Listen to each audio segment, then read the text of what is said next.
The House will come to order. Calendar for the day. The first bill on the calendar for today is House File 1027. The clerk will report the bill. House File number 1027, number 2 on the calendar for the day, an act relating to employment, the first engrossment. I recognize the bill author, the member from Dakota, Representative Garofalo, to present the bill. Thank you, Mr. Speaker and members. And first of all, let me, as always, thank the nonpartisan staff as well as partisan staff for all their work. Some long hours are beginning. This is the beginning of the session of long nights, but I just want to say thank you on behalf of all members to all our staff. Members, what this is the two-tiered minimum wage. Under current law, we have a two-tiered minimum wage, but it only protects those workers who belong to certain resorts, predominantly in northern Minnesota. What this bill does is it recognizes the costs of employers and extends that two-tiered minimum wage protection to all of tipped employees across the state of Minnesota. Mr. Speaker, before I go into the specifics of the bill, I do have a delete-all amendment, and my preference would be to adopt that delete-all amendment, and so I can speak to the bill as it's amended. There is an amendment at the desk. The clerk will report the amendment. Garofalo moves to amend House File number 1027, the first engrossment, as follows, and the amendment is coded DE1. The member from Dakota, Representative Garofalo, to present the amendment. Thank you, Mr. Speaker and members. Members, this delete-all amendment does three primary things. Number one, it restores the original language of House File 1027. What it does is the current two-tiered minimum wage that I mentioned earlier that was passed as part of the 2014 session, it deletes the existing two-tier minimum wage. Second of all is there's House File 402. This is a Representative Dabney bill, which under current law, or under current rule, let me say, credit card transaction fees are allowed to be subtracted from a server's tip as part of theirs because the employer is paying that. This would reverse that rule so that no longer would the employer be able to charge the tipped employee for the costs of that credit card transaction fee. And third and finally, this incorporates the suggestion that was made in the Ways and Means Committee by a testifier from the labor industry. They had been concerned that the pay period definition was not acceptable, and they recommended a one-week pay period. So that is, those are the three changes that are included in that delete-all. There is an amendment to the amendment at the desk. The clerk will report the amendment.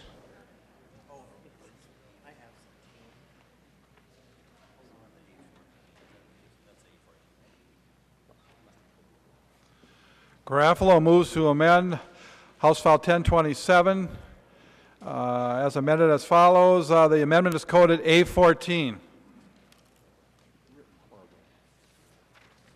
The member from Dakota, Representative Garofalo, to introduce your amendment to the amendment. Mr. Speaker, I'll temporarily lay that amendment over.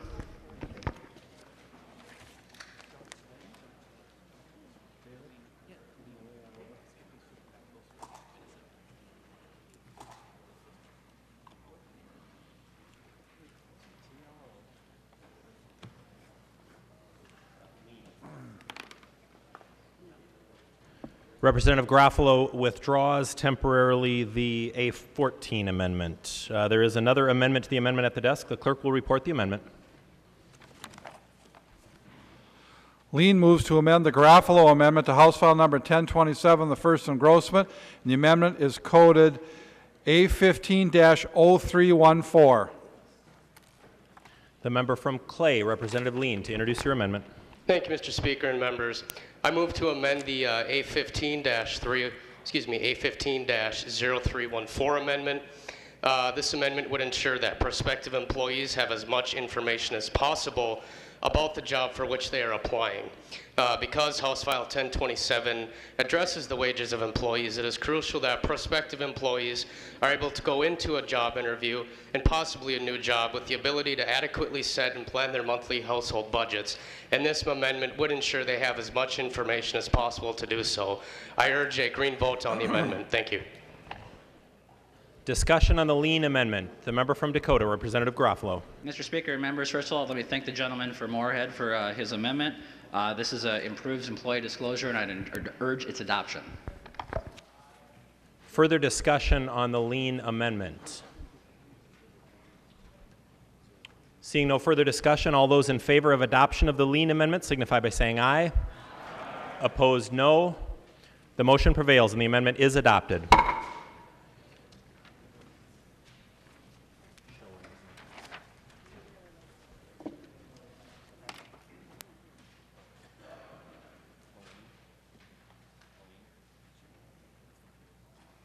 There is another amendment to the amendment at the desk. The clerk will report the amendment.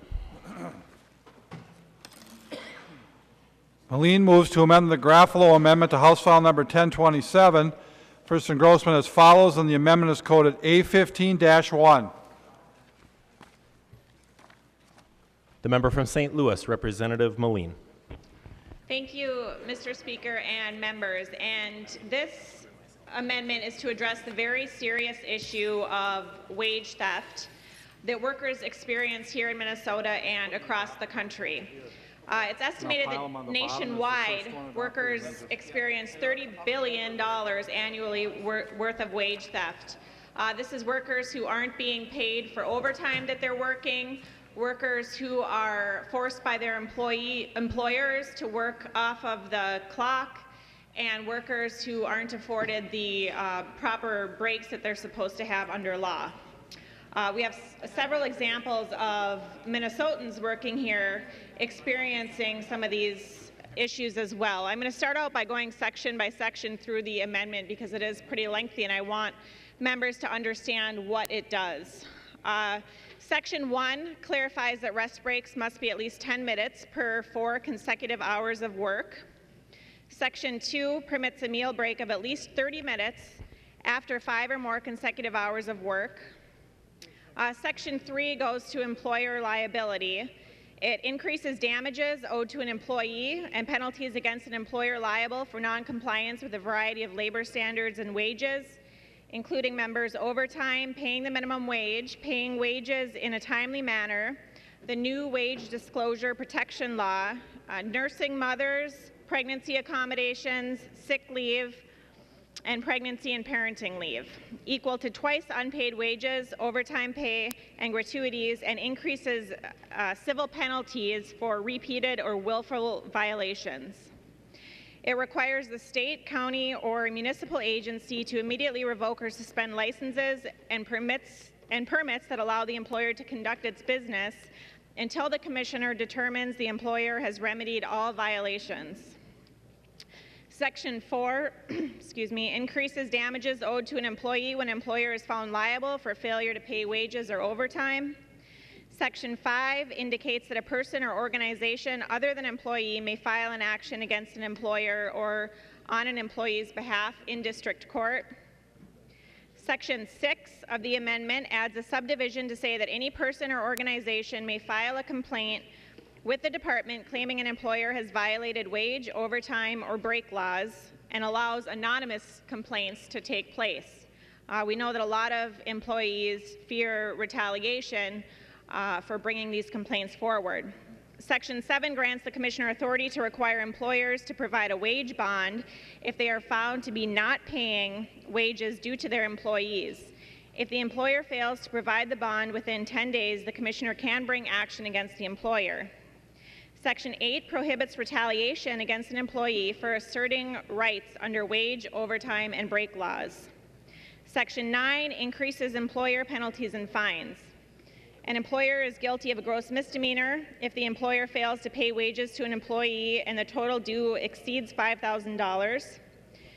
Increases employer fines from a minimum of $700 to a minimum of $5,000, from a maximum of $3,000 to a maximum of $10,000 for firing or discriminating against an employee for complaining about non-payment of wages.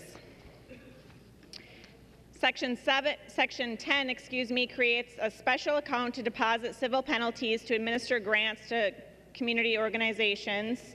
Section 11 adds to the earnings statement the amount of overtime, gratuities, expense reimbursements, and leave provided to the employee during the pay period. Section 12, subcontractor provisions, prohibits a person or entity from entering into a contract for labor or services when the entity knows or should know the contract does not include the sufficient funds for the contractor to comply with the law, details the terms of the contract, and creates penalties. Section 13 requires employers to provide a statement to employees upon hire and annually with a variety of information about their conditions of employment, including hours and days of work and wages, even information regarding investigations into the employer's safety practices. And finally, sections 14 and 15 extends the statute of limitations from 2 to 6 years for recovery of wages, overtime, and damages. Members, Minnesota should be sending the message that we value hard work in this state and that people deserve the income that they have earned and that they have worked for. Unfortunately, our current laws don't provide enough protection for Minnesota workers. I've gotten to know a couple of those workers since introducing this legislation and hearing their personal stories. One man I heard from, Victor, works for a cleaning service that services a big department store here in the Twin Cities. And he was being forced to work up to 70 hours a week and wasn't being paid for 25 to 30 of those hours. He said he had a 2-year-old son at home that he barely even saw because he was forced to work 70 hours a week. And then to add insult to injury, he wasn't being paid for 25 to 30 of those hours. You know, it's not fair to working families here in Minnesota to expect them to work for free and to take time away from their families and to not be home at the dinner table to share a meal with their kids. But that's what's happening right here in the state of Minnesota, and that's why this amendment is so important, to send a message that we value workers, we value their rights in the workplace, and that we expect them to get paid for the money that we've earned. So I would encourage a green vote. Thank you, members. And Mr. Speaker, I request a roll call. A roll call has been requested. Seeing 15 hands, there will be a roll call. Mr. Speaker. Representative Albright. Mr. Speaker, point of order. State your point of order. Mr. Speaker, under Rule 4.05,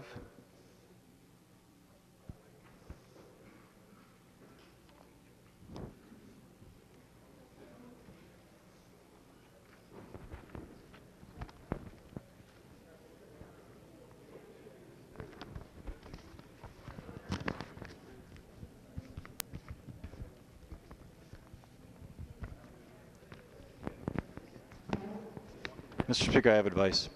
State your advice, Representative Albright. Thank you, Mr. Speaker. Rule 4.05 with regard to amendment limits, and I will read it. An amendment to a bill that has received its second reading is being considered by the House is out of order if that amendment would increase the spending or spending base for any fund from which appropriations made in that bill, or would increase the spending or spending base in total from all funds in the bill or in the bill with the proposed amendment. And I have advice afterwards, Mr. Speaker.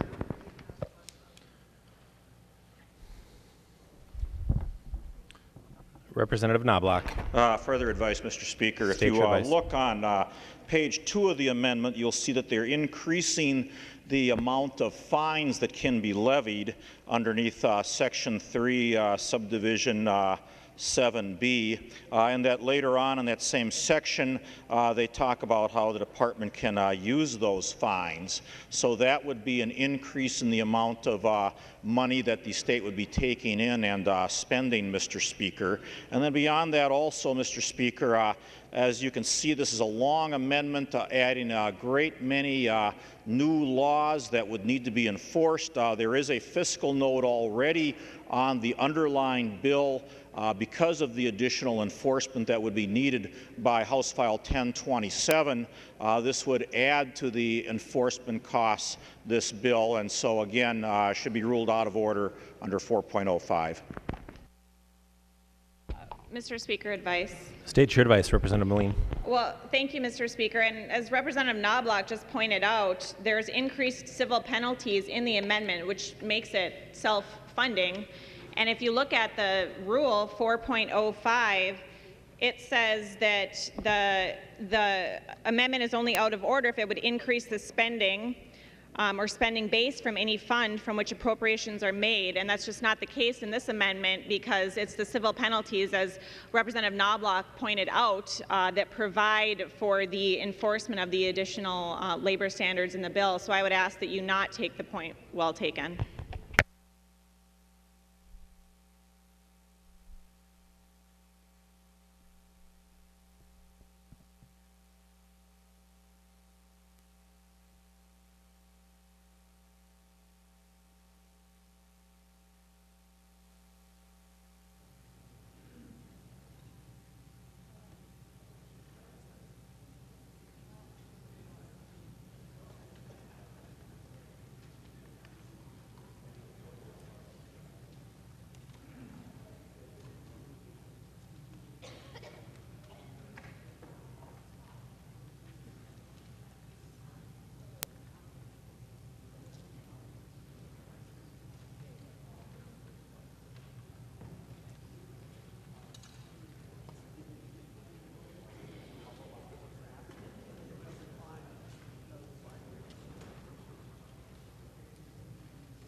Mr. Speaker, point of parliamentary inquiry.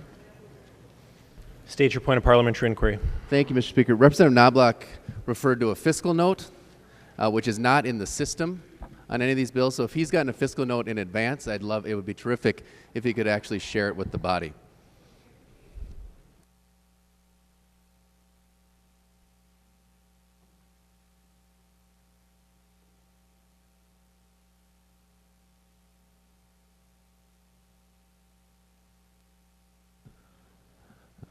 And further advice, Mr. Speaker. Representative Thiessen, state your advice. Thank you, Mr. Speaker.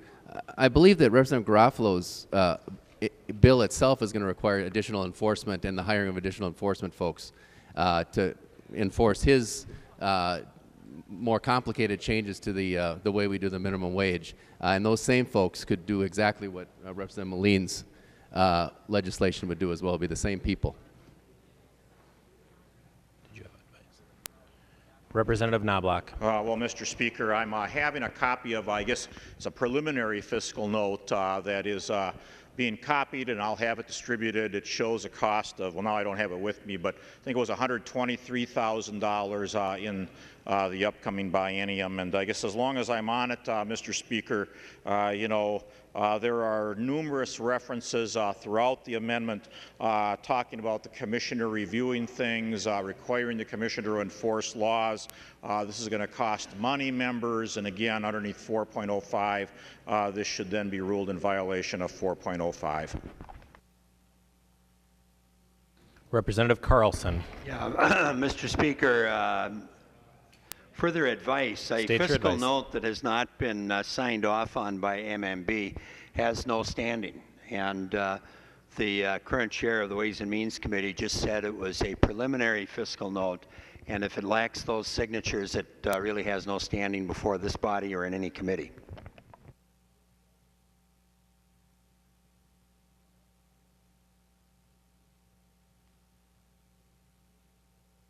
Representative Metsa. Thank you, Mr. Speaker. Advice? State your advice. Thank you, Mr. Speaker. I just wanted to say that in committee we did have a testimony from Dolly, and there would be 4 to 5 additional staff needed to enforce the tip penalty as Garofalo's bill currently is. Representative Knobloch. Mr. Speaker, I'm sorry, I misspoke. It is a final fiscal note. It's being copied and distributed, Representative Thiessen.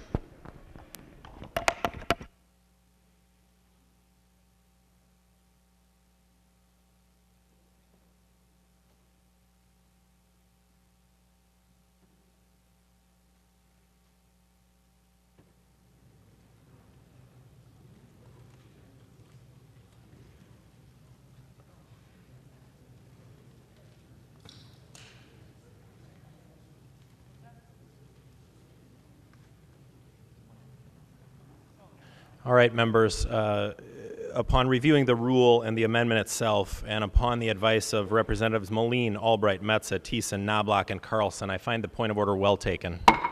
Mr. Speaker. Representative Moline. Mr. Speaker, I'd like to appeal the ruling of the Speaker. Representative Moline moves Ask to for a roll call. appeal the ruling of the Speaker, requesting a roll call. Seeing 15 hands, there will be a roll call. Representative Moline. Thank you, Mr. Speaker and members. And Mr. Speaker, I was hoping that you were going to defer ruling on that motion until we actually had the fiscal note in front of us that none of us have seen. I certainly haven't seen a fiscal note, and it was my understanding, and as other members alluded to, that there are increased civil penalties in this amendment, which could certainly cover the costs of enforcement of these very important labor standards that are protecting hardworking Minnesotans from not being paid the appropriate wages that they have in fact worked for and earned. And so I think that a more appropriate ruling would have been to defer ruling until we were able to have that fiscal note in front of us. But in light of the fact that you did rule in favor of finding the amendment out of order, I would ask that members please appeal the ruling of the Speaker, and maybe we can reconsider point of order once we have the fiscal note in front of us and we're all able to see the fiscal note that the chair of the Ways and Means Committee has seen. Members, just as a reminder, the question before the body is currently, shall the decision of the Speaker stand as the judgment of the House? A yes or green vote supports the ruling of the Speaker, a no or red vote goes against the ruling of the Speaker. Further discussion. Representative Knobloch. Well, Mr. Speaker, Representative Moline, I have provided the copy I have of the fiscal note to Representative Thiessen, and I guess it's been a while since this bill went through Ways and Means, but that was available at the time. We did see it at the time that it came through Ways and Means. It's my recollection, and so Representative Thiessen, I guess, has the only copy on the floor right now, but you can look at his copy if you want. The member from Hennepin, Representative Thiessen. Thank you, Mr. Speaker. The fiscal note that I have is on the Garofalo bill. But the point of order is on the amendment, on the Moline amendment, and so I'm not sure what this fiscal note has to do. It's only if the Moline amendment is out of order that Representative Albright's motion would be well taken. And the fiscal note you handed me was on on Representative Garofalo's bill, so I guess I'm not following exactly the logic.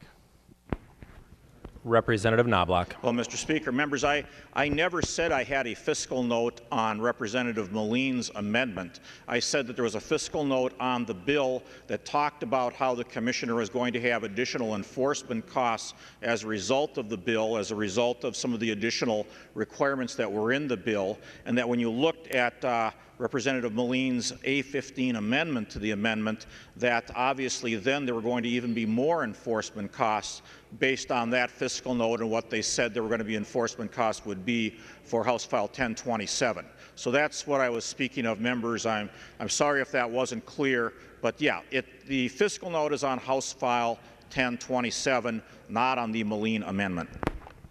The member from Hennepin, Representative Thiessen. Thank you, Mr. Speaker. Well, advice to the body. So I think that there was a little confusion in the Speaker. Maybe we should.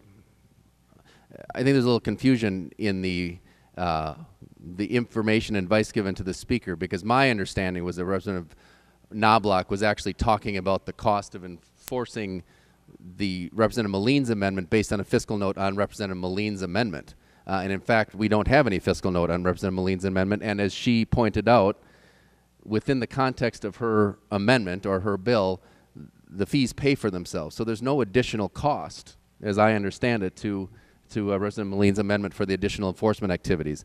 In addition, as Representative Metsa pointed out, and we argued previously, the additional money here is to actually hire people, I believe, or partly to do that, to enforce Representative Garofalo's new minimum wage changes. Those same people would be the ones that would be enforcing Representative Moline's amendment. So I don't think that there's any additional cost, and I would urge the body, because we have new information that the Speaker didn't have, to not uphold the ruling of the Speaker and allow Representative Moline's amendment to go forward. The member from Wabasha, Representative Drazkowski. Thank you, Mr. Speaker and members. It doesn't matter what the fiscal note for the bill is. As I read Rule 4.05, it suggests that if the amendment increases spending in the bill, members, I'll draw your attention to lines 5.23 through 5.28 in the amendment. An employer can be found guilty of a gross misdemeanor, or an employer can be convicted of a crime and convicted of a felony. Members, last time I've seen fiscal notes for additional crimes, including misdemeanors and felonies, not only the prosecution costs, but the incarceration costs, members, will far outweigh any types of fines that are collected in this amendment. It's very clear on the face of it, members. This will increase the cost of the bill. The Speaker's ruling is well found. Thank you. Further discussion on the question before the body. Representative Moline. Well, thank you, Mr. Speaker, and I just wanted to remind members to vote red to not uphold the Speaker's ruling. I certainly was under the impression, too, Representative Knobloch, that there was some sort of fiscal note to my amendment, since the point of order was that my amendment was spending money in violation of the budget resolution.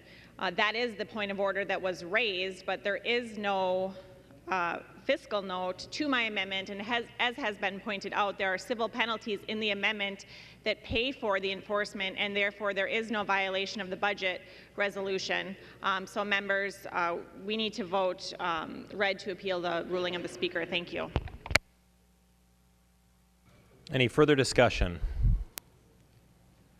Seeing none, as a reminder, the question before the body is, shall the decision of the Speaker stand as the judgment of the House?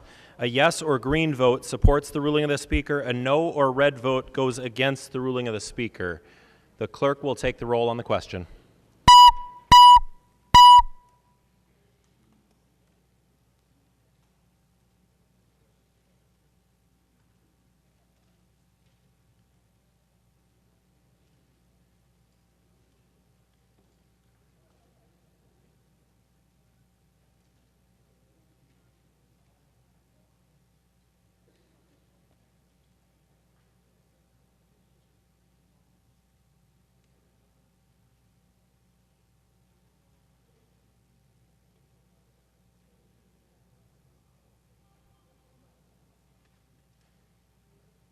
The clerk will close the roll.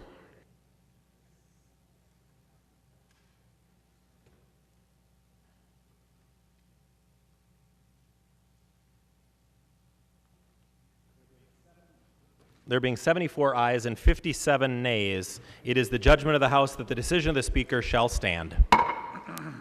There is another amendment at the desk. The clerk will report the amendment. Schoen moves to amend the Garofalo amendment to House File Number 1027, the first engrossment as follows, and the amendment is coded A15-0316.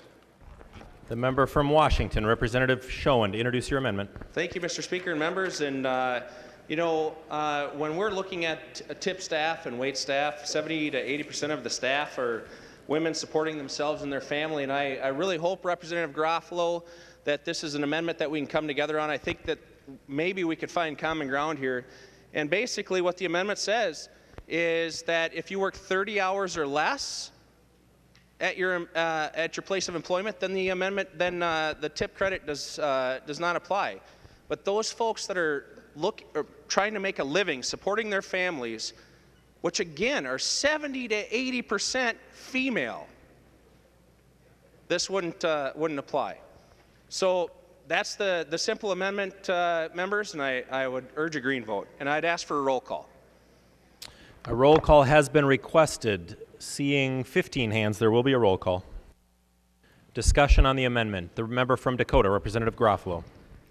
Thank you, Mr. Speaker, and thank you, Representative Schoen, for the amendment. Members, I would point out that the existing two-tiered minimum wage law that was passed in the session last year did not have this 30-hour requirement. Likewise, I don't think this provision should have that requirement either, and I would urge a no vote. Further discussion on the amendment. The member from Ramsey, Representative Mahoney. Mr. Speaker, this is, and members, this is an excellent amendment. We should be figuring out ways to have women make more money, not less money. And what this amendment does is bring more money into women's hands by excluding them from this particular tip penalty. Any further discussion on the Schoen amendment? Seeing no further discussion, the clerk will take the roll on the amendment.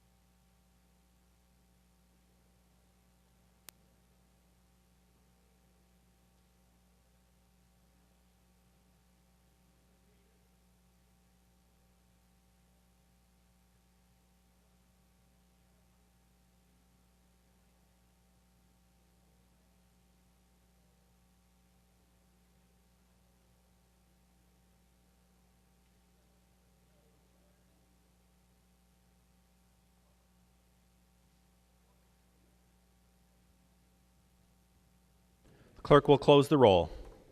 Fisher votes aye.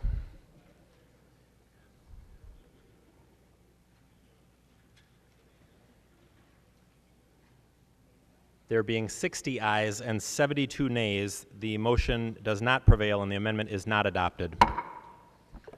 There is another amendment at the desk. The clerk will report the amendment. Winkler moves to amend the Garofalo amendment to House File number 1027, first engrossment as follows. The amendment is coded A19-1. The member from Hennepin, Representative Winkler, to introduce your amendment. Thank you, Mr. Speaker. Members, freezing wages for waiters and waitresses will not make our economy stronger. Our focus should be on improving opportunity for everybody, not just an elite few. This amendment is about creating more opportunity for everybody. I think it's important that we all recognize that our families have the same responsibilities to each other that they've always had. We care for new babies, we care for sick children, we care for elders in their senior years. But our workplace policies have not kept up with the way we live and work today. This amendment is about creating a paid family leave system for Minnesota workers. Only about 13% of workers in the state have access to any kind of paid family leave.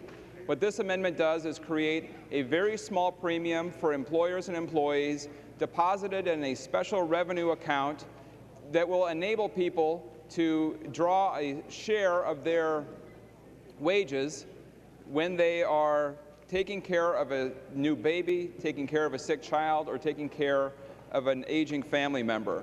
It will not fully replace all their wages. It doesn't provide an entire solution, and it's only for 6 weeks per year. But members, what this bill does, what this amendment does, and the underlying bill that it represents, is it creates an opportunity for more people to balance their obligations at home and their obligations to their workplace.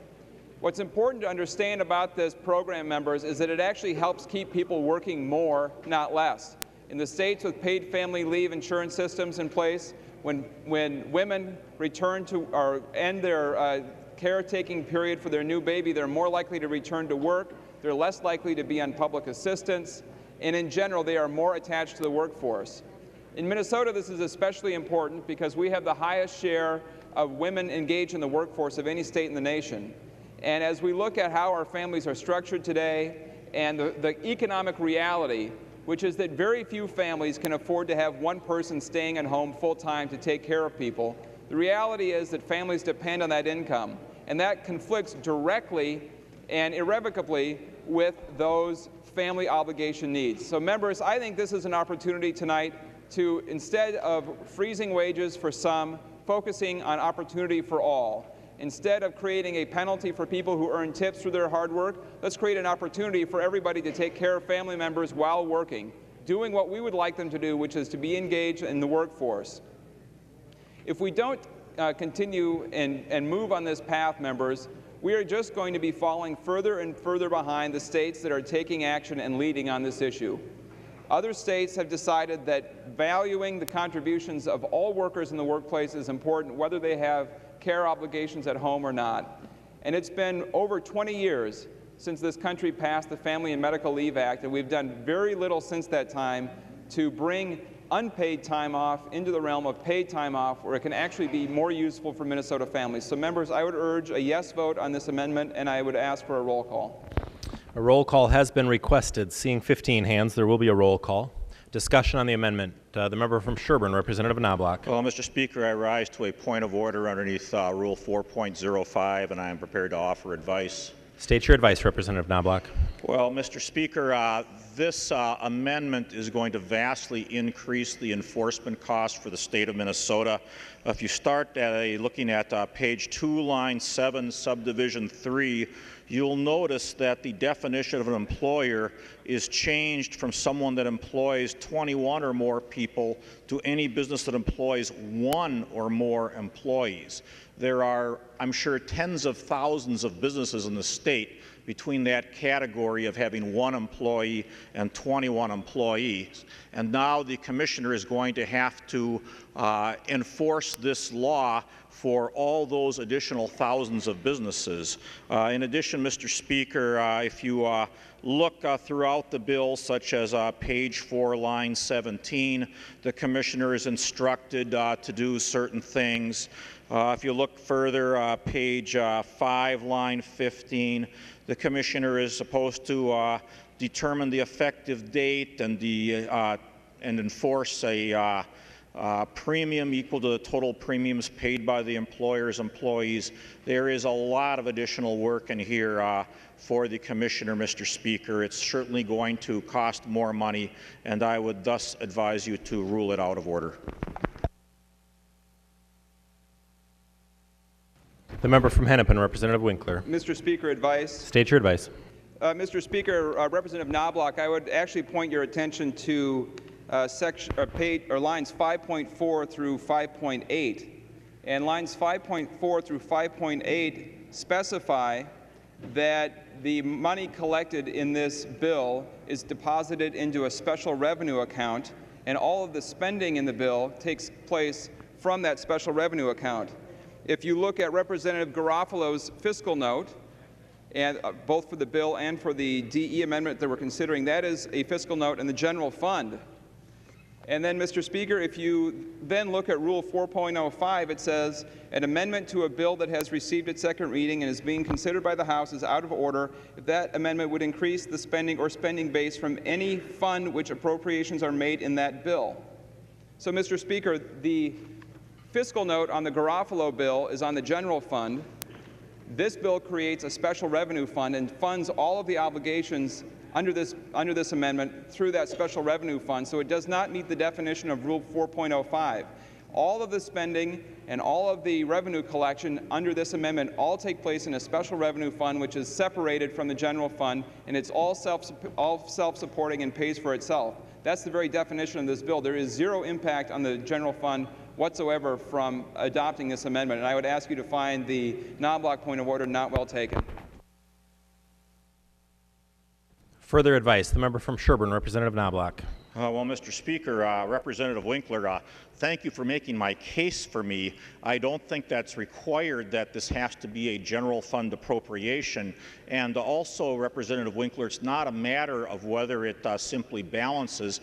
If it increases the amount of spending, but then uses it somewhere, or excuse me, if it increases revenue and then spends it somewhere, that still meets the definition of something that's not in order underneath Rule 4.05 because it's increased the spending or spending base. So, Mr. Speaker, I think that Representative Winkler has helped to make my point, and this should be ruled out of order. The member from Wabasha, Representative Drazkowski.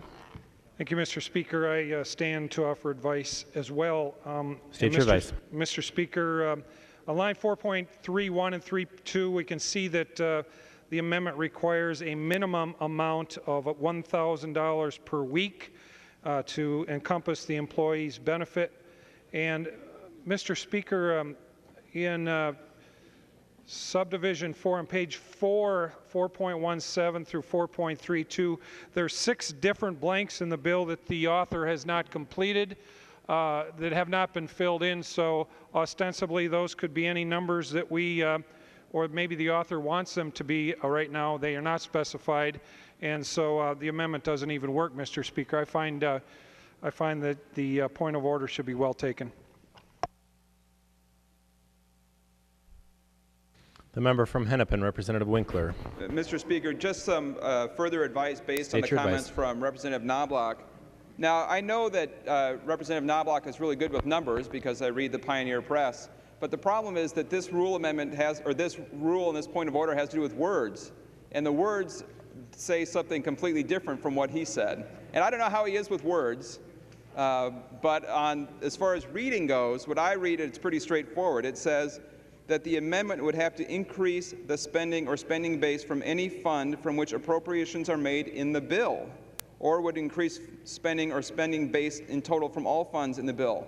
Representative Garofalo's amendment has no spending whatsoever from a special revenue fund. Its general fund cost impact is documented in the fiscal note, but this amendment to his amendment creates a special revenue account and spends all the money there. Under the plain language of Rule 4.05, the point of order should not be well taken, And Mr. Speaker, this is just like the point of order earlier this afternoon when you were in the retiring room and Representative Davids had the chair. The words on the page say something different from what the ruling on the stage is actually requiring for us. And if you want to believe that the rules matter at all, you should just read them. If they don't matter, you could just hand the rule book to somebody else and decide every procedural question, motion, or issue before the body in whatever way you'd like, and we can all just go home and you can run this place any way that you see fit, if that's your position. Any further advice?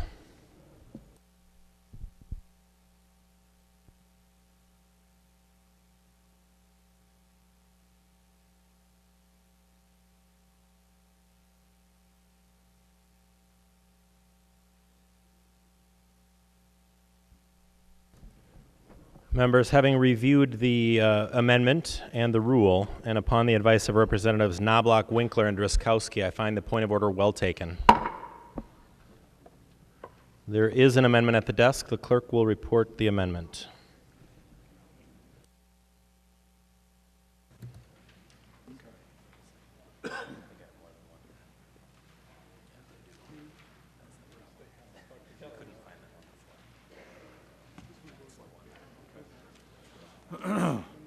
Murphy E. moves to amend the Garofalo amendment to House File Number 1027, the first engrossment, as follows, and the amendment is coded A23.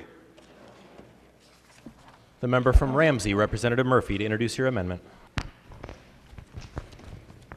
Thank you, Mr. Speaker and members. The bill before us, House File 1027, creates a sub-minimum wage for tipped employees. And, as this issue has been debated about since I have been elected, I've always been confounded by it because I believe that hard work pays off. And I was a server starting in high school and all the way through college. And I worked very hard. I know lots of servers, men and women, and I'm sure there are plenty of us in this body who work hard. I liked my work a lot. It was very human, but there were some downsides to it. And I want to talk a little bit about a report that I have called The Glass Floor that was released in October of 2014 that highlights the sexual harassment that is endemic in the restaurant industry across our country. And as I read through the study, I will have to say that I didn't really find the findings all that surprising, given my experience first at the Backstage restaurant in the Janesville Mall and that at a Perkins. I used to ride my bike to Perkins, and when I'd ride home after my shift, there was a lot of syrup involved at that place, so that was never very pleasant. And then I worked at a supper club all through college called Mr. Elmer's, and I worked with people who were, of course, coming for dinner, but also for cocktails, and that sometimes changes people's behavior. So I want to talk just a little bit about the findings of this study. In the study, they say nearly 80% of women and 70% of men experience some form of sexual harassment from their coworkers. And nearly 80% of women and 55% of men experience some form of sexual harassment from their customers. Women in states with a sub-minimum wage are twice as likely to experience sexual harassment in the workplace. The report concludes that allowing employers to pay certain workers less than the full minimum wage means that those employees must be supplemented by tips to earn their living. And they seek those tips to earn their living. And that serves to magnify the power imbalance between the server and the customer. And it blurs the lines between good customer service and tolerating inappropriate behavior. And I know, we probably can all talk about this kind of behavior, but there were certainly times when hands were on me where they didn't belong. And you tolerate that, right? Because you want to earn your tips. And I was working in a place where we earned $2.13 an hour, and I was putting myself through college, and I needed to earn those tips, so I didn't want to object too much. And I will say also that the study concludes that managers who are seeking happy customers are often unresponsive to complaints by employees. So I want to move to the amendment, the 823, and Mr. Speaker, I would like to move to divide the amendment, please. I'd like to divide the amendment at line 1.7 after the period. And I'd like to move the first half first, and I'd ask for a roll call, please.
The amendment is divisible in that place. The clerk will report the first portion of the amendment.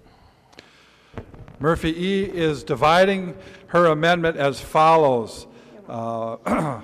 Page 1, line 3 through page 1, line 7, after the word section, period. That's the first portion of the Murphy E. amendment. And a roll call has been requested. Seeing 15 hands, there will be a roll call. Representative Murphy, to the first portion of your amendment. Thank you, Mr. Speaker. The study that I am referring to, called The Glass Floor, suggests that there's a familiar culture of sexual harassment in states with less than a minimum wage for their tipped employees. Minnesota is one of a very few number of states that does not have a sub-minimum wage for tipped employees.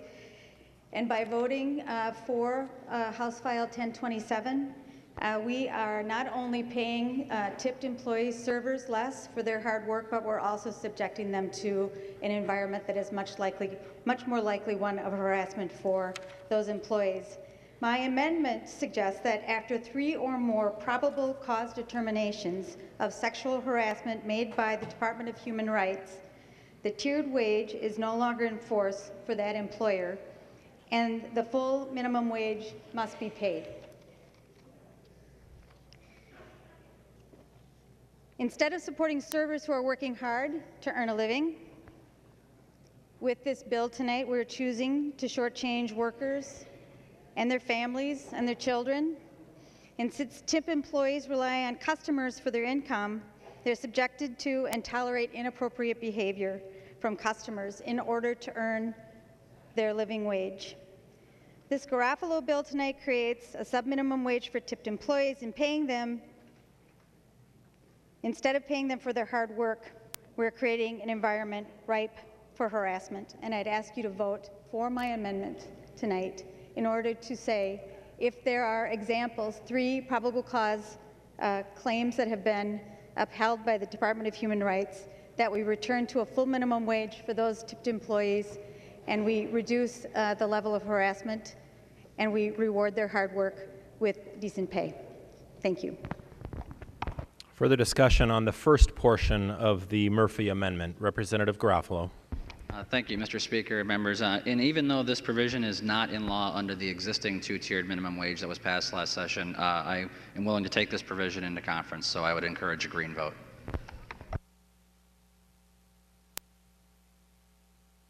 Mr. Speaker, you can withdraw the roll call, please. The roll call has been withdrawn. Any further discussion on the first portion of the amendment? Seeing no further discussion on the first portion of the Murphy E amendment, all those in favor of that portion signify by saying aye. Those opposed, no. The motion prevails, and the first portion of the amendment is adopted.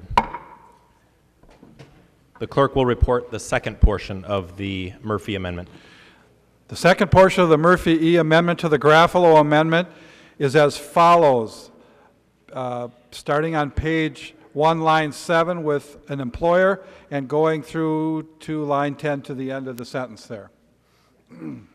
To the second portion of your amendment, Representative Murphy. Thank you, Mr. Speaker and members, and thank you, Representative Garofalo, for taking that into conference, and I sure hope it comes out of conference.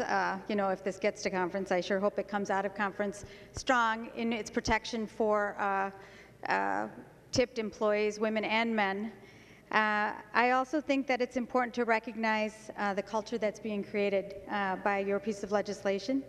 So I think that the second half of this amendment creates liability for the employers to protect their employees from sexual harassment that's being brought upon them not only by coworkers but also by customers as well.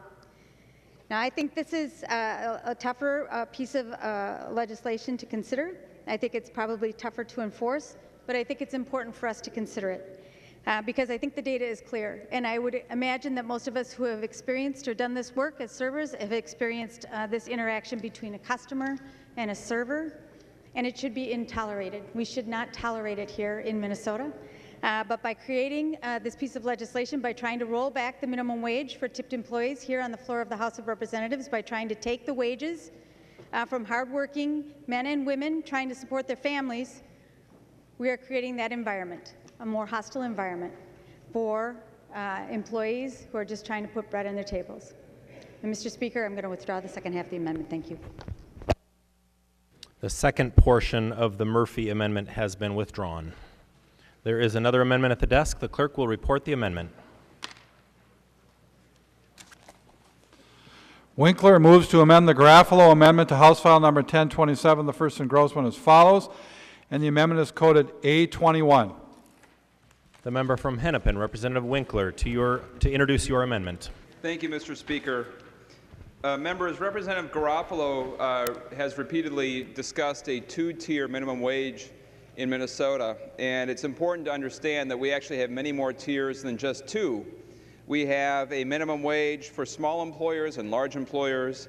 We have a minimum wage for the first 90 days of employment. We have a minimum wage for workers under the age of 18. We have all sorts. We have the special resort provision that he has discussed frequently. So we actually have quite a number of minimum wage layers in Minnesota today. And what this amendment to the amendment does is to add another. And it's a pretty simple proposition, and that is that if a business can afford to pay its chief executive officer at least $1 million a year in total compensation, then it should be able to pay at least a living wage. And the dollar amount that is in this amendment is a calculation of what a living wage is in Minnesota. It's calculated for what it takes on a statewide average if you have two people working full-time taking care of two kids. So 2 working adults for a family of 4 working full-time. The statewide average is the dollar amount that we are putting into this amendment. Members, I don't think that this should be a particularly controversial amendment. If, in fact, the largest companies are able to pay their employees over $1 million in total comp, they should be able to afford to pay every single employee at least a living wage in their establishments. And so, you know, it's important to remember, I think there's a lot of good news in our economy today. There's good news about having one of the lowest unemployment rates in the nation, having one of the longest consistent trends of job creation in the nation.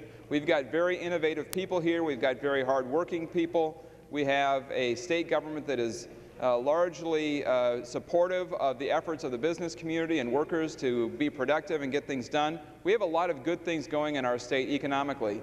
But the reality is that about 40% of the jobs in Minnesota pay less than a living wage. So while if you look in the aggregate, you can argue that our economy is doing great, if you actually look at who's winning, the winners in this economy are a smaller and smaller group of people. It's the elite few who are truly getting ahead in our economy nationally and in Minnesota, and 40% of the jobs in this state actually pay less than what it takes for people to survive.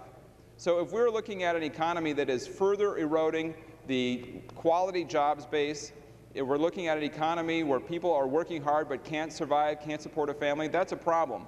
And if that's being done by businesses that are able to reward their top executives with very lucrative compensation packages, if you're talking about, for example, the CEO of Target that had just recently laid off 1,700 workers at their headquarters And Forbes, in an article recently, showed that its former CEO walked away with a $60 million severance package, $60 million for the benefit of having pulled out of Canada, laid off 1,700 people, and created a big disruption in the lives of many people. If that's the business practice in which we're engaged in Minnesota, then we should be assuring that at least some of those people are getting a living wage. So, Mr. Speaker and members, I would request a roll call on the amendment. A roll call has been requested. Seeing 15 hands, there will be a roll call. Mr. Representative Speaker, Winkler. And Mr. Speaker, I would strongly recommend a green vote. It's time for Minnesota to show the rest of the country that corporate greed is not the path to economic success. The path to economic success is opportunity for everybody, and that's what this amendment represents. The member from Dakota, Representative Garofalo, to the amendment. Mr. Speaker and members, I think members should vote how they want. If you want to impose a $15.70 an hour minimum wage on Target, Best Buy, United Health, Super Value, 3M, U.S. Bank, General Mills, Medtronic, Land O'Lakes, Ecolab, Excel, the Mosaic Company in Hormel, I think that's what you should do if that's what you believe. I'll be voting no, though. Further discussion on the Winkler amendment? Seeing none, the clerk will take the roll on the amendment.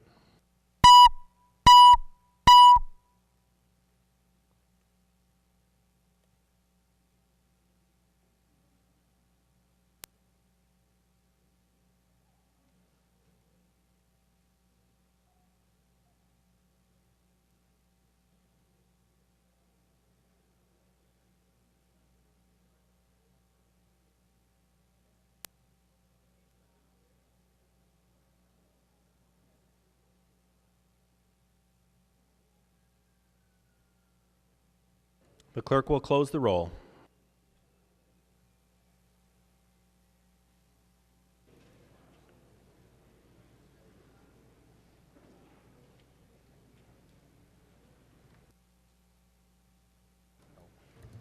There being 56 ayes and 77 nays, the motion does not prevail and the amendment to the amendment is not adopted. There is another amendment at the desk. The clerk will report the amendment.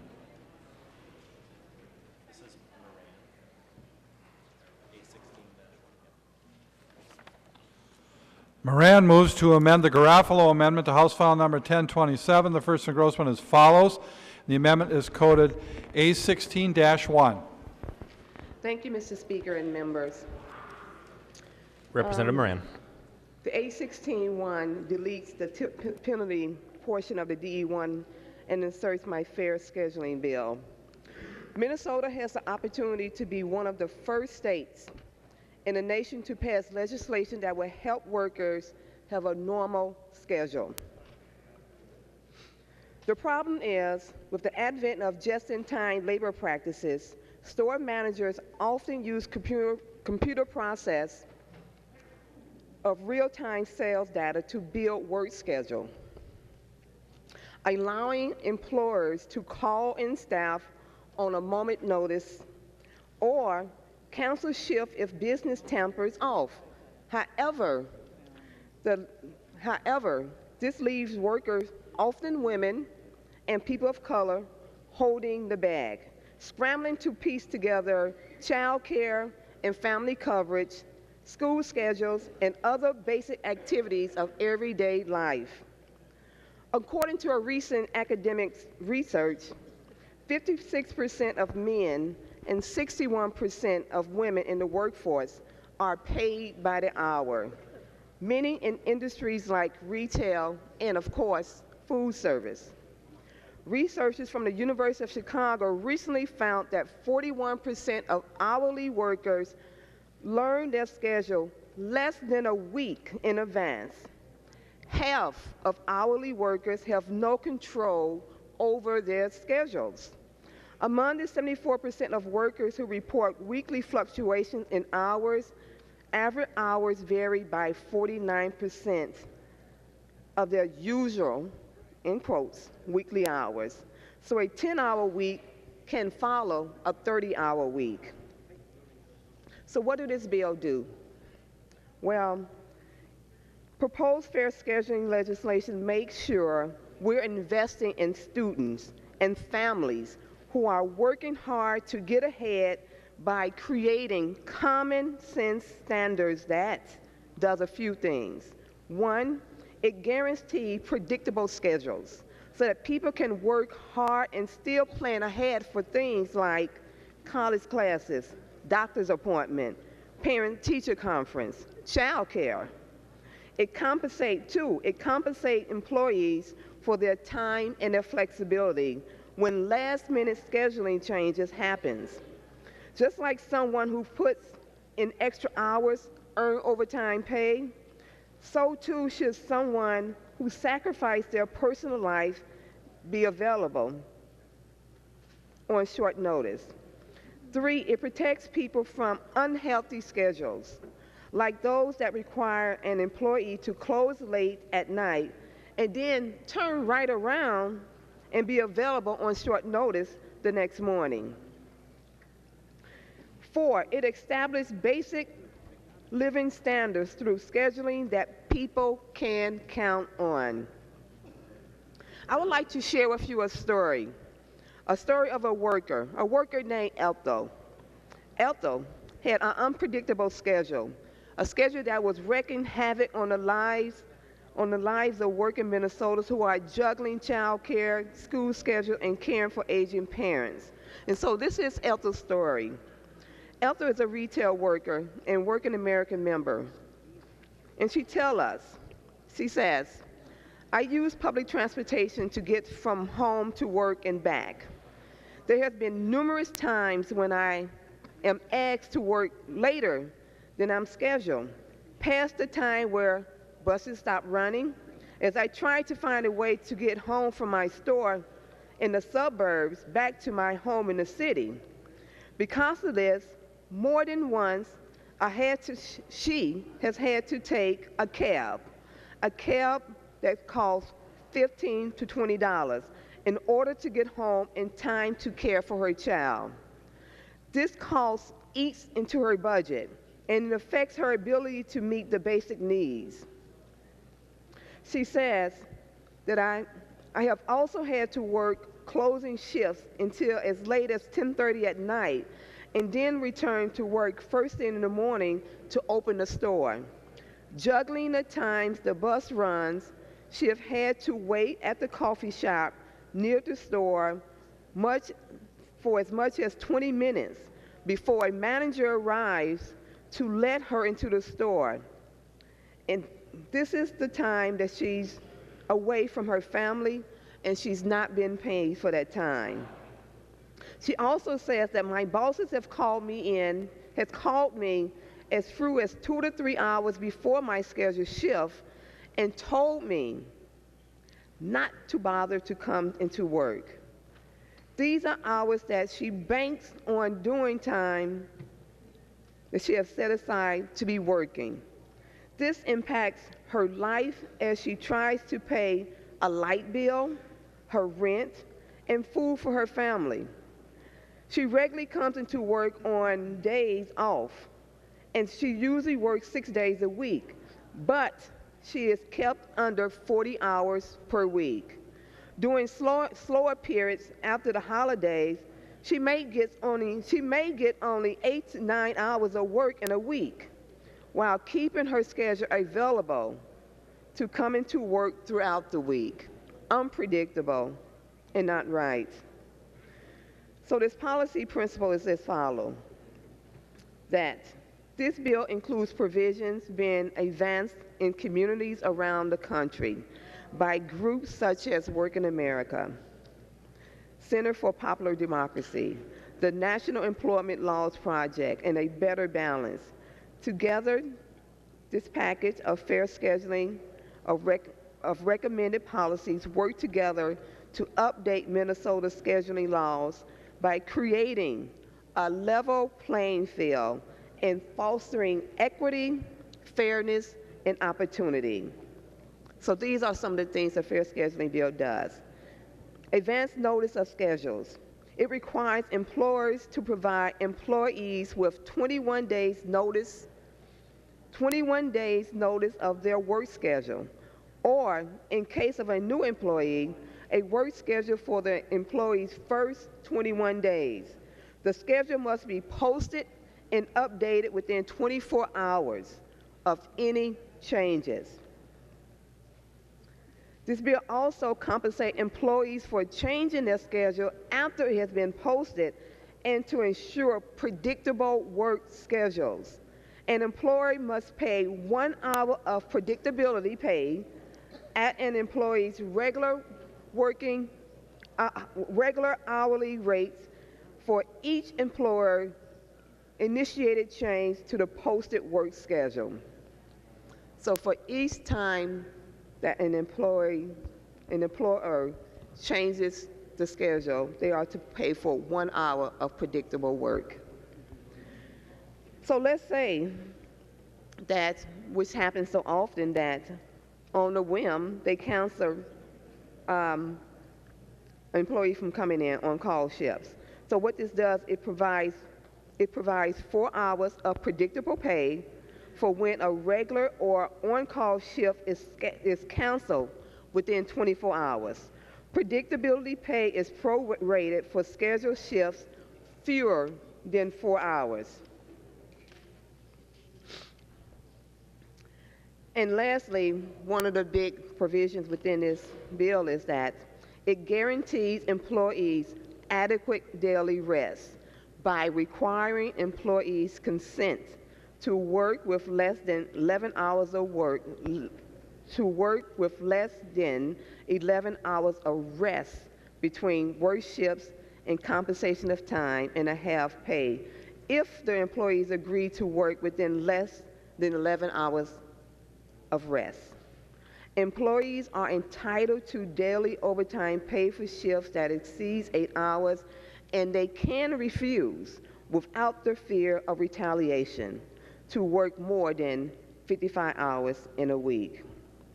So, members, Speaker, we need to create a more basic labor standard for all workers. My fair scheduling bill does this, and it brings it into the 21st century. And so I would like to encourage you all to give us a green vote on the fair scheduling bill. Thank you. The member from Hennepin, Representative Thiessen. Thank you, Mr. Speaker. Members, over the last 2 years, Minnesota's economy has improved. We've created more jobs. The best news is that wages are starting to increase, although slightly. And we have a balanced budget with over a $2 billion surplus. So the question for us this session is, how do we continue to make progress in Minnesota? And to answer that, we need to look at who in our economy has felt that progress and who's been struggling for a better life. And we know in Minnesota and in this country that big corporate special interests have done very well in this recovery. Profits are up by record amounts in many sectors of the economy, including the service industry, where Minnesota businesses have excelled, increased profits, hired new workers, and expanded wealth. But who are the Minnesotans that are still struggling? It's the Minnesotans that Representative Moran just talked about. It's the working Minnesotans who earn an hourly wage that hasn't kept up with the cost of food and groceries and education for their kids. It's the college student who's working hard trying to pay his way through school. It's the college graduate trying to earn enough to put a dent in his loan debt. And ironically, it's exactly these Minnesotans who need a legislature that is going to have their back, and it's exactly these Minnesotans who you are punishing with Representative Garofalo's bill. Here's a tip, members. Stiffing employees, stiffing workers, and cutting wages for servers is not how we grow our economy here in Minnesota. You had an opportunity tonight to go in the other direction with some of the previous amendments which you shot down. Amendments around paid family time off. Amendments around making sure that employers don't steal money from their employees. And Representative Moran's amendment right now talking about making sure that people have the kind of schedules that allow them not just to earn a living, but to be with their families. These are the real challenges facing Minnesotans. These are the real challenges that we need to be working on, and they're going to help those same Minnesotans that you're going to be punishing with this tip penalty bill tonight. Here's the deal, members. I don't remember a lot of campaign literature last fall that you were going to go down to St. Paul to cut people's wages. I don't remember that being one of the things you were really fired up about. We're going to go cut wages for working people in my community. I didn't see that on a single piece of literature, but that's exactly what you're doing with this bill tonight. You are showing your true colors tonight with this bill. Cutting wages for workers, denying paid family leave, blocking campaign finance reform, which we talked about earlier today. At each and every juncture, you are standing by your special interest friends and sticking it to hardworking Minnesotans.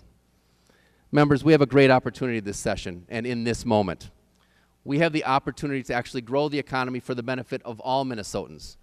You've continued to reject those chances to take advantage of that opportunity over and over again tonight. We should support Representative Moran's amendment because it moves us in the right direction. It helps the working people that every single one of us on this floor says that they want to help. Representative Garofalo's bill hurts those people. You have a choice tonight. Let's go with Representative Moran's amendment. Let's adopt it, and let's move forward and stop the silliness of making this legislative session about catering to big corporate special interests and sticking it to workers, because that's exactly what you're doing tonight. The member from Sherburne, Representative Knobloch. Thank you, Mr. Speaker. I rise to a point of order under Rule 4.05, and I am prepared to offer advice. Representative Knobloch rises to a point of order under Rule 4.05 and offer your advice. Representative Knobloch. Well, Mr. Speaker, if you look at the Moran amendment, page 2, line 21, you'll see that the civil penalty is increased from $1,000 to at least $5,000 and up to $10,000. This is going to significantly increase the amount of revenue that's coming in, and thus, since the department has authority to spend this revenue, will significantly increase the amount of money that they're spending. In addition, Mr. Speaker, this is a very encompassing amendment, and as we talked about before, the department is going to have, the commissioner is going to have a great deal of additional enforcement costs as a result of this.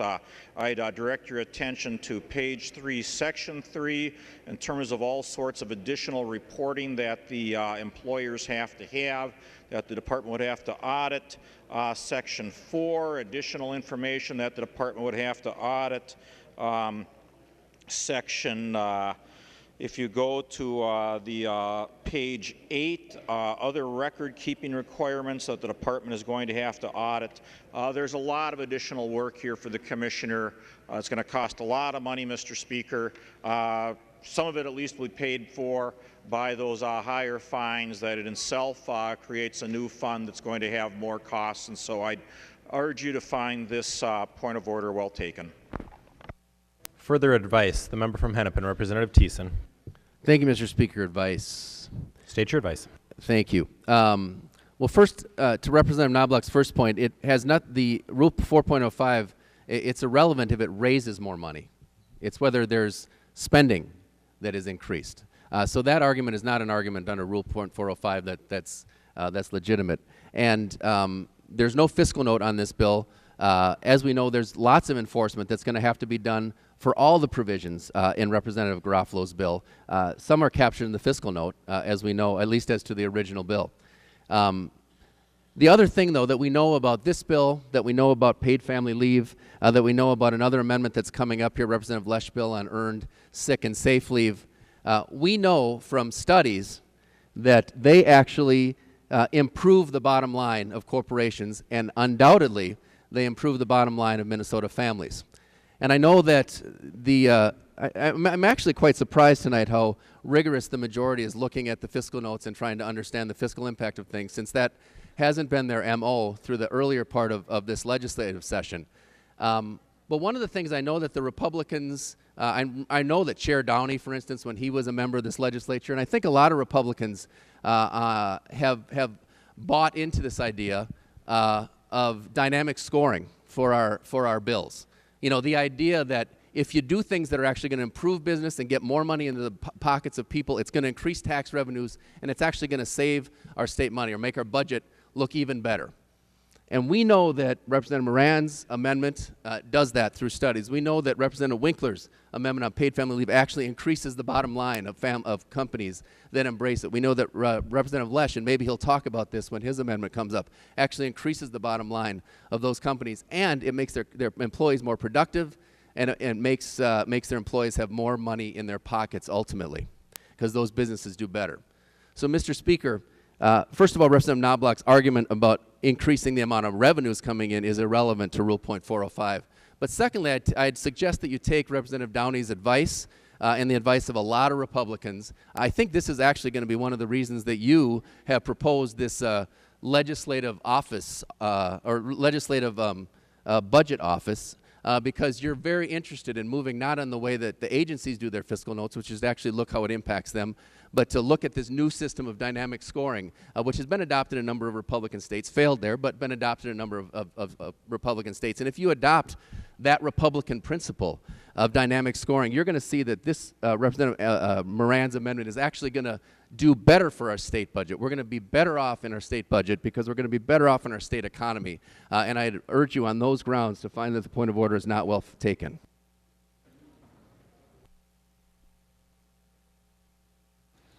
Members, having reviewed the amendment and the rule, and upon the advice of Representatives Knobloch and Thiessen, I do find the point of order well taken. There is another amendment at the desk. The clerk will report the amendment.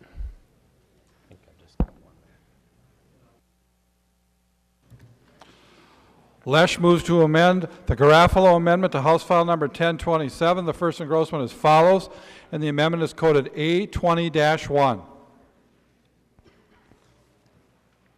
The member from Ramsey, Representative Lesh, to introduce your amendment. Thank you, Mr. Speaker. This amendment, members, deletes the tip penalty provision of Representative Garofalo's bill and inserts my Earned Sick and Safe Leave bill, with which many of you are familiar. This, members, Earned Sick and Safe Leave is a legislative inevitability. And you may say, why? Really? We're never going to pass that in Minnesota? I beg to differ. The movement across the nation is toward earned sick and safe leave policies. Now it has been adopted in over 17 municipality jurisdictions in the United States. This includes Philadelphia, which is the most recent to pass it. 5 weeks ago, I'm sorry. It's been adopted in 3 states, California, Massachusetts, and Connecticut. The cities include Seattle, Portland, Eugene, Oakland, San Francisco, San Diego, New York City, Washington, D.C., East Orange, Irvington, Jersey City, Newark, Passaic, Peterson, Montclair, and Trenton. Now, all of these individuals and the citizens of these states and cities that have passed it recognize the fundamental truth that San Francisco learned when they first passed this in 2006. They were the first jurisdiction to pass this nationally. And at the time, the Chamber of Commerce folks in San Francisco said, you can't do this, you're going to kill business. And that was much similar to what we heard last year when the Chamber and the business partnership testified against this in committee. But what San Francisco found, and they looked at this again a few years later after that it was passed, was that on the contrary, businesses were not doing more poorly. In fact, they were doing better. Employers were not objecting it. It was one of those things where they said, well, I guess this isn't as bad as we thought it was going to be at the time, kind of like what a lot of you guys said about Bill Clinton these days. But the point is that the $6 billion a year national cost of presenteeism, meaning people coming in and infecting the rest of your workforce, was done away with by giving people a nominal number of earned sick days. And in this case, this bill proposes it as 1 hour for every 30 hours worked, which is far south of what most of you are making in the private sector workplace as it stands now. And in fact, this bill, this amendment accounts for that. It says if you have more generous policies, which include paid time off, that can be accounted for in this amendment. Members, over 1 million working Minnesotans, that's 41%, have no earned sick and safe leave. Many of these are caregivers and patients. These are the people who we want especially to have earned sick and safe leave. These are the people that are caring for your kids at childcare. These are the people that are handling your sandwiches behind the sneeze guard at Subway. Okay, you want those people to be healthy because those people are at the front lines of public health. If someone's going to get sick, they're the canaries in the coal mine. But the number of individual Minnesotans, including those folks that this would help out, is close to 3 times the number of affected Minnesotans who benefited last year from our minimum wage increase. These are Minnesotans who do not earn sick and safe time benefits where they work, and Minnesotans who work in places where they're disciplined and lose pay and promotions, or are discouraged or even retaliated against from using the sick and safe time benefits that they've earned. And this amendment takes that into consideration as well. It's wrong for hardworking Minnesotans and their families to have to continue making impossible choices between the health and safety of themselves and their loved ones or the security of their jobs and their paychecks. Last year, members, we increased the minimum wage, moving our state's wage floor from one of the lowest in the nation to one of the highest. This year, we must take the next step in raising our workplace standards to respect the dignity and humanity of workers, just like we raised the wage floor last year, and this includes allowing workers to stay at home when they're sick without risking their paycheck or their job. Sick and safe leave is a basic workplace benefit that all Minnesota's workers should have the ability to accrue. Now, remember that when we started this off, members, we were talking about earned sick time, that if you're going to work, you ought to have the opportunity to also earn sick time. But we're talking also earn sick and safe time, because I've seen this as a prosecutor of domestic abuse cases, that victims of domestic assault who come into court, come into my office, they're taking time off work, they're having to pay to get transportation down to the courthouse, they're having to sit in on hearings, they're having to testify. This should count as well. And while it may not be diagnosed as physical illness, it also impacts a huge number of Minnesotans, and it's unfair that they're not able to use earned time in order to gain justice through the judicial system. So we included that in the bill, and we think it's just as well. Now, members, lastly, why is this a political inevitability? Because a statewide poll in November of 2014 by Public Policy Polling indicated that 70% of Minnesotans support this, support the opportunity to earn sick and safe leave. And that includes 60% of Republicans. 60% of the folks who vote for you in GOP primary elections support this as a basic right of Minnesotans. We sincerely believe that this is going to pass in light of that, members, and so I would ask for your support. And Mr. Speaker, I ask for a roll call.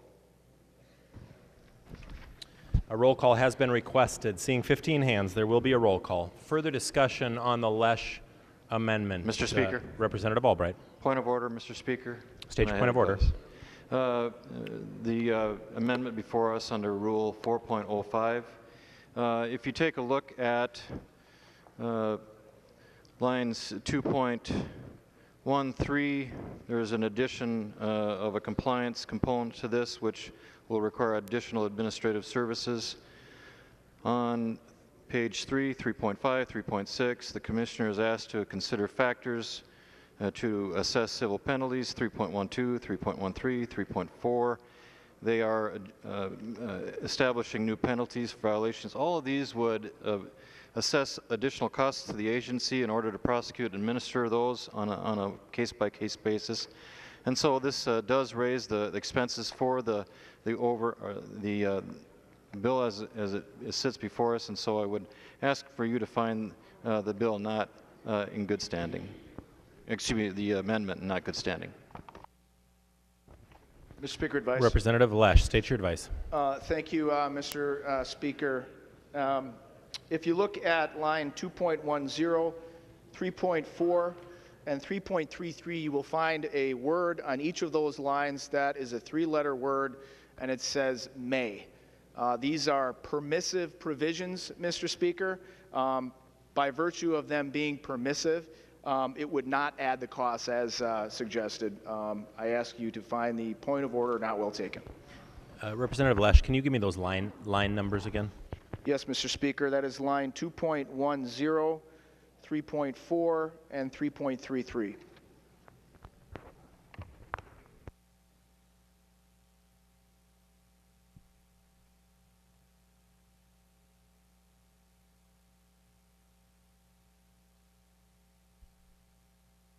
Any further advice? The member from Wabasha, Representative Drazkowski. Thank you, Mr. Speaker. I'd offer advice too. And State your advice. That advice, Mr. Speaker, Representative Lesh was talking about lines 2.9 through 2.13, the additional compliance offered to the Commissioner. I would suggest, members, if we have a bill before us that says may and we offer that authority to the government, do we offer that authority expecting the government's not going to do anything with that authority? Members, that has not been my experience, nor has it been the experience of my constituents in my district. The more authority that we give to the government, the more that it does to us, and the author is giving the government more opportunity to do more things to us and to my constituents and your constituents, and to spend our money to do it.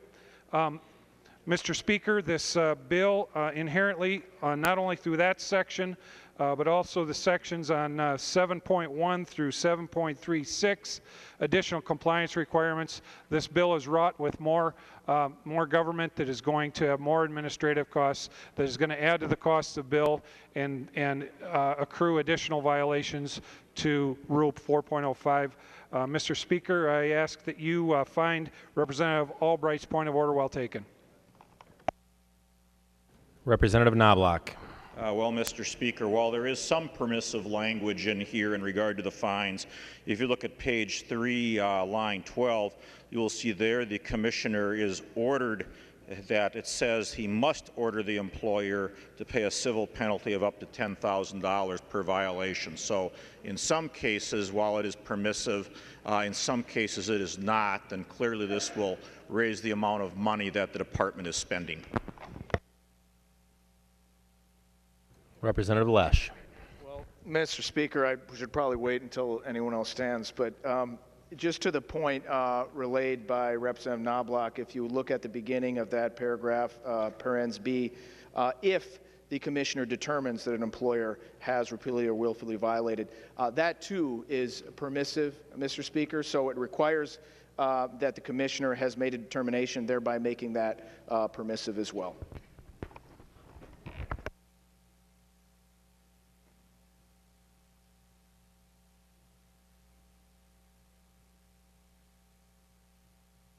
Representative Mahoney.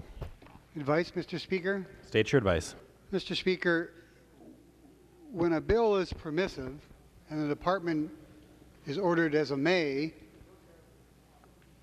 fear of government should not come into your decision. Fear of what may happen should not come into your decision. This bill is permissive. There should be no cost because it is a may, and the Commissioner can lightly say to someone, you shouldn't do this, or you need to change your behavior. So it is not an administrative cost, it is not a judicial cost, and it is permissive.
Thank you, members. And after reviewing the amendment and the rule, and upon the advice of Representatives Lesh, Knobloch, and Drazkowski, I will find the point of order well taken. Mr. Speaker, Representative Lesh. I move to appeal the ruling of the Speaker and ask for a roll call. Representative Lesh moves to appeal the ruling of the Speaker and requests a roll call. Seeing 15 hands, there will be a roll call. As a reminder, members, the question before the body is, shall the decision of the Speaker stand as the judgment of the House? A yes or green vote supports the ruling of the Speaker. A no or red vote goes against the ruling of the Speaker. Discussion on the question before the body. Representative Lesh. Thank you, Mr. Speaker. And I understand you're working hard to make good rulings up there. But remember, members, we've got a bill on wages here, and we are adding an amendment, or it's my effort to add an amendment that directly affects earned sick and safe time for those wages earned.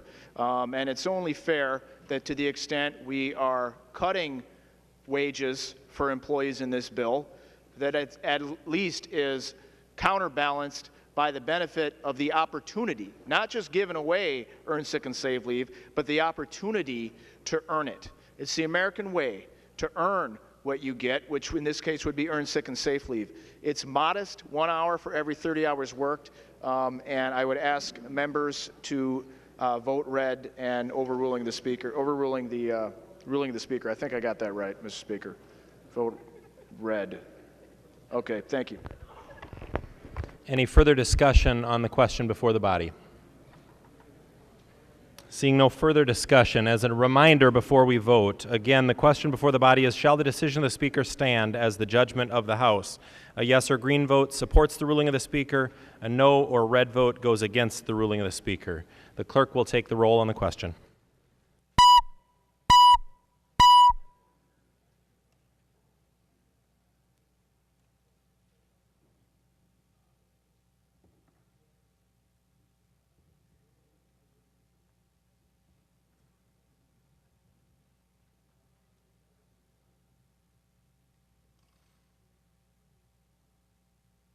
Clerk will close the roll.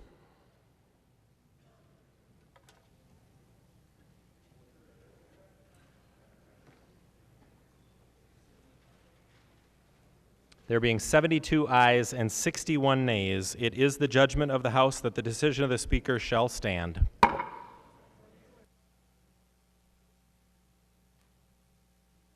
There is an amendment at the desk. The clerk will report the amendment.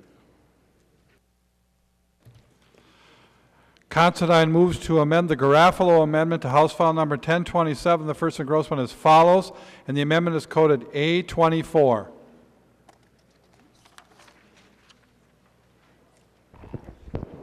The member from Blue Earth, Representative Considine, to introduce your amendment. Thank you, Mr. Speaker. I've received a number of emails, and the one compelling argument that I see is that a number of the places are talking about sharing the money that they would save with the people in the back, the dishwashers, the bus boys, the cooks, and this bill would put the money saved into a fund and distribute it to those people, which I think is an admirable use for it. I would urge you to vote yes. Thank you.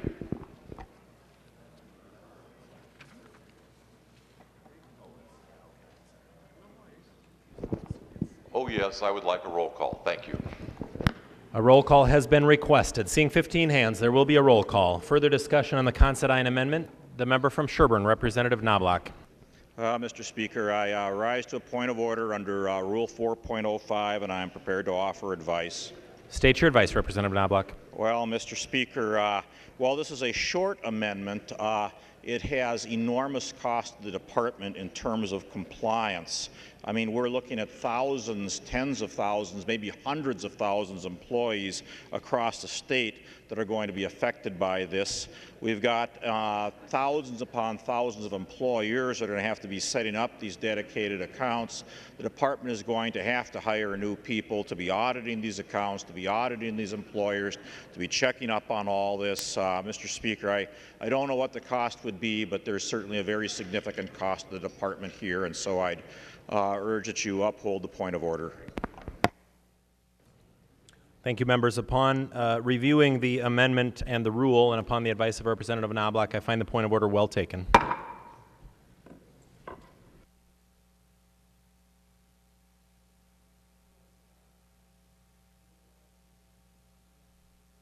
There is an amendment at the desk. The clerk will report the amendment.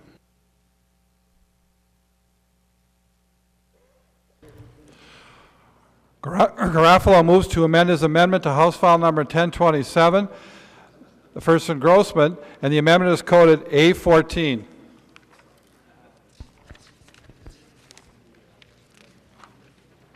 The member from Dakota, Representative Garofalo, to introduce your amendment.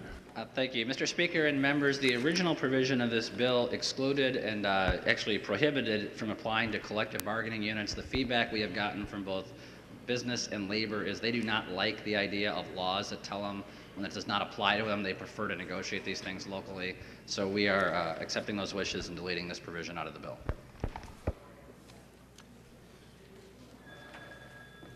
Discussion on the Garofalo amendment.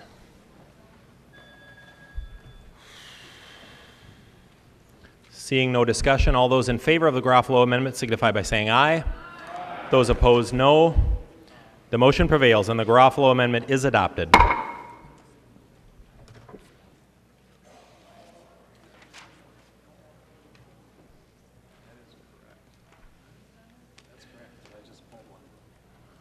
All right, discussion on the Garofalo amendment as amended, the DE amendment. The member from Hennepin, Representative Thiessen. Thank you, Mr. Speaker. Will Representative Knobloch yield for question? Representative Knobloch. He will yield. Thank Representative you. Thiessen. Representative Knobloch, this goes more to the amendments that we've heard tonight. I just want to understand your argument on those points of order. Essentially, it's you make the bill more complicated, requiring more enforcement, and as a result of that, the bill is out of order under Rule an amendment is out of order under Rule .405. Is that how I understood the arguments you were making? Representative Knobloch. Well, Mr. Speaker, Representative Thiessen, I think that there's probably a certain amount of additional work that a department may be able to absorb, but my argument is that for the amendments to which I spoke, there was so much additional enforcement that in that case it would certainly cost them more money and thus be out of order under 4.05. Mr. Speaker, point of order. State your point of order. I move for a point of order under Rule 4.05. Representative Thiessen moves for a point of order under Rule 4.05. I assume you have advice, Representative Thiessen? I do. State your advice. Mr. Speaker, the amendment that we're now dealing with adds provisions that are going to require additional enforcement by the department. It adds provisions requiring that they audit whether employers are taking gratuities out of the debts, the tips that are getting when they're charged on a debit card. They're going to require additional auditing, Mr. Speaker, about whether sexual harassment complaints have been filed against a particular employee to correlate those which are actually in a different department and then being filed, and then they're going to have to go over to that department, find out whether they're being filed, and then have to go to that employer and actually enforce the new rule that came in through the Murphy amendment. And so Representative Garofalo's current amendment expands the scope of his underlying bill, makes it more expensive, increases the spending under the bill. So I would, under the previous rulings that you've made all night tonight, I would suggest that you find this point of order well taken. Any further advice?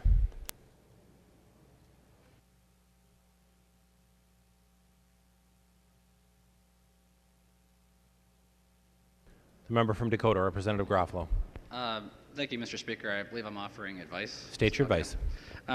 Mr. Speaker and members, first of all, when the, we'll now call it the Davney provision, when that was accidentally taken out of law, the rules were taken out of law, and then put back in a reviser's version, there was no fiscal note listed on that provision, so I don't think that would really apply. With regards to the second section of the amendment, we are actually we are deleting from law the existing two-tiered minimum wage that was passed last year in that law.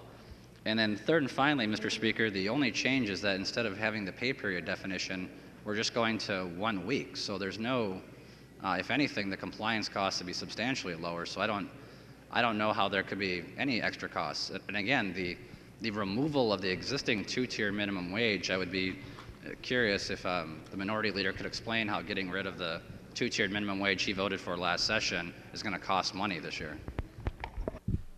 Mr. Speaker, advice? The member from Hennepin, Representative Thiessen, state your advice. Thank you. Representative Garofalo wasn't listening to my advice. I didn't talk anything about the 2-tiered wage. I was talking about the Murphy Amendment that went on related to sexual harassment, and it's going to require the Department of Labor and Industry to actually go to the Department of Human Rights, track down, probably pretty laboriously, whether 3 sexual harassment complaints have been filed. Going to have to take that information. It's going to have to go back out to the employers where that's the case and make sure that that employer is not following the tip penalty provision that you're trying to put into law tonight. And that will increase the enforcement, not just of Dolly, but also of the Department of Human Rights, which I don't know that they collect that information even yet today. So they're going to, the Department of Human Rights is probably going to have to go out and start collecting that information and gathering it. So that is the provision I was talking about, in addition to the Dabney provision, and it does increase the cost and enforcement required under this amendment as it currently stands, and so it is out of order under Rule 4.5 under the rulings that you've made repeatedly tonight. The member from Ramsey, Representative Murphy. Thank you, Mr. Speaker, and members' advice. State your advice. Thank you, Mr. Speaker. I want to repeat what I shared with you earlier, that women in states with a sub-minimum wage are twice as likely to experience sexual harassment in the workplace. The underlying bill is creating a sub-minimum wage for tipped employees. Thus, there will be more reported cases of sexual harassment based on the findings of this study and what we know to be the experience of servers, not only in Minnesota, but in other states where they pay a sub-minimum wage. We know that there are going to be more reports and thus enforcement being required by the Department of Human Rights. There will be a cost attached to that, Mr. Speaker and members, and thus I hope that you find the point of order well taken. Thank you. The member from Dakota, Representative Garofalo. Thank you, Mr. Speaker and members, and thank you to Representative Thiessen for pointing out that the rescission of the DFL's 2-tiered minimum wage is not what he was talking about in terms of a fiscal cost. I apologize for misstating that.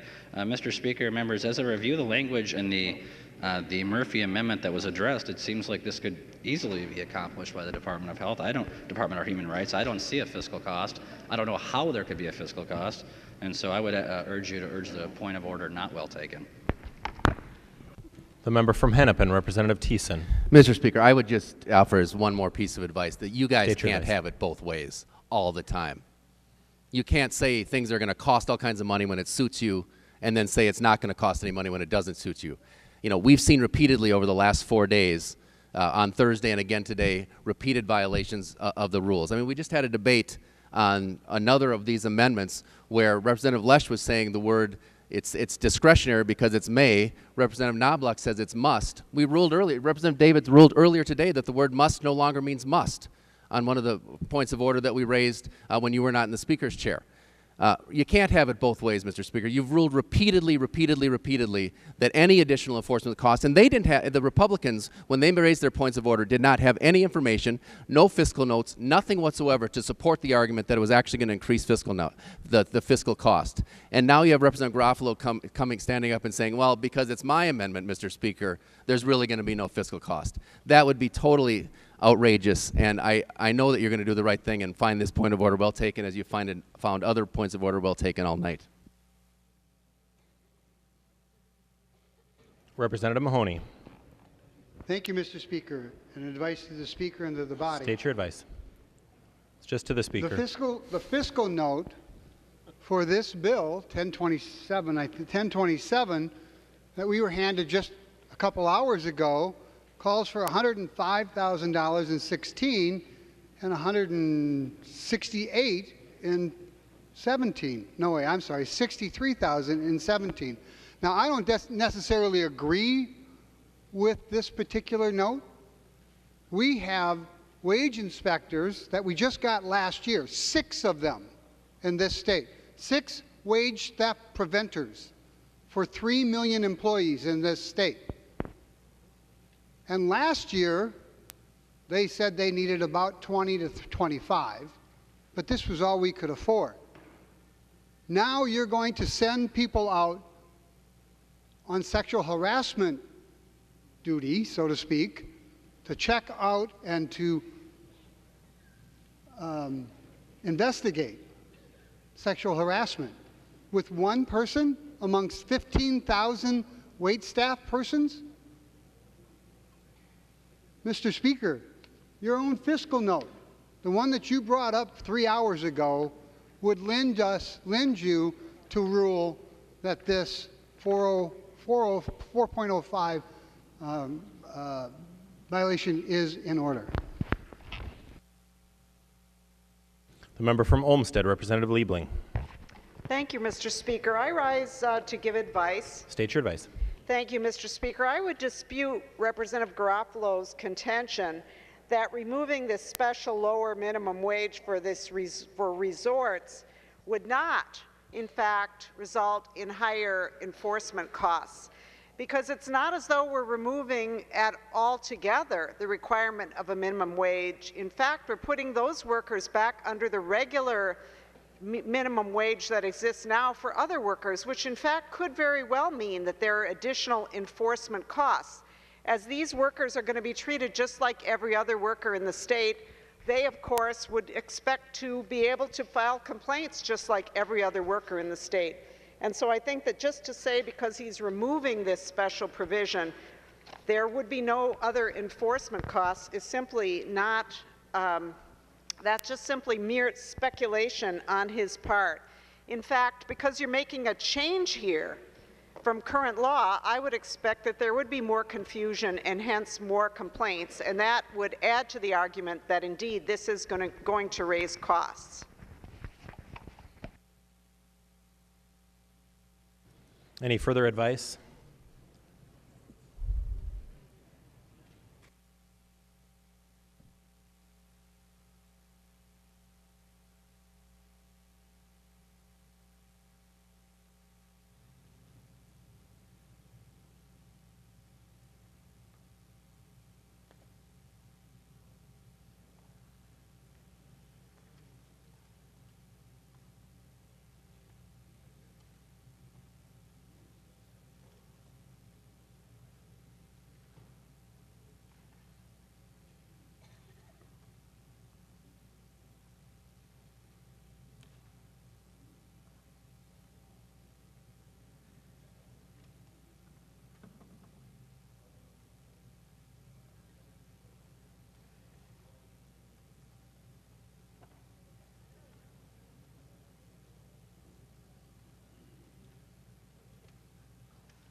Members, having reviewed the amendment, the amendment, the rule, and upon advice of numerous members, I find the point of order not well taken.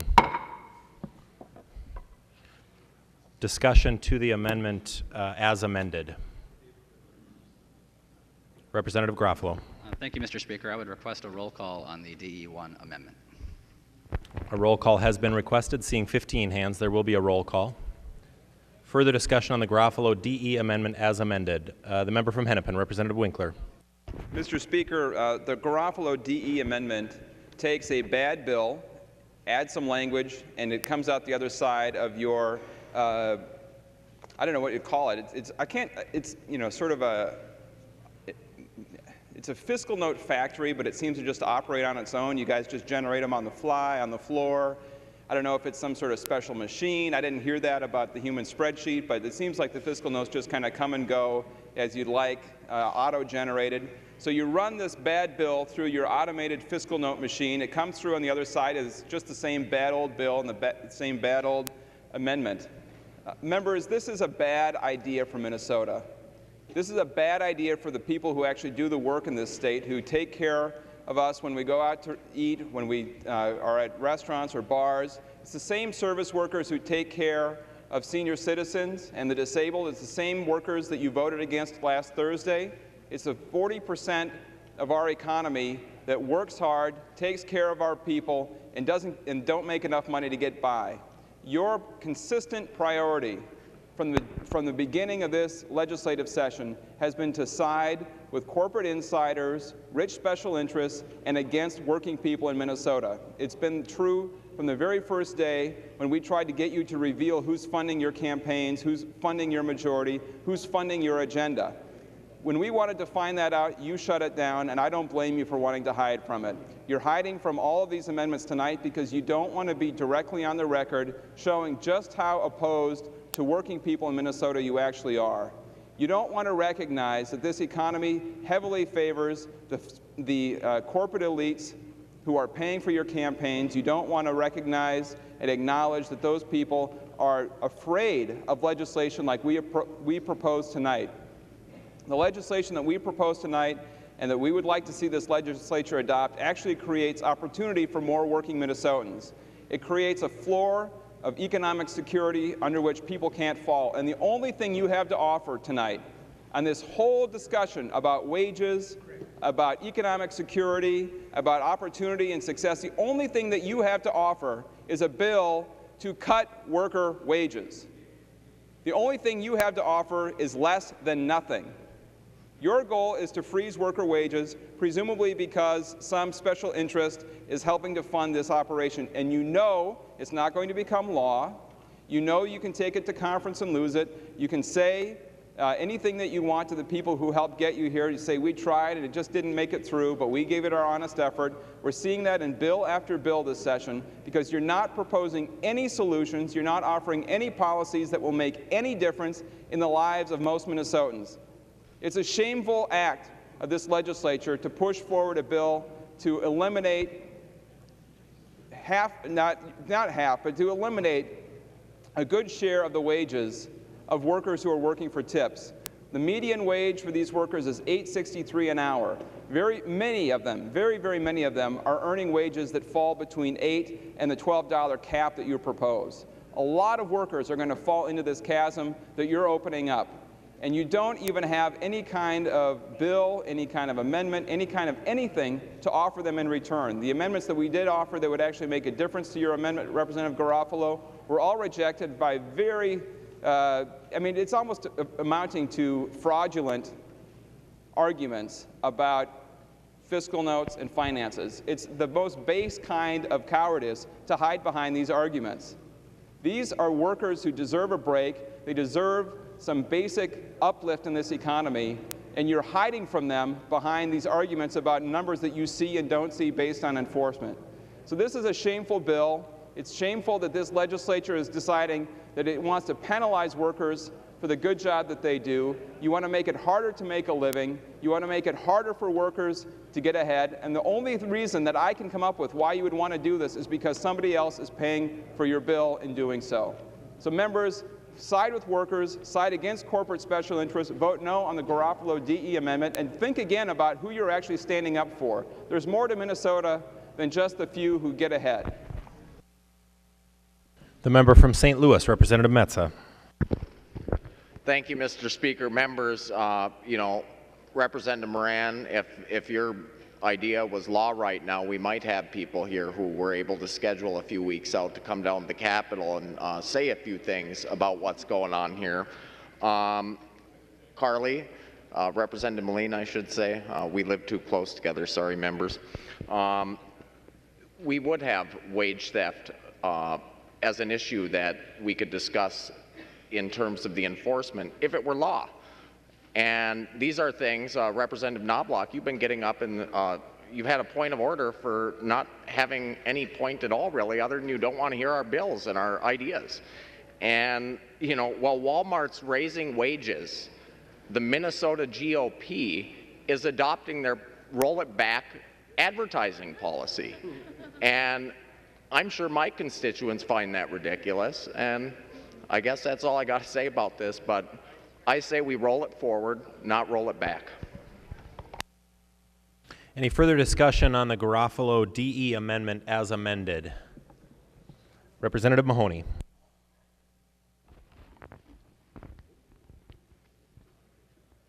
Mr. Speaker, members, Representative Garofalo,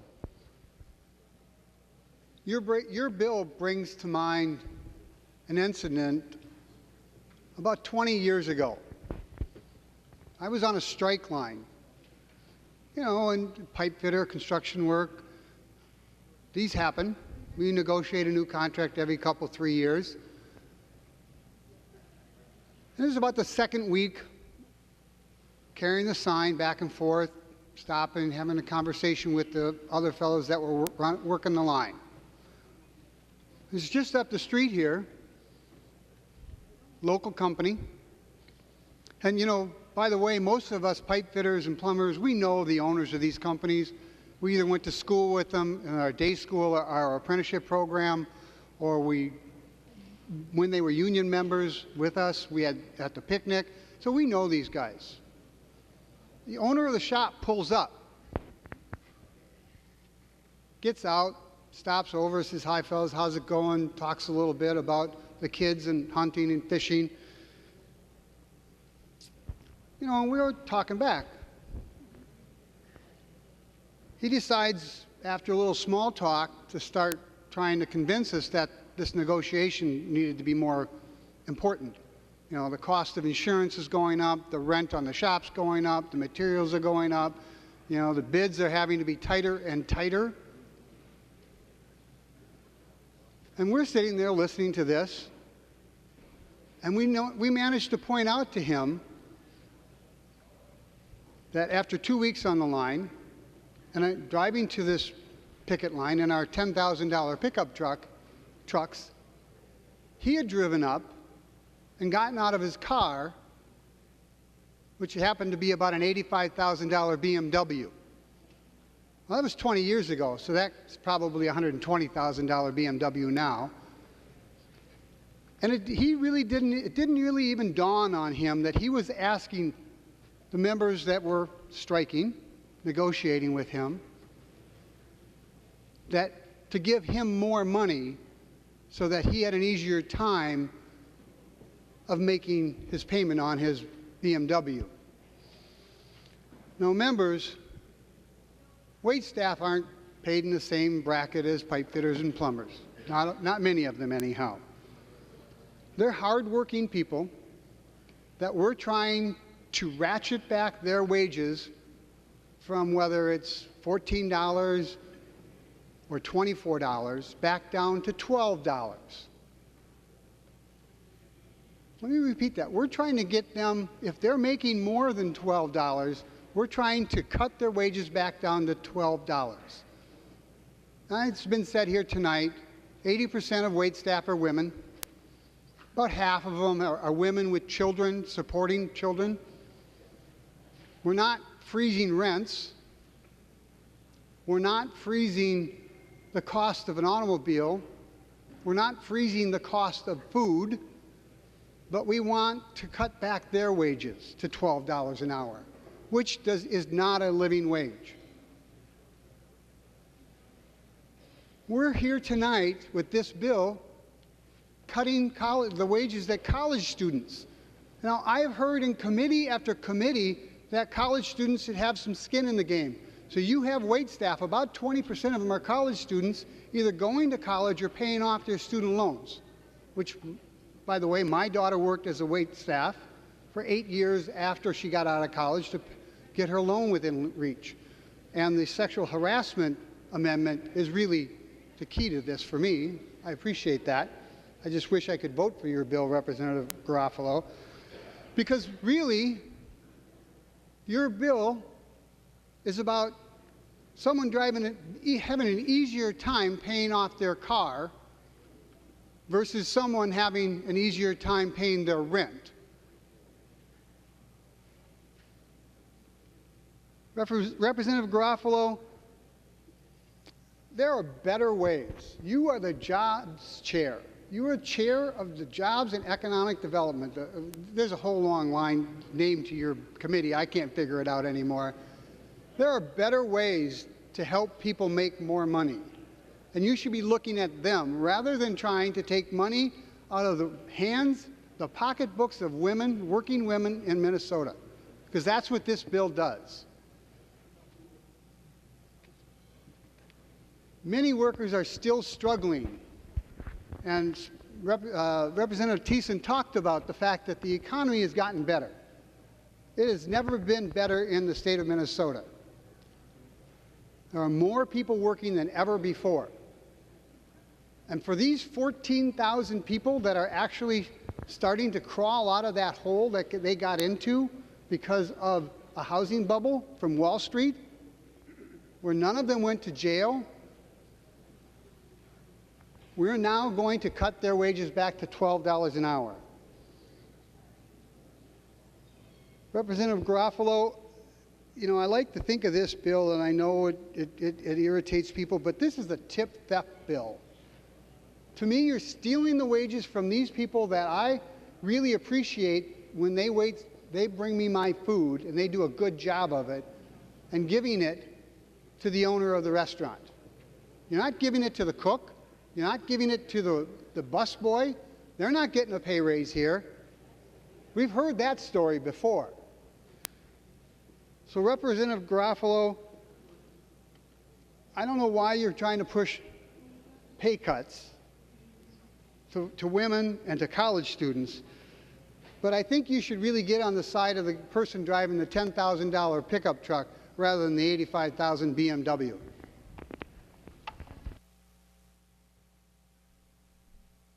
The member from Anoka, Representative Whalen. Thank you, Mr. Speaker. So I really appreciate the debate and the conversation that's going on, and I just, because of my own experience working in the service industry and my mom's and my sister's, I just want to say a few things. My mom was a server for over 20 years, waitressing. I was a barista. You know, I had to make drinks and stock swizzle sticks and all of those sorts of things. And my sister worked at Perkins and other places.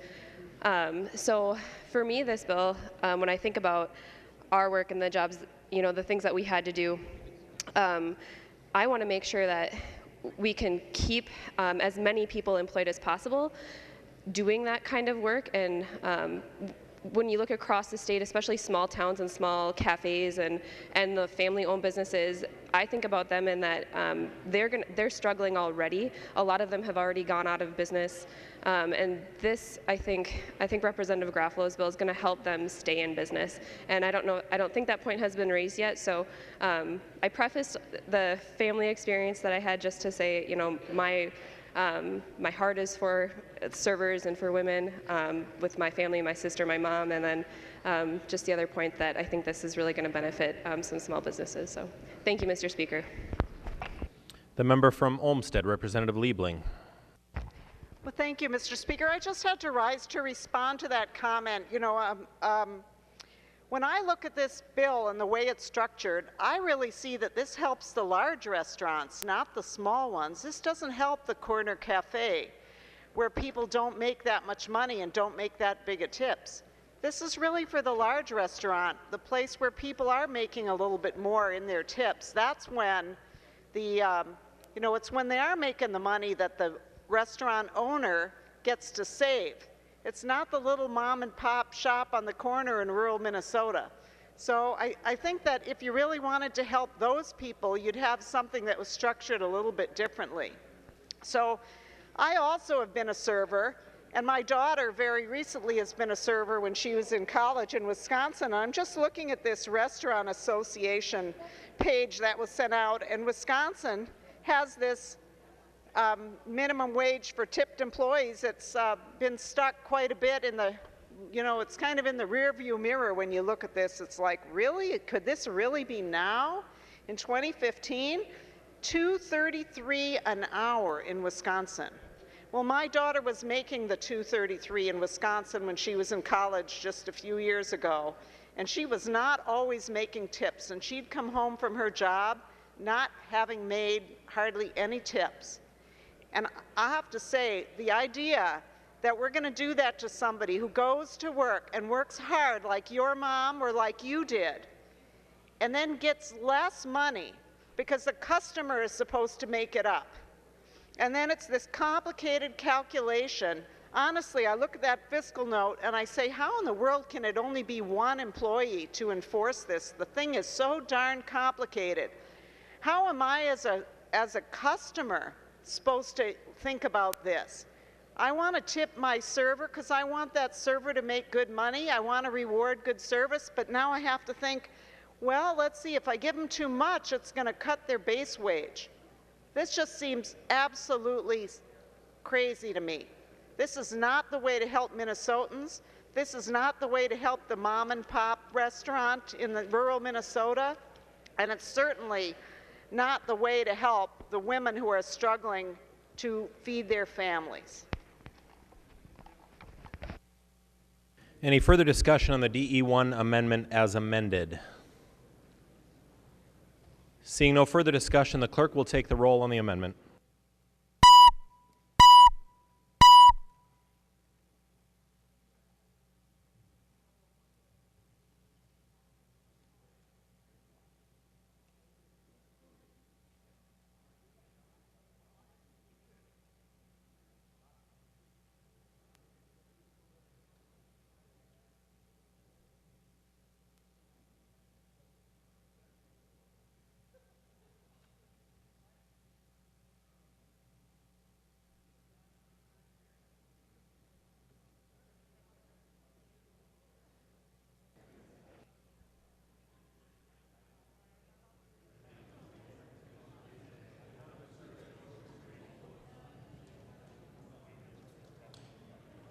The clerk will close the roll.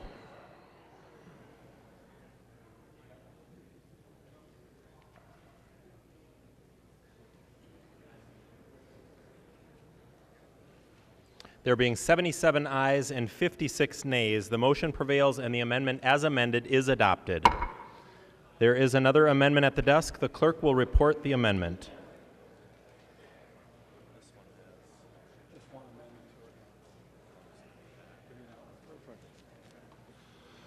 Moline moves to amend House File Number 1027, the first engrossment as amended as follows, and the amendment is coded DE3. The member from St. Louis, Representative Moline, to introduce your amendment.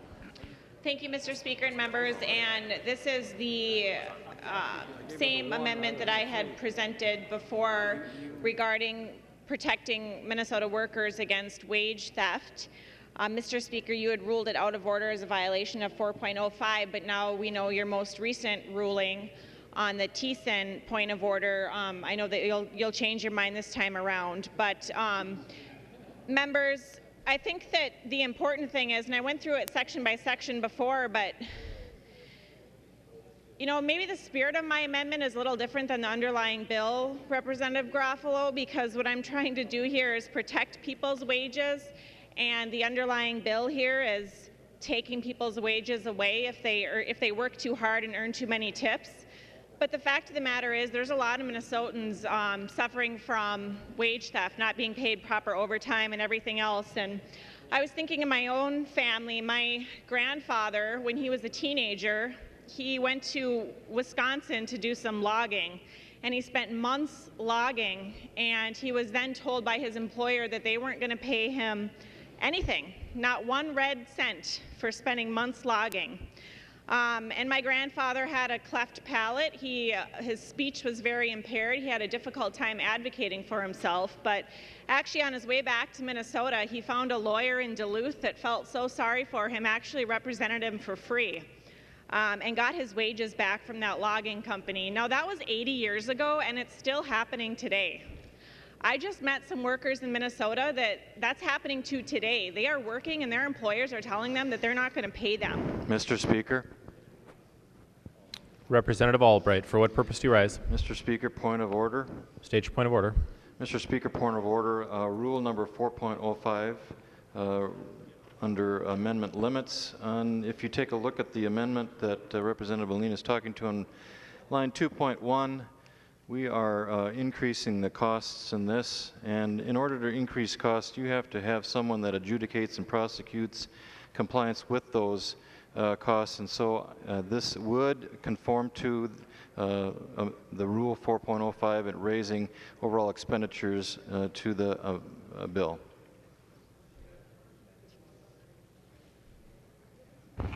Representative Mr. Speaker, Moline. point of parliamentary inquiry. Representative Moline. Sorry. Mr. State Speaker, your point of parliamentary inquiry. Mr. Speaker, what does the term would mean in 4.05? How certain does the spending increase need to be? Because I read that word as would as being it needs to be pretty certain. So I'm wondering first what the meaning of the term would is in 4.05, and then I'll have a follow-up question. Thank you.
Representative Pinto, to your point of parliamentary inquiry, I'm not sure if I understand it exactly. You're asking me to define that word.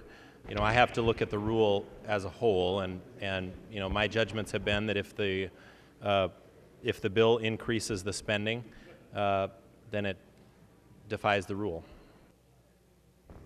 Mr. Speaker, a point of parliamentary inquiry. State your point of parliamentary inquiry.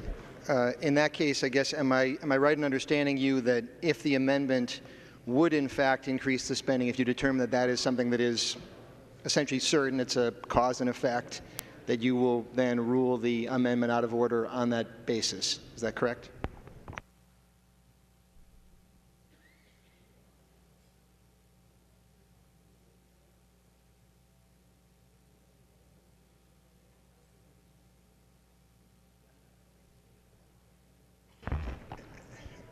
Representative Pinto, as the presiding officer, I can only respond to the points of order that are raised. I listen to the advice of the body and make the decision based on reviewing the rule and reviewing the amendment before me. Mr. Speaker. Representative Pinto, for what purpose do you rise? Oh, sorry. Representative Schoen, for what purpose do you rise? Mr. Speaker, recently we had a discussion. For what purpose do you rise, Representative Schoen? Just a point of clarification, Mr. Speaker. We're on a point of order right now. Absolutely, into this point of order, Mr. Speaker. You pointed out on this House floor. If you're rising for advice, I'm gonna rise for advice, Mr. Speaker. I can put you in the queue behind Representative Moline. That would be great, Mr. Speaker. Thank you, Representative Schoen. Representative Moline. Thank you, Mr. Speaker. Advice. State your advice. Well, Mr. Speaker, you know, we just saw Representative Thiessen rise to a point of order under this same rule on amendment of the majority party, and the Speaker changed his rulings for what he's been ruling the entire night. Representative Thiessen provided the exact same logic under his point of order as Representative Knobloch and Representative Albright and Representative Drazkowski and members of the majority party have provided in order to stifle the amendments of the minority party. And over again tonight, you ruled our amendments out of order under 4.05. Then Representative Thiessen rose to a point of order on a majority party amendment, and you changed your ruling. You know, I don't know how it would be fair for you to change your ruling again, because it would be so blatant that the majority party is trying to rule members of the minority party, rule our amendments out of order. It would be so blatant based on the fact that how you've ruled this evening, Mr. Speaker. And I would ask that you not take the point of order well taken, or at least defer your ruling so that we can take the amendment to the amendment and continue discussion, Mr. Speaker.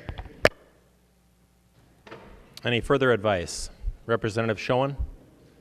Well, thank you, Mr. Speaker, and I can either defer until after we're done. But, you know, recently you pointed out directly that we were going to, as the minority, be able to finish explaining our amendments before members were going to interrupt our members while they were trying to explain their amendments. And clearly that's happened to Representative Moline and others tonight. All I'm saying is, could you just reinforce that we're going to be able to explain our amendments before we get interrupted, Mr. Speaker? I know that we ended pretty rough on Thursday night in a rush while we were trying to finish up business. But tonight, maybe Representative Moline could have finished her amendment before being interrupted. Thank you. Further advice, Representative Thiessen. Thank you, Mr. Speaker. Well, in this Moline amendment, as was pointed out previously on the point of order, it pays for itself. The money that's raised through fines is what pays for the enforcement. In the Garofalo amendment that included Representative Murphy's underlying amendment, there is no provision for paying for anything from the Department of Human Rights to analyze when 3 sexual harassment claims are brought in, to take that information and notify the Department of Labor and Industry, or to have the Department of Labor and Industry reach out and talk to the Department of Human Rights. There's no provision for any of that work to go on. Now, you've recognized finally, and I thank you because we haven't seen this all session, you've actually recognized that requiring agencies and entities like the Board of Teaching as an example, which previously you have made the argument that they actually don't need to be paid for the additional duties that you're requiring them to do under another one of your bills. But tonight, at least, you're acknowledging that an agency has additional responsibilities. Well, you were previously acknowledging that. Then when I rose to a point of order on the Garofalo amendment, you again changed your tune and went back to the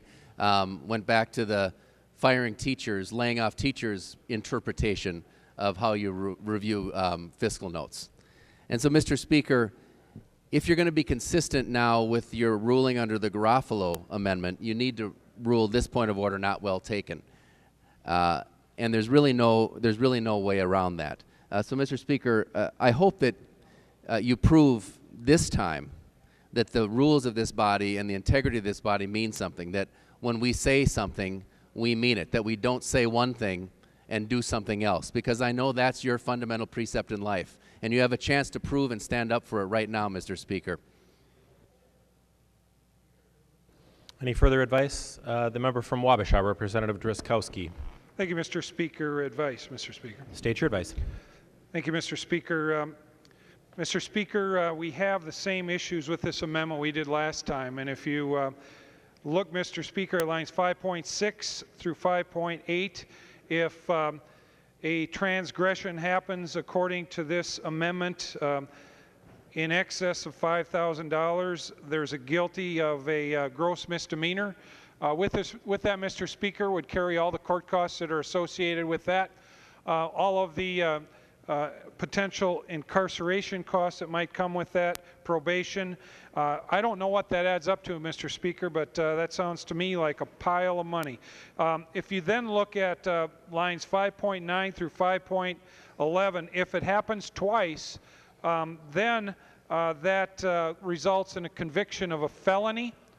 And, Mr. Speaker, we know that there's an even greater amount of costs that are accrued in each of those areas there to the government in order to put the people of Minnesota that would happen to violate these provisions into jail or a prison. So, Mr. Speaker, I would urge you, as I did last time, and we looked at the same amendment last time, very clearly reached the conclusion that this did raise the cost of the underlying bill or amendment, and ask you to call the advice of or consider the advice of Representative Albright to be well taken.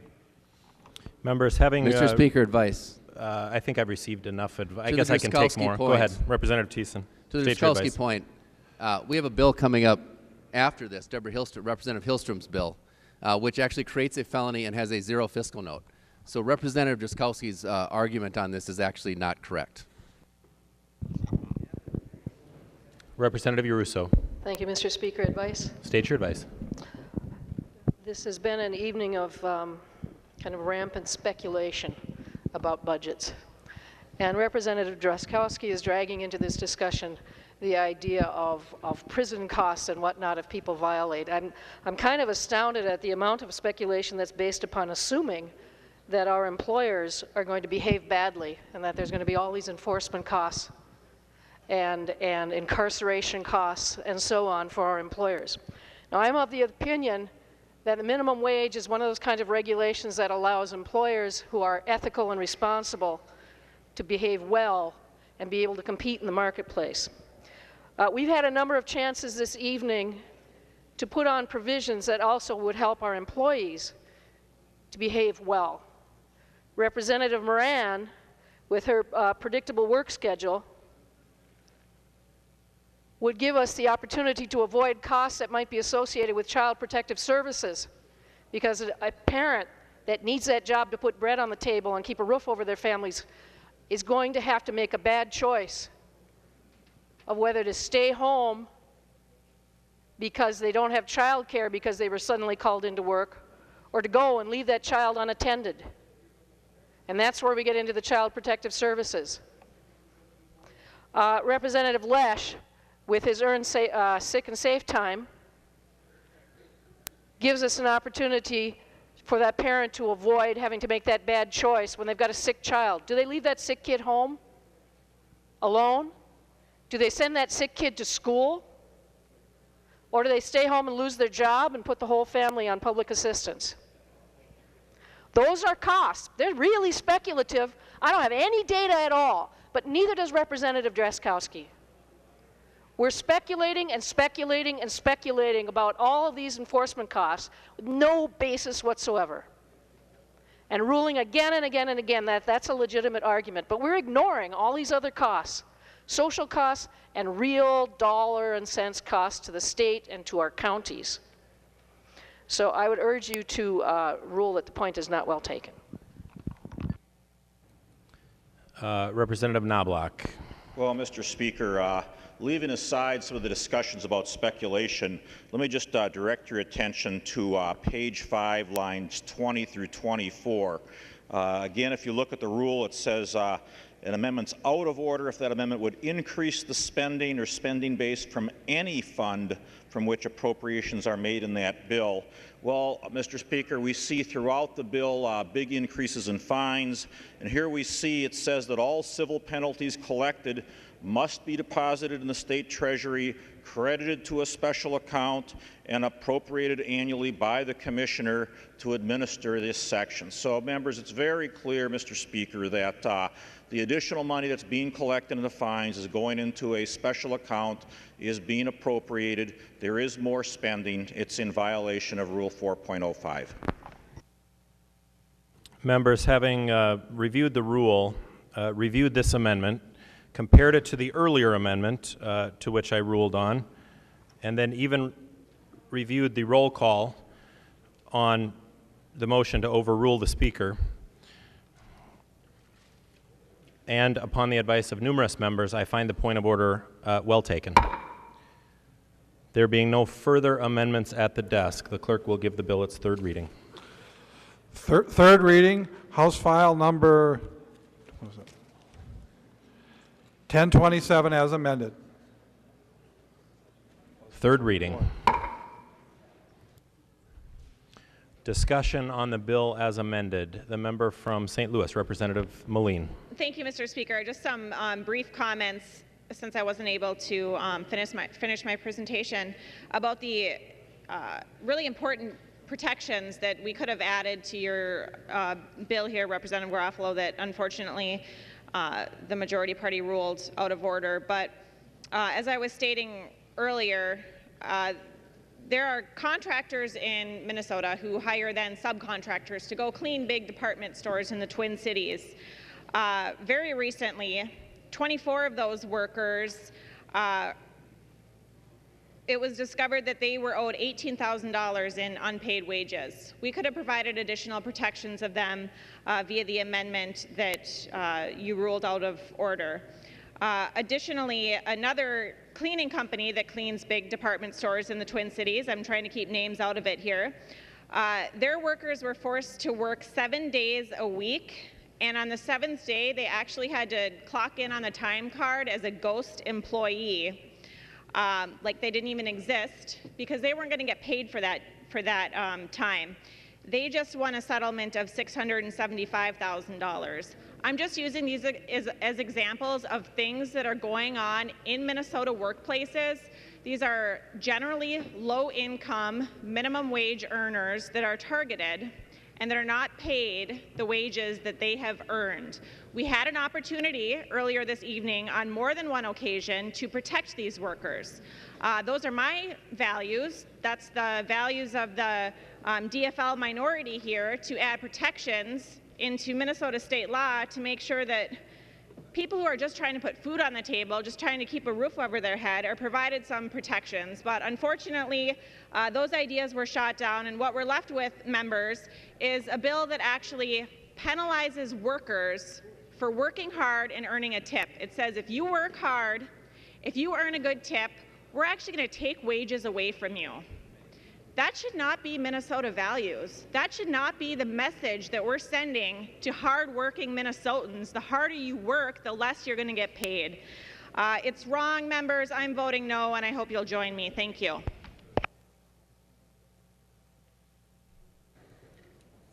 The member from Sibley, Representative Grunhagen. Oh, thank you, Mr. Speaker. I just want to thank you, Representative Garofalo, for bringing this bill forward. Just something that's been left out in the discussion is in February 2014, there was a nonpartisan congressional budget office on increasing the minimum wage to $9 or $10.10 an hour. And according to the nonpartisan federal congressional budget office, you would help 900,000 workers have higher wages, okay? So there would be help for 900,000 workers. But the same study found that 500,000 minimum wage workers would lose their job. 500,000 members. So the problem is we're not talking about, sound economic principles here. We're talking about good intentions and feelings. And the problem with good intentions and feelings is it hurts the most unskilled and vulnerable workers in our country and in our state. And I'm talking about minority youth and the job opportunities that they would have. I talked to my local restaurant owner in Glencoe, and he figured the minimum wage will cost him $12,000 more a year in wages. But he said that's not the only concern. He said, I have to increase everybody else's wages. Now, he has 34 employees. He said, I am going to have to cut some employees in order to pay that minimum wage. The other thing is, it's similar to MNsure. We mandate health insurance. Well, I've got a company in my district. They moved all non-management people to under 29 hours a week. Now, they're not supposed to do that directly, but they moved them all to 29 hours. That avoids the 30-hour mandate to provide health insurance.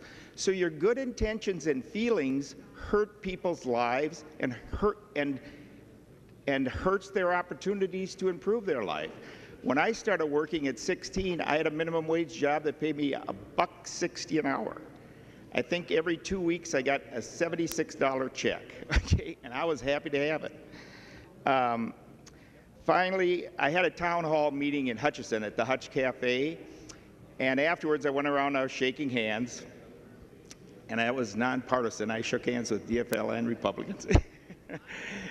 But I ran across a table of 4 senior ladies, and I just asked them where they were from. And they said they were from North Dakota. And I said, I heard that in North Dakota, If you work at McDonald's, you get $15 an hour. If you work at Walmart, you get $20 an hour. And I said, is that true? And all four ladies said, yes, that's true. I said, is that mandated? No, that's not mandated, okay? So I said, would you four ladies like to join the Governor's Economic Advisory Council? I think you could teach us a thing or two about how to raise wages. So when you create a booming economy, you raise wages. Excessive taxes and regulations reduce wages and create part-time work. And unfortunately here in Minnesota, we've taken our state in the wrong direction, and this bill is a step back in the right direction. Thank you, Mr. Speaker and members. The member from Dakota, Representative Atkins. Thank you, Mr. Speaker, and good evening, members. Mr. Speaker, I think I'm going to start with a point of personal privilege, if I may. State your point of personal privilege. I will, and I never do this, so this is unusual for me, but I just wanted to say thank you and offer an apology. The thank you is on Thursday morning. I've been telling folks that this big gash on my head is because it's getting kind of rough down here at the Capitol. The truth is, I did one of those things that old people do. I got up early about 5:30 and I fell in my own bathroom and hit this piece of tile that sticks out. So I'm laying there on my bathroom floor in a pool of my own blood. And my wife, who just had surgery a few weeks ago, had a cervical fusion, so she's got this big neck brace on, the poor gal. And she comes rushing in to my rescue. She gets lightheaded because the sight of blood doesn't help so much. My daughter, who's a teenager, she comes running up, gets lightheaded as well, takes a few steps staggering backwards, and falls down a flight of steps. So now my poor wife is sitting there, neck brace on, husband pool of blood, daughter bottom of steps. By the way, daughter's okay. She's not in a coma or anything, just a little bruised up. But my wife came to the rescue. My wife, the former server, who spent the better part of her adult life as a server, she got her wits about her, got everything sorted away. So we head off to the emergency room trying to decide who's going to drive, I might add, which is a whole other discussion. But I get my 13 stitches in my head. Doctor says, now listen, you can't be doing anything today, okay? So of course, I canceled all my appointments, but there was this veterans bill on the calendar on Thursday. And when it comes to veterans and cops and firefighters and folks like that, I figured, with what they've gone through, I'm going to get here. So I defied my doctor's orders and I got here and I voted on that veterans bill, and I was proud that I did that. And then I felt like crud. The reason I say thank you is to a person in here, everybody that I ran into. We have our differences, right, and all of that. But every one of you, and even today, asked me how I was doing and expressed, is there anything we can do for you? And I genuinely appreciate that. So I don't do this personal privilege stuff very often, but I just wanted to say thank you to all of the members that I ran into. It means a lot to me. The second thing, the apology, Mr. Speaker, is one I owe to you. I just left. I didn't check in with you. My understanding is that you refused to excuse me. So I did bring my medical records, Mr. Speaker, and I saw my mom over the weekend, and she wrote you a note. And it says, I'm sorry Joe had to leave early. He fell and hurt his head. He was in pain and had to go home. If you have any questions, and she put her whole phone number on there and wrote a smiley face, so you know it's from her. But I really mean that. I have a huge respect for this body and for the people who are here. I've never had an unexcused absence, and I'm sorry about leaving in the fashion that I did on Thursday. That is my personal privilege, Mr. Speaker. With that, would Representative Garofalo please yield? He will yield. Representative Atkins. Representative Garofalo, can you explain to me and I kind of know where this is all going. I won't belabor this, but does this bill have anything to do with commerce? Representative Garofalo. Mr. Speaker and Representative Atkins, the finance provisions of this bill are under the Department of Labor and Industry, and those are under the jurisdiction of the Job Growth, Energy Affordability, Policy and Finance Committee. Mr. Speaker, will Representative Garofalo yield for one other question? He will yield. Representative Atkins. Thank you, Mr. Speaker, and thank you, Representative Garofalo. Do the non-finance provisions have anything to do with business or commerce? Representative Garofalo. Mr. Speaker and Representative Atkins, I've conferred with the chair of the Commerce Committee. It is his determination and mine as well that the policy provisions were covered under the committee that I mentioned earlier. Representative Atkins. Thank you, Mr. Speaker, and thank you, Representative Garofalo. Members, I would move that this be re-referred to the Committee on Commerce. And Mr. Speaker, I'd like to offer some advice on that. I know that's not your decision, but I'd like to talk about that if I may.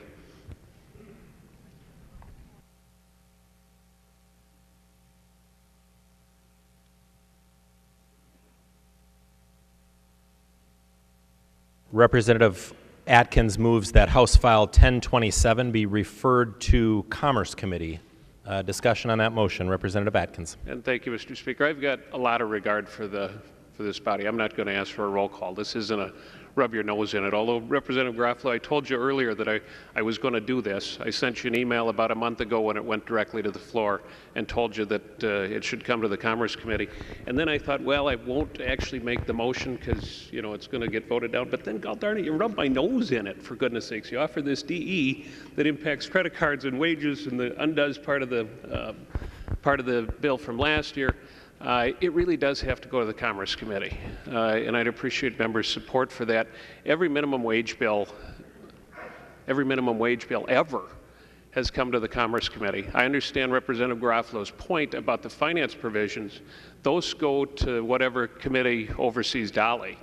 But for all but 2 years of the history of the state of Minnesota, the Commerce Committee has existed as a policy committee, and every minimum wage bill has come before the Commerce Committee. Without exception, every single one. This would be the first one ever to not come before the Commerce Committee. So, Mr. Speaker, members, Representative Garofalo, Representative Hoppe, I think it would merit coming to the Commerce Committee. And that's my motion. I'd appreciate members' support. Thank you very much for letting me take a little bit of time tonight. Discussion on the Atkins motion. The member from Dakota, Representative Garofalo. Thank you, Mr. Speaker, and Representative Atkins. Just again, the jurisdictions of the committees have changed this session, so that's why it's not gone there. Again, I consulted with Chairman Hoppe as well as myself, and you should know that the Dabney provision that we added in, the protecting servers from not having credit card transaction fees, that bill actually was heard in one committee. It was heard in the Job Growth, Energy Affordability, Policy, and Finance Committee. It had been re-referred out of the Commerce Committee. Representative Dabney made the motion. Both the chairs accepted it. So, again, I respect the fact that in the previous session, when the minimum wage bill was increased, that it did go through Commerce, but every session committee jurisdictions are different, and that is the jurisdiction of this committee this year. Any further discussion on the Atkins motion? The member from Carver, Representative Hoppe.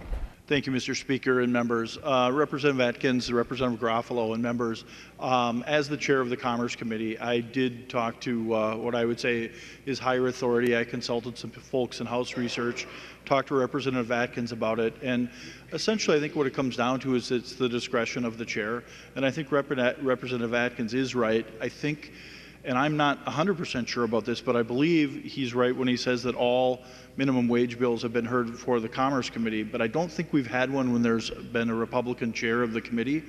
And it's discretion of the chair, and I didn't think it was the bill that we needed to have heard. And I respect Representative Atkins' committee, and I'm glad you're feeling better. The scar looks sort of distinguished, and in the interest of full disclosure, I saw Representative Atkins earlier, and I said, you got to tell the body that, you know, as you pulled the last orphan out of the burning bus, that's when you fell and hit your head. We would have bought it, probably a standing ovation. We'll do that for everything. Members, with that, Representative Atkins, I have a lot of respect for your opinion, but I would urge members to vote no on the Atkins motion to re-refer. The member from Hennepin, Representative Thiessen. Thank you, Mr. Speaker. Well, the only thing I would say in support of the Atkins motion is that you decided when the Dabney bill was introduced to send it to the Commerce Committee because that's the proper jurisdiction for the Dabney bill.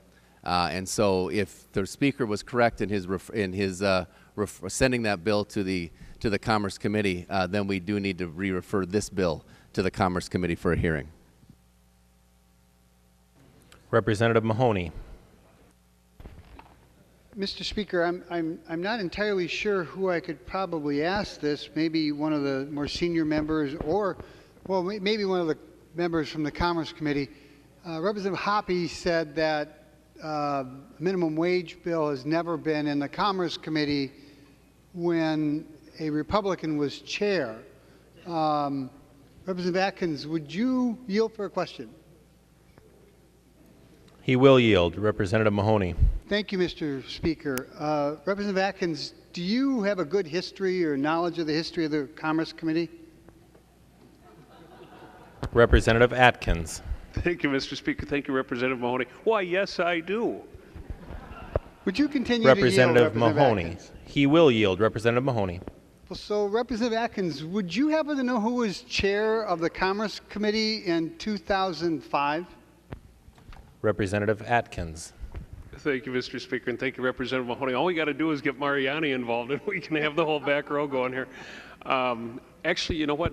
I'm looking at Representative Davids. It was either Representative Davids or Representative Wilkin. Wilkin? So, and, you know, so I'm asking with a little phone a friend.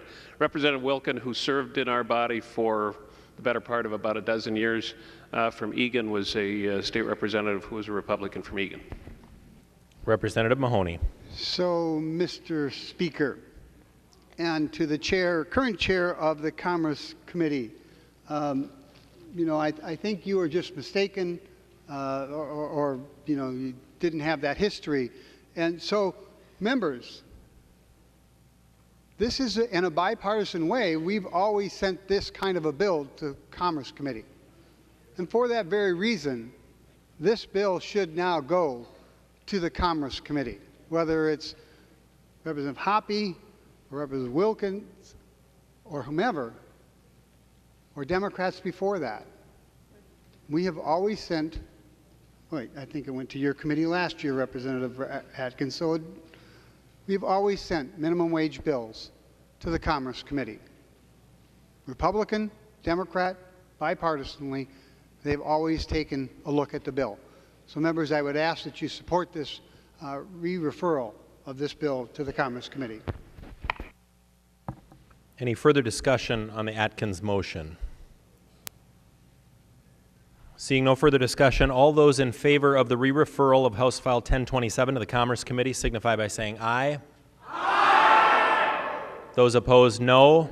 No. The motion does not prevail.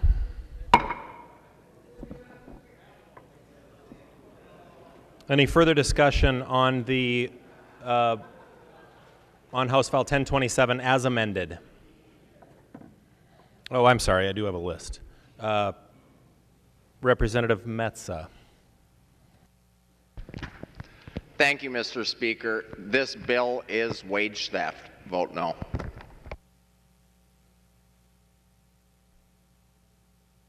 The member from Hennepin, Representative Dabney. Thank you, Mr. Speaker and members. And Chair Garofalo, thank you for including what's suddenly being referred to as the Dabney provision into the bill. You did the right thing there. The term wage theft was just used, allowing restaurants to deduct credit card fees from the tips of employees who earned those tips, hustling your food and drinks out to you, cleaning up your table, asking you what more you need, refilling your water, doing all that. Taking the credit card fees out of their tips is nothing more than wage theft. There's no difference between doing that and going into the back room and into the server's purse while she's out working and taking a few bucks and saying, well, you know, the break room is a shared responsibility between the restaurant and the employee. So, Representative Garofalo, every now and then, there's a very small Democratic part of your heart that you listen to. It's very small, don't worry. But you did the right thing there. Members, this morning's Star Tribune, the CEO of Ameriprise Financial, Good Minnesota Corporation, his total compensation last year was $97,375,517. $97,375,517. Members, I think we found the problem with the Minnesota economy. It's when workers have to fight to keep an $8 an hour minimum wage, and somebody who frankly doesn't work as hard as the average server does in an 8-hour shift gets $97 million in compensation. Members, the hospitality industry, since we raised the minimum wage last year, has come roaring back from the recession, as has the Minnesota economy, if we actually pay attention to the facts and the statistics. Labor force in Minnesota has broken 70%. 3 million Minnesotans are at work, earning money, raising their families, paying their bills. Highest percentage involved in the labor force in state history. In February alone, in 1 month, the state added 11,800 jobs. The hospitality industry was the second fastest growing industry in that month. 4,200 jobs. The perception, the presentation that somehow the hospitality industry is overburdened by paying its employees a poor wage isn't true. Not in the growth that we're seeing in that industry. In fact, 45,000 jobs were added in Minnesota last year alone. What's the challenge for middle-class Minnesotans is while the jobs are coming back, the economy is coming back, we see it everywhere across this country, 56 straight months of job growth in the United States. Wages continue to lag. Why? Because of provisions like this. It's when a green vote on this bill means standing on a server's paycheck and jumping up and down and trying to make it smaller. Members, I submit to you that the problem with the Minnesota economy, the challenge for Minnesota middle-class workers, isn't that the server makes too much money. Vote no. Thank you. The member from Dakota, Representative Mason. Thank you, Mr. Speaker.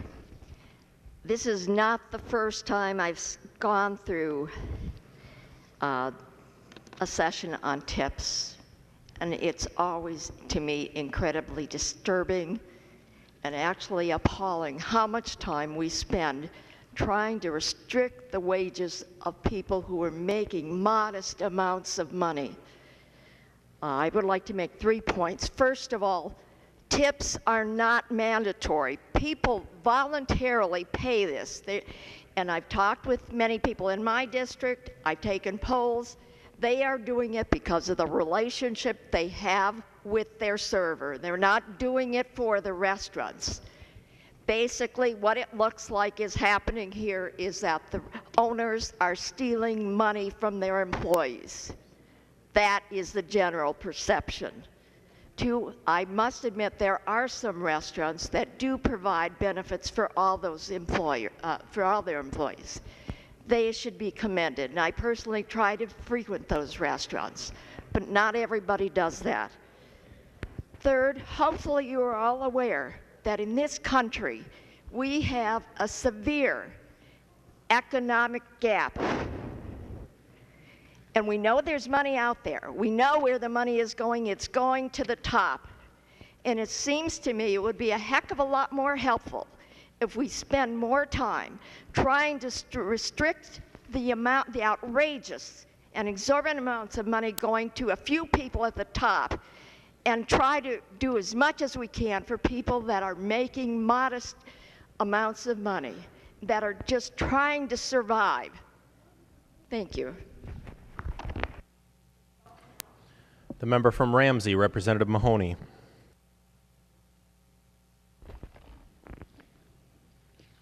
Members, hotel and restaurants are in a hiring boom. They put more waiters and wait staff and cooks and dishwashers and hostesses on than they have in years. This is a growing industry, but yet we hear time and time again the dire consequences of a minimum wage increase, and we've seen none of it. None of it. The sad fact is that this bill is lowering wages for women, and exacerbating the pay gap. Women already make less money than men. And God bless it, I was born a man. But it's not fair. It's not right. And it shouldn't, and I don't think it's the Minnesota way. When you take money away from people that work hard for a living. Increasing the minimum wage was a positive step for Minnesota and Minnesota's workers and its economy. We have grown, as the numbers that were just cited earlier. Thousands of jobs, I won't blame the 50 months of expanding economy on the minimum wage, but the last 18 months have done pretty well. We need to look for ways to expand the economy, and this certainly is not one of them. I don't know how taking money out of people who spend it on their rent, their food, their clothes helps our economy for someone who puts it into their 401k or their bank account and doesn't put it back into the economy. We are putting corporations ahead of workers. We are putting restaurant owners ahead of their workers, their employees. And I guess that's just the way you feel or you look at life. And on this side of the aisle, we think it's important for the workers to get a fair deal. And it just so happens that 80% of them are women, and the other 20%, or a big chunk of the other 20%, are kids trying to get through school, doing the right thing, going on to being the next business leader or legislator. We need to support the opportunities that increase wages, not stiff workers. We cannot give workers the shaft on a continual basis. We can't give them something and then take it away, because people are planning on that money. They made their budget, they made this, they made that. Now with this bill, how in the heck could you ever figure out your budget? Because one week you might get $12, the next week you might get, well, whatever.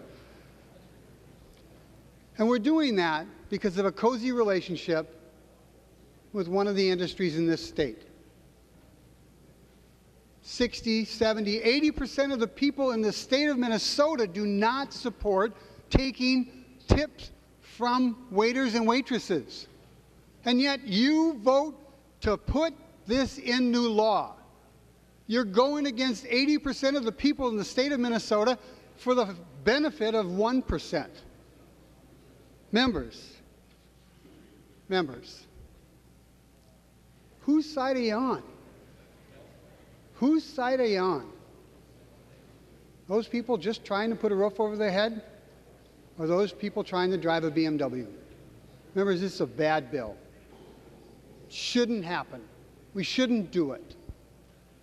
We shouldn't subject people to this kind of behavior on our part.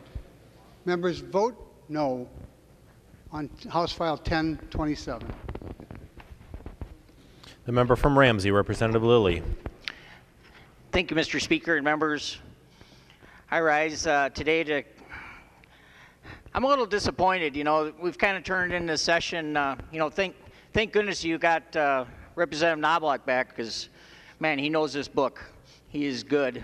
He, you know, all these different numbers and pages and lines, and we can talk about that. I like how, you know, there's a few of us that are still around. As a matter of fact, the author of this bill, and a couple days ago he brought up that, you know, when we were asking different members and stuff questions, and I know Representative Pepin and Garofalo and some of us others, Lieblings and other in our class, you know, remember Representative Coles. I remember I was in the minority, and you were here, Representative Knobloch, and I remember how scared I was. They were going to ask a question, but, you know, so I was over there, I was sweating, and I was scared, and Representative Coles was over there in the bullpen, and I was wetting my pants, scared. Sorry.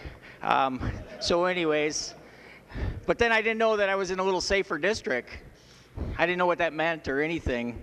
So if you ever wonder, those of you on your other side, if you think we haven't asked you questions or anything, it's actually a couple things are going on. It's a compliment, and you might be in a safe district if you haven't asked questions, so you're probably a little bit lucky. Well, anyways, Mr. Speaker, you know, we spend a lot of time. I know we have a lot of lawyers on our team, and we're pretty lawyered up. And so thank God, like I said, you have Knobloch. But so you can defend. I just find it a little disappointing. I'm not a lawyer. So, you know, it's just not really good for the body that we end up just kind of doing this sort of thing. Last Thursday, I don't usually do this, but the representative next to me had a motion to suspend the rules, and we talked about it for a long time. Then at the very end, I had one. It was passed up to the speaker, and it went around this little piece of paper. It was pretty cool. I'm all nervous because I was actually going to speak. So then, all of a sudden, Mr. Knobloch, Representative Knobloch, brings up the rule that we can go home. So you guys did that. We went home, and we didn't talk about nursing homes. So here's a case, nursing homes, and I was disappointed. I had some good points. It's kind of related to this. It's the same kind of principle. Nursing homes all over the state of Minnesota are losing folks. They're not being paid. They can't get a decent living. I mean, they got all these down the street. They're paying a higher rate. They've got all this turnover. So it's a little bit different, but it's wages. You know, just recently we had that deal, you know, you could take a bus. You know, you take it for a week. I think Representative Hornstein did it and hopped on a bus. And then a while ago, which is hard, I tried to ride my bike and tried to figure out how to do it. But from North St. Paul, I'm fairly close, but it's hard to get down here. So then we had the deal, I think Representative Metza did this, where you tried to live on minimum wage. Have you guys ever tried that? You know, I'm not that far removed from, I'm pretty comfortable now. You know, I get to know you folks. I know Representative Garofalo is comfortable, and I care, you know, I kind of follow him on Twitter, and I follow his family, and they're playing the Amazon women in volleyball, his girls, or soccer or something. I was a soccer player, but, you know, he's talking about, I think, probably Inver Grove Heights girls, the big ones. And, but I get to know you, and, you know, it's just sad to me that we're not going to pay people. These are people, and most of them are women, that are not making money, and they have kids. So I hate to bring it up, but you're the author, Representative Garofalo. You have kids. I have kids. I want our kids. I mean, that's why I run for office. I look across the aisle, I get to know you, and I get to know our members, and I want us all to do better. And we could do this. $8 an hour. Are you kidding me? What can you do on $8 an hour? Really? Anywhere in Minnesota. $12 an hour. Can you survive, really, honestly? I don't know if you can. Auto insurance, food, grocery, heat, light. I mean, think about it. I mean, it's crazy. I don't know how, yeah, they might get a tip. They might get a couple bucks, but you don't know who comes through the door. You don't know if they're going to tip. We all know people who don't tip. I like to tip. I give a pretty big tip. My wife and I fight about it. Isn't that kind of big? And she's generous too, but I mean, I know a lot of people that don't tip. I mean, it's ridiculous. $8 an hour or $12 an hour. I just think it's wrong. I think we can do better, and I'm going to vote no, and I encourage you all to. The member from Candy Ojai, Representative Baker. Thank you, Mr. Speaker. And again, I am sort of sitting back here really enjoying the discussion about what I consider a very good, well-written, innovative bill for tipped employees in an industry that I am very, very proud to be a part of. I've owned a restaurant for the last 12 years, and I pay our employees well. We just recently totally renovated our restaurant a year ago, because after 2008, September 2008, I almost lost it all because of the turn of the economy, and I've learned more about running a business in 08, 9, and 10 to save it than I did ever in my entire business career. But I will tell you that this industry are the most passionate people. They work hard. The tipped employees make more than $8 an hour. And the way this bill is written, it's innovative, and it supports them. And I am very proud to say my employees support what we're doing. They know that I'm standing here tonight talking on this issue because they know that with Dave Baker's recent renovation, my second mortgage on my house, a year ago, we totally gutted the restaurant. So I borrowed $250,000 on a new look in our new restaurant. And let me tell you, the servers are grateful for that investment that I made, because they went up very, very large increases in their wages because they had more hours, more tables, we were packed. That's how this works. And I have got the greatest employees. I am very proud to be part of this industry.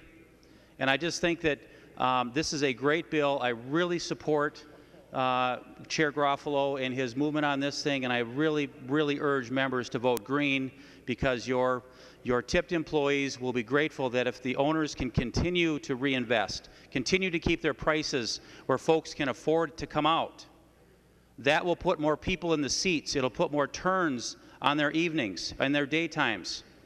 Our employees will win because of this bill. So I urge a green vote tonight. Ladies and gentlemen, thank you. The member from Martin, Representative Gunther. Thank you, Mr. Speaker. Representative Dabney, you know, one thing fun about those 47,000 new jobs, one thing they all have in common, every one of those 47,000 jobs have one thing in common. That's a boss. That's an owner of a business. Without that owner of a business, they would not have a job. I hope they all get paid very well, by the way. The top 2% of the wage earners pay 40% of the total taxes in Minnesota. They don't pay 2 or 4, 40. And my daughter worked in a restaurant that is no longer in business. She worked at Bricks in Excelsior and Grand. And she worked very hard, and she is a hard worker. I'm very proud of her. And Representative Mahoney, we've talked about our daughters very often. But my daughter made $41 an hour with tips. And what we're offering these servers is not an $8 wage, it's a $12. We're guaranteeing them they're going to make $12 an hour. Minimum $12 per hour. So remember, we're trying to be nice, us Republicans over here. We're trying to give them 12, not 8, not 9 or 9.50, 12. So with that, members, I hope you all got that sunk in your heads. It's not a cut in minimum wage. It is an increase. Thank you. The member from Ramsey, Representative Lesh. Thank you, Mr. Speaker. Members, so it was about 9 years ago that I had my daughter Alice, and you all probably remember Alice. She comes down here once in a while. Been coming around since she was this high, and now she's like this high. She's 14 now, but it was about 9 years ago. She was 5 years old, and I had, as a single dad, I had to take her around to a lot of different places that night when I'd have meetings. So she'd come with me to these meetings. She'd bring a coloring book or something. So there was this one place we went to, and I sat down, and I had a beer and a meal with this person I was meeting with. And then we left, and we were driving home, and she handed me some money, and she said, "Here, Dad, you forgot this on the table." And I said, "Alice, that's the guy's tip. You can't take that off the table, okay? It belongs. It's us paying them for serving it."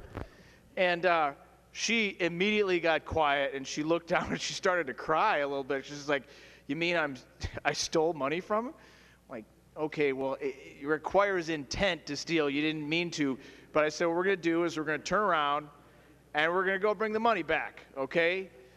Because this guy earned it for serving us at the table. Well, she got it. And now every time we drive past that place on University Avenue, we're in the car, she reminds me, Dad, remember that time I stole that money from the poor waiter?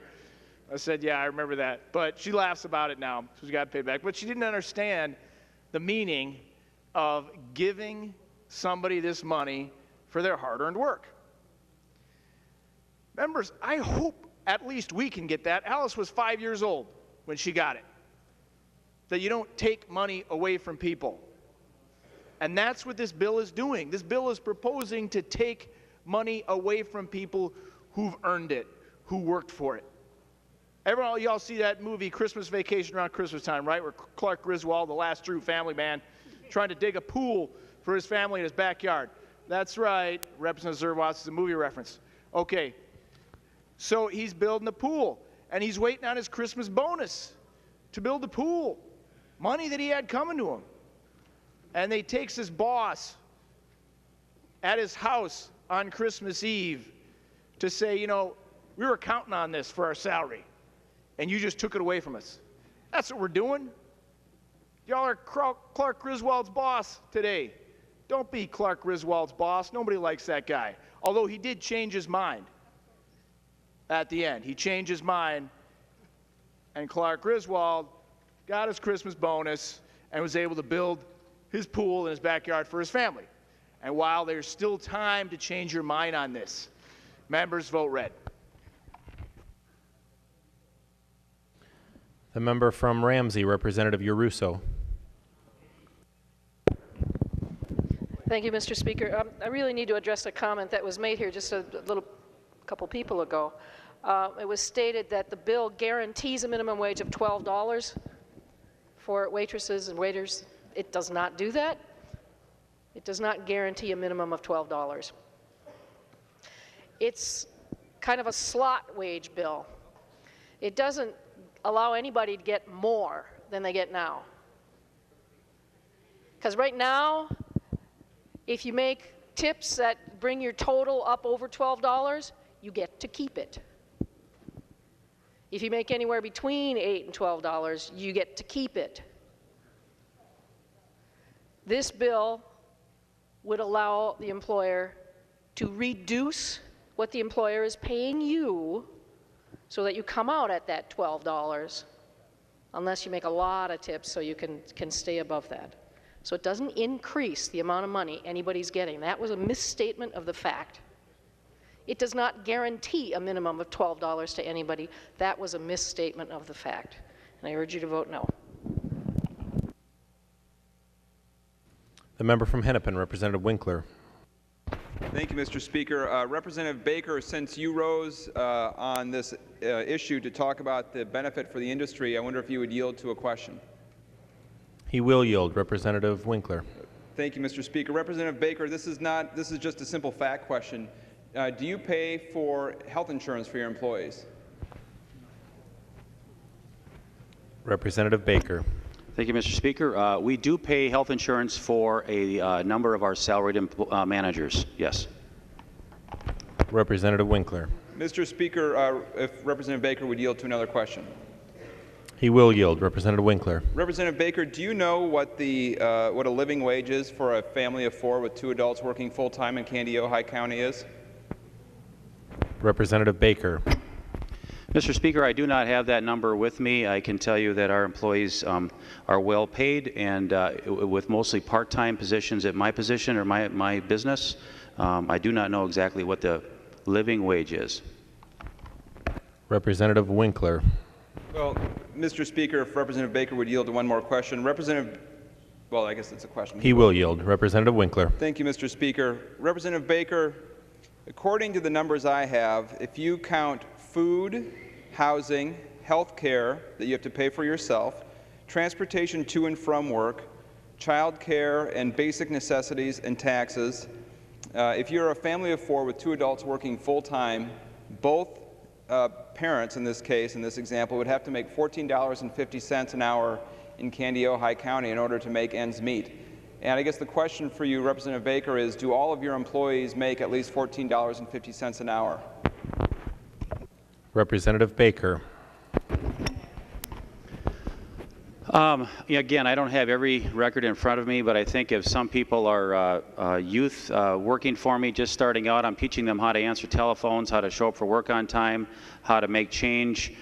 Some people are not making that. However, they're not also raising a family. They're young workers. A lot of my employees also are making $12 to $22 an hour that are paid with a wage and tips combined. I have kitchen employees that are making well over $14 an hour. If I said every single one of them was making that, that wouldn't be accurate, but I am very proud of the salaries and the hourly rates and the opportunities I'm providing for my employees at my business located at 1026 Avenue Southeast, Wilmer, Minnesota. Representative Winkler. Thank you, Mr. Speaker. Representative Baker, we used to have a representative here who never lost an opportunity to say the name of it, so if there's another opportunity later, we can do that too. I think it was Charlie's Cafe we always used to hear about in Freeport, Minnesota. Bud Heidgerken, that's right. I'm not asking you to make a plug, but Mr. Speaker, Representative Baker and Representative Gunther, I think you've all revealed what's really at stake in a bill like this and what's at stake in this whole discussion about a minimum wage. Last year, we raised the minimum wage to $9.50 an hour for large employers. We indexed to inflation, and we made sure that there was a rising floor of wages for all workers in Minnesota. By doing that, it enabled us, I thought, to go on to other issues of very important concern to working people in Minnesota, things like earned sick leave, things like paid family leave, things like scheduling that was more predictable and fair.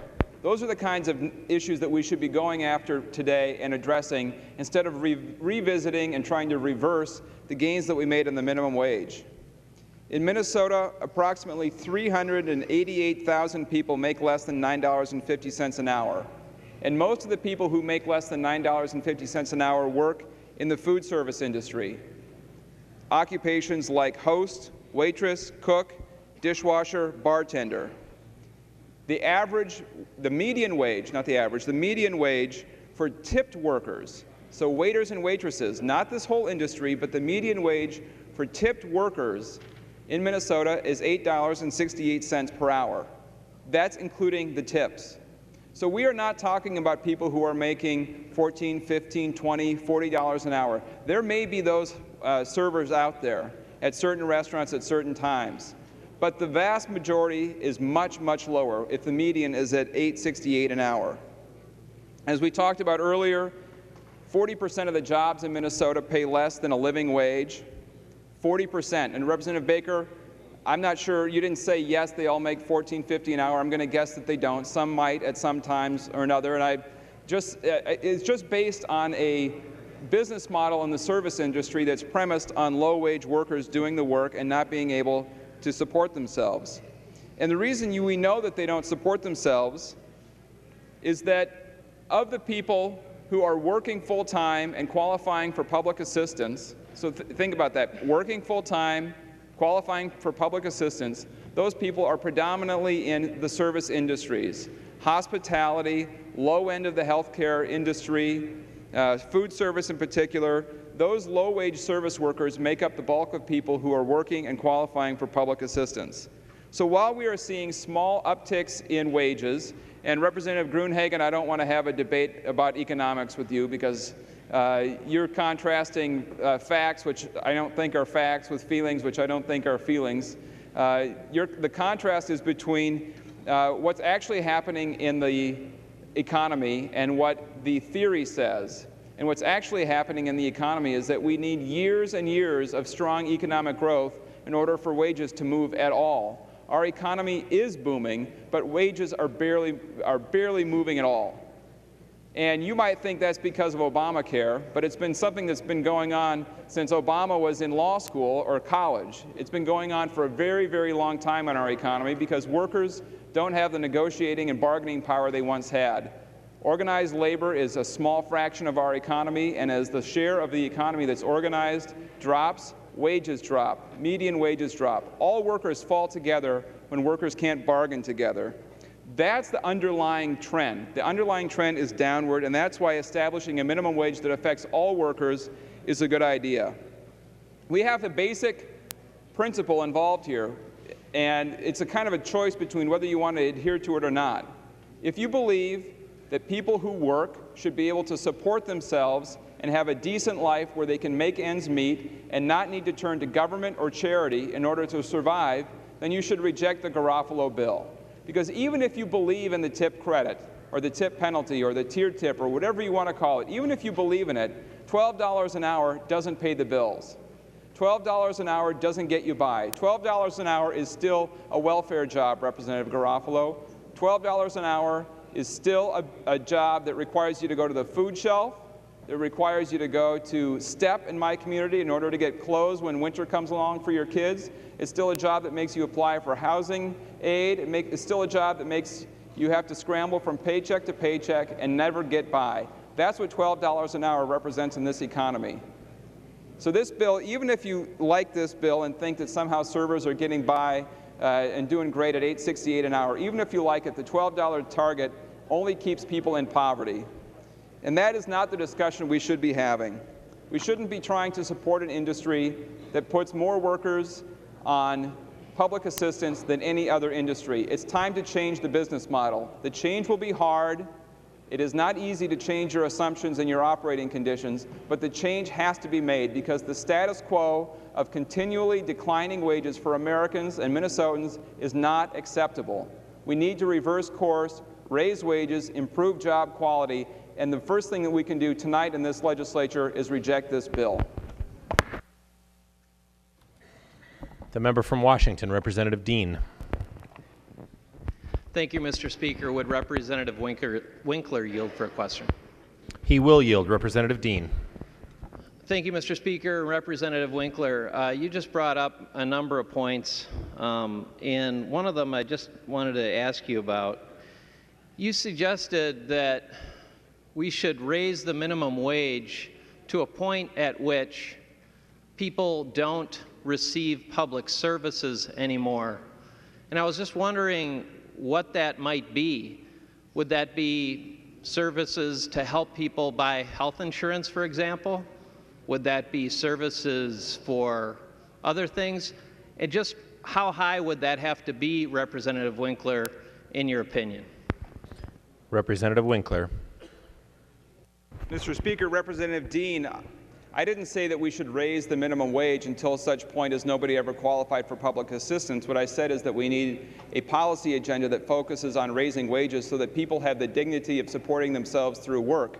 And I would think that would be a pretty universal agreement here in the House and among all Minnesotans that work has dignity and we need to honor it. So at some point, when you earn enough money, you stop qualifying for public assistance, you stop needing to go to the food shelf in order to feed your kids. Now, if you look at a statewide average, that number is probably around $15.80 some an hour for two people working full-time taking care of two kids. If you can meet a basic family budget, earn that kind of money, you probably don't need to turn to the taxpayers or to churches or to nonprofits for assistance. And I think that's a basic goal that we should all try to attain. That's also why I offered that amendment tonight that says if you can afford to pay $1 million to your top executive, you should be able to pay all workers at least that $15.83 living wage.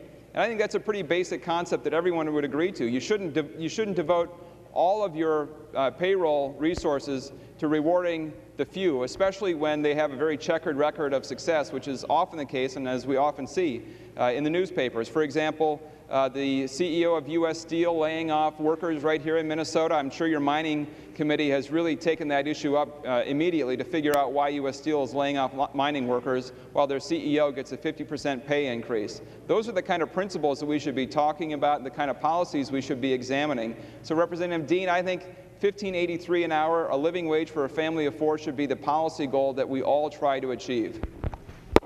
Representative Dean. Mr. Speaker, if Representative Winkler would yield. He will yield. Representative Dean. Mr. Speaker, Representative Winkler, if that is the wage that you think that people should have, and I would just remind you that you had said earlier that in your words was that we should set a wage at which Minnesotans do not have to rely on public services. And actually, we provide public services in the healthcare area to a family of 4 making over $60,000 a year to help them with their health care. I'm not saying that's a bad public policy decision. I'm saying that that's one that's made.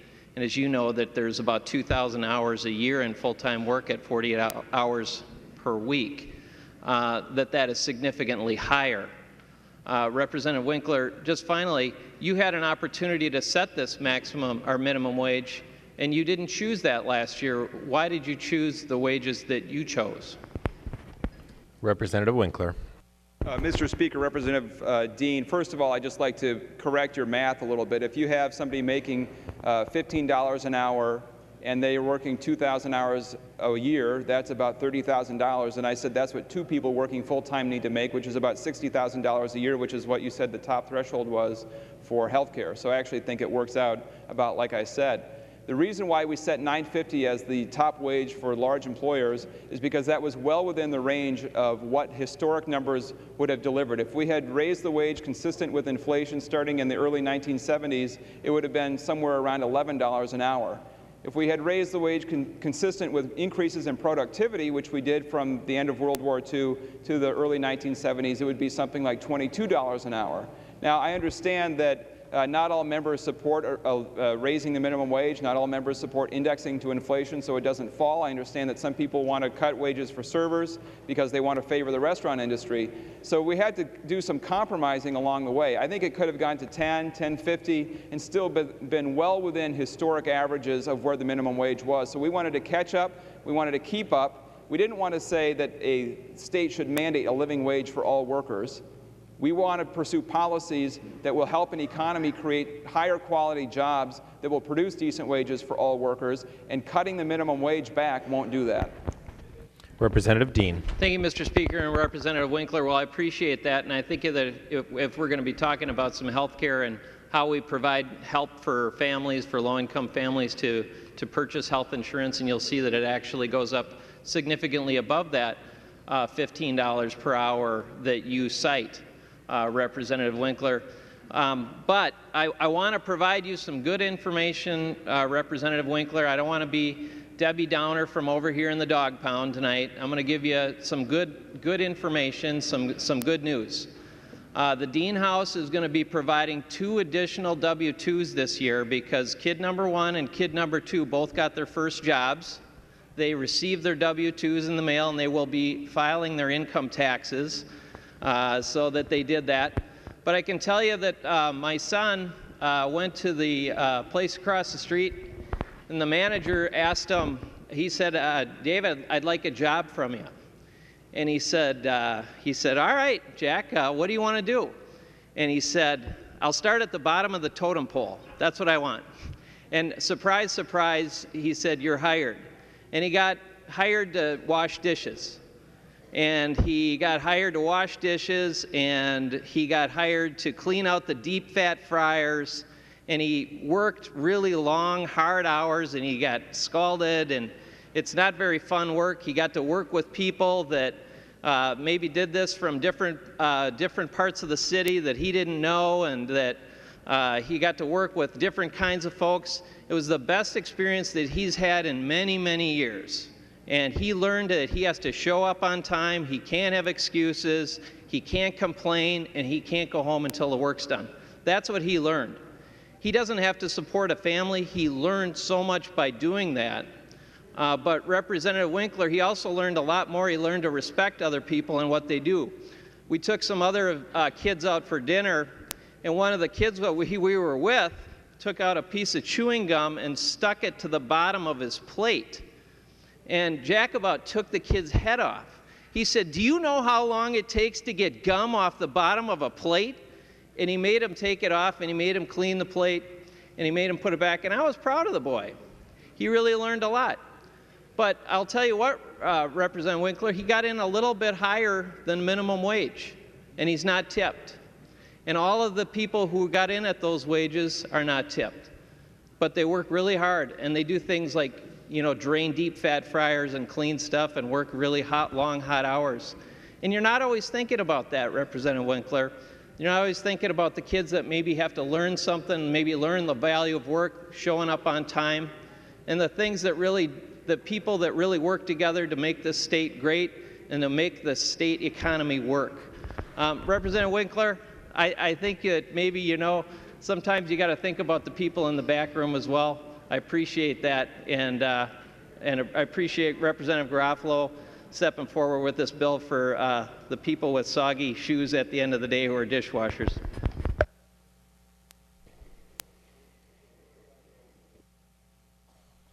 The member from Hennepin, Representative Pepin. Mr. Speaker, pursuant to Rule 1.50, I move that the House be allowed to continue in session after 12 midnight. Representative Pepin moves that the House be allowed to meet past midnight. Any discussion on that motion? Seeing no discussion, all those in favor signify by saying aye. Aye. Those opposed, no. No. The motion prevails. The member from Stearns, Representative Howe. Mr. Speaker. Representative Thiessen, for what purpose do you rise? Mr. Speaker, we're with a bill right now taking money from workers. Tomorrow you got to be up at 9 a.m. to do an even bigger disservice to Minnesota and propose a budget that's going to give huge tax cuts to corporate special interests while in a time of surplus. For what purpose do you rise, Representative Thiessen? Cutting, Representative Deane's walking out, but he should listen to this, cutting deep cuts, probably over $1 billion in cuts to health care for working people. So, Mr. Speaker, I move that we adjourn. And I ask for a roll call. Representative Thiessen moves that the House do now adjourn. A roll call has been requested. Seeing 15 hands, there will be a roll call. And the clerk will take the roll on the motion.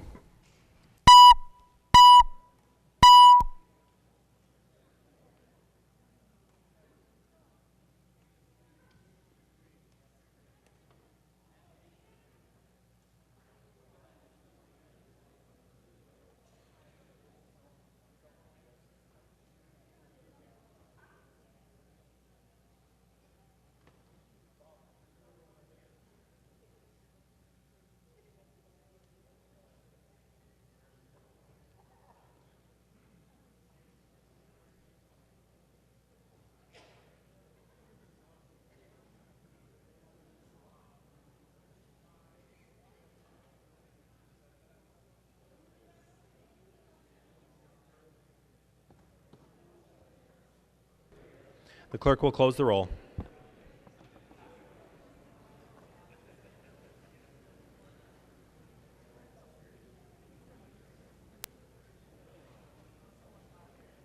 There being 61 ayes and 70 nays, the motion does not prevail and the House is not adjourned. The member from Stearns, Representative Howe. Thank you, Mr. Speaker. And members, we've been talking about the minimum wage, and I've heard a lot tonight about getting paid what you need to make the living wage. And I guess, Representative Winkler, my point is I can remember one time when I had one job, and that's when I was in the U.S. Navy. Since that time when I got out of the Navy, I've always had more than one job. And they weren't all well-paying jobs, because I remember being the blue light special guy, the stock boy at Kmart at a minimum wage. So did I have just that job? No. I had multiple jobs. I had 3 jobs. I was also, while I was that blue light special guy at Kmart, that stock boy, I was also the carpet cleaner. And as I was the carpet cleaner, I also had my own business fixing up electronics, because I couldn't make it on one job. Since that time, I've never had just one job. I've always had multiple jobs because I couldn't do it on one job. My point is when you can't make it on one job and you've got the motivation, you go out, you improve yourself, you get another job, and you continue to do that. I continue right now to have 3 jobs. I have never in my life, except for the time I was in the Navy, only had one job.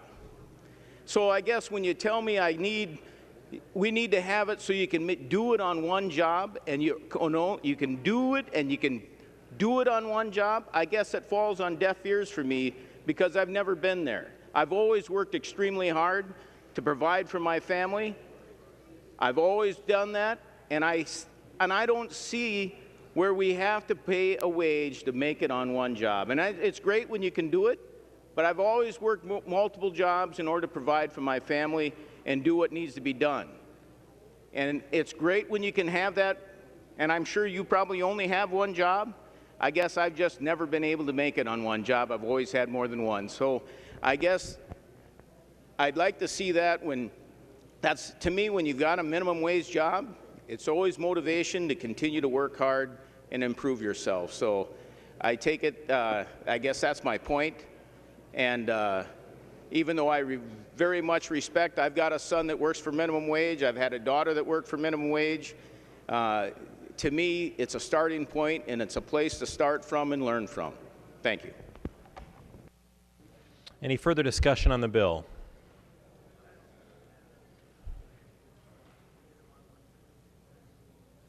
The member from Dakota, Representative Garofalo.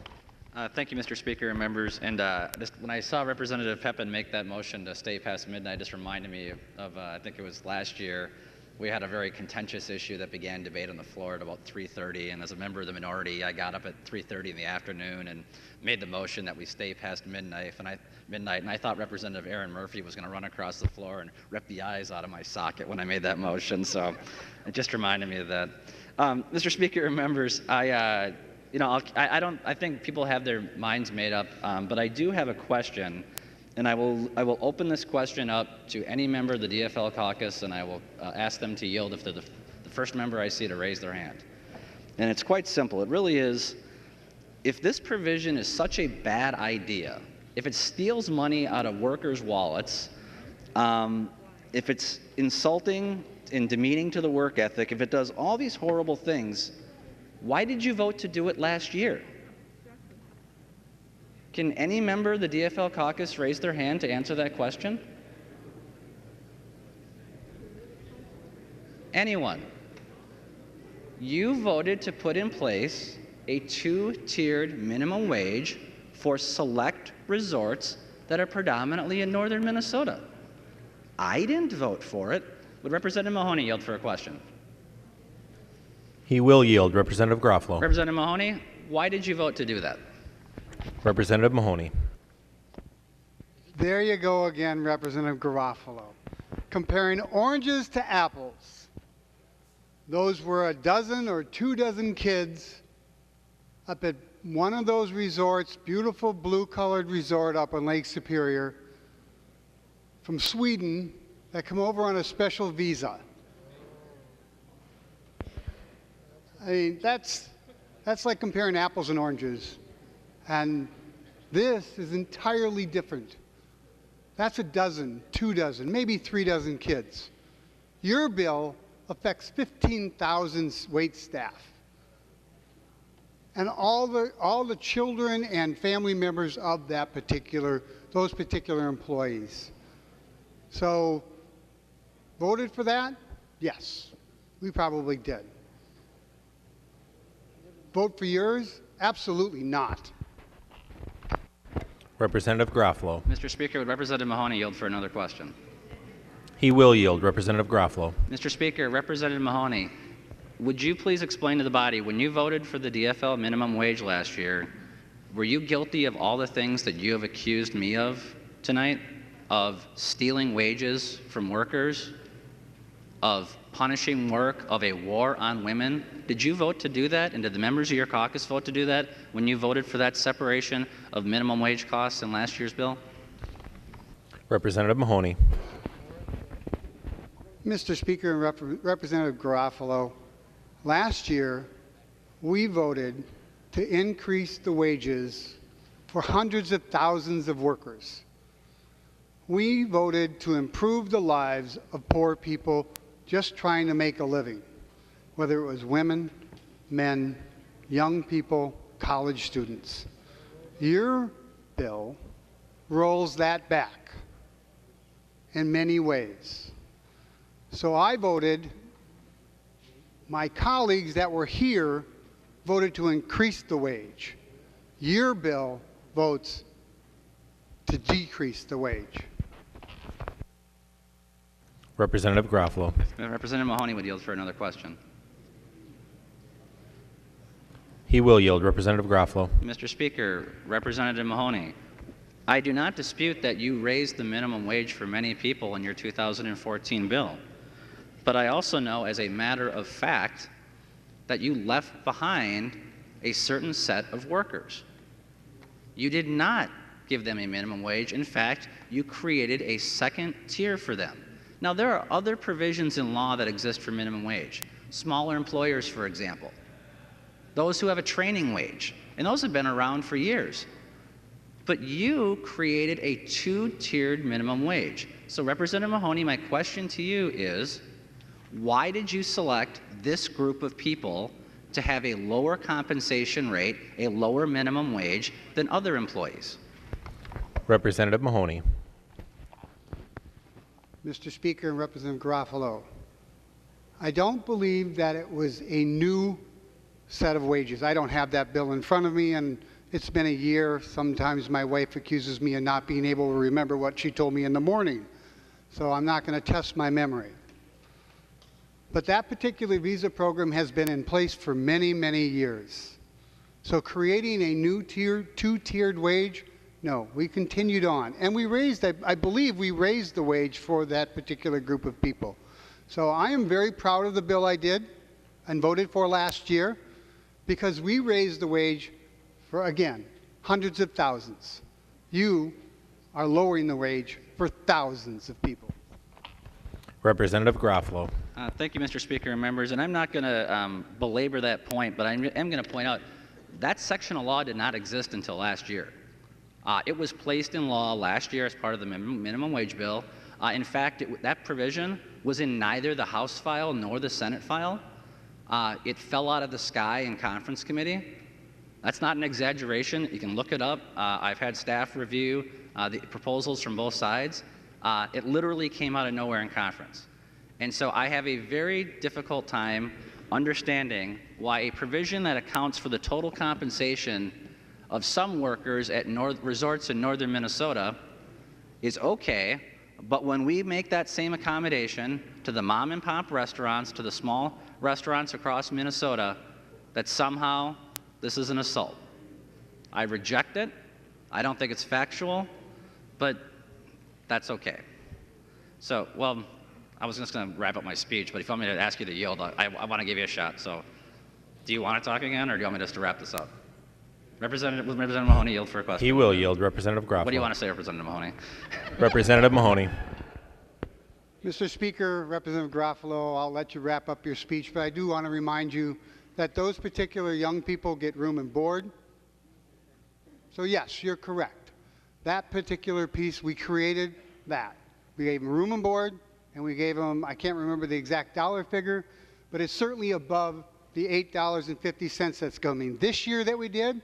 I'm sure it's above the $9.50 sooner or later by the time you put everything together. Representative Garofalo. Mr. Speaker and Representative Mahoney, yeah, you're right. They get other compensation, other costs beyond the minimum wage. So why is it that the lodging costs are okay for certain select resorts in northern Minnesota, but the tipped employees for small mom and pop restaurants, it doesn't count? Now, I'm not going to beat the dead horse. I think I've done that already. We've gotten well beyond that point. I just want to point out, for all the rhetoric about this proposal, let's keep this in mind. Minnesota is the only state east of the Rocky Mountains that doesn't account for tipped wages as a calculation in the minimum wage. The only one. So having some level of conformity with every state east of the Rockies is hardly reactionary and extreme. Second of all, under current law, there is a government-mandated wage increase for employees who make $13, $14, $15 an hour, but there isn't a government-mandated wage increase for those who make $10 an hour. That makes no sense. It is clueless. Now, I recognize the fact that if any bill is going to become law this session, it needs the support of Republican legislators and DFL legislators. That's the reality, okay? And if you're a person who looks at that fact and says, okay, a $15 an hour employee is getting the mandate, getting a mandated wage increase, and the $10 an hour employee is not getting it, and I don't care, then that's fine. It's a philosophical view. Sometimes we have those sorts of votes at the Capitol. I get it. But for the rest of those people who look at this and acknowledge that problem and acknowledge that right now we are for businesses that are doing table dining, we're providing a regulatory incentive for them to move to fast casual or to move to quick service, where there are fewer tipped employees, where people make less money. And we are providing a mandate from government to incentivize that change. For those people on the other side of the aisle who've approached me with your ideas, I thank you. And I've tried to incorporate some of those ideas in this bill. As this bill moves forward into conference committee, again, please come to me with your ideas, because I can't do this by myself. I want to solve these problems, but I need DFL support to do it. And again, if there's concerns out there, issues that we can address, please let me know. Members, one final point, I want to thank those members on the other side of the aisle who are voting for this bill. I've been on the other side of the coin before. I know what it's like when you disagree with some members of your caucus, but I do appreciate it, and some of us respect that. So thank you very much, and members, I'd ask for a green vote. Seeing no further discussion, the clerk will take the roll on the bill.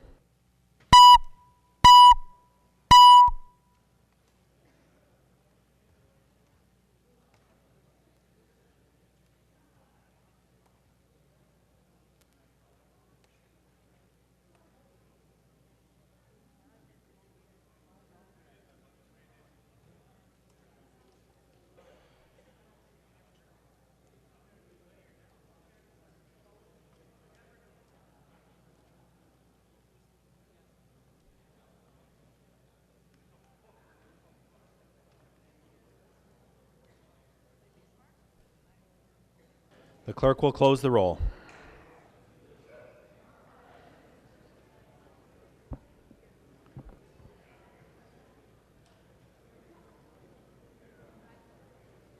There being 78 ayes and 55 nays, the bill is passed as amended and its title agreed to. The next bill on the calendar for today is House File 889. The clerk will report the bill. House File number 889, number 1 on the calendar for the day, an act relating to public safety. The member from Hennepin, Representative Hilstrom, to introduce your bill. Thank you, Mr. Speaker and members.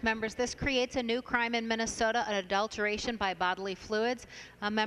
You're being passed out the criminal complaint, which resulted in this law being passed, as well as the decision by the judge saying that currently criminal sexual conduct in the fifth degree does not cover it. I ask for your support on the bill.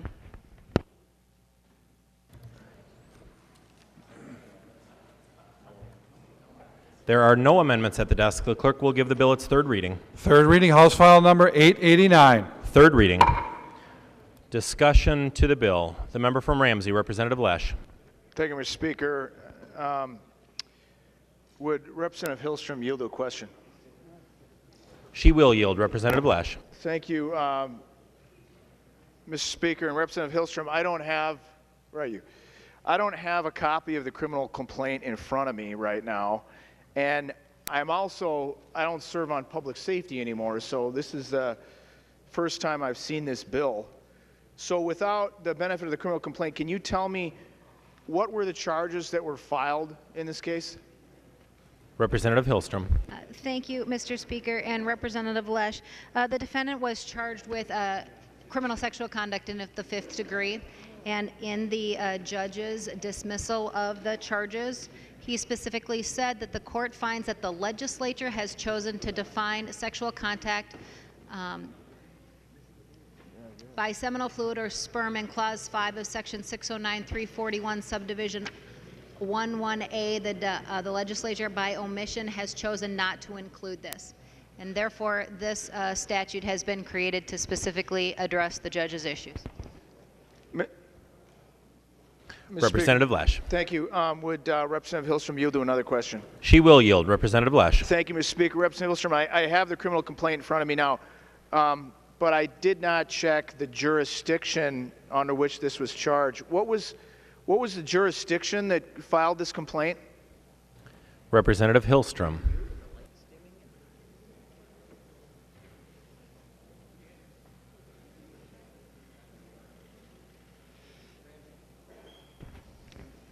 Thank you, Mr. Speaker.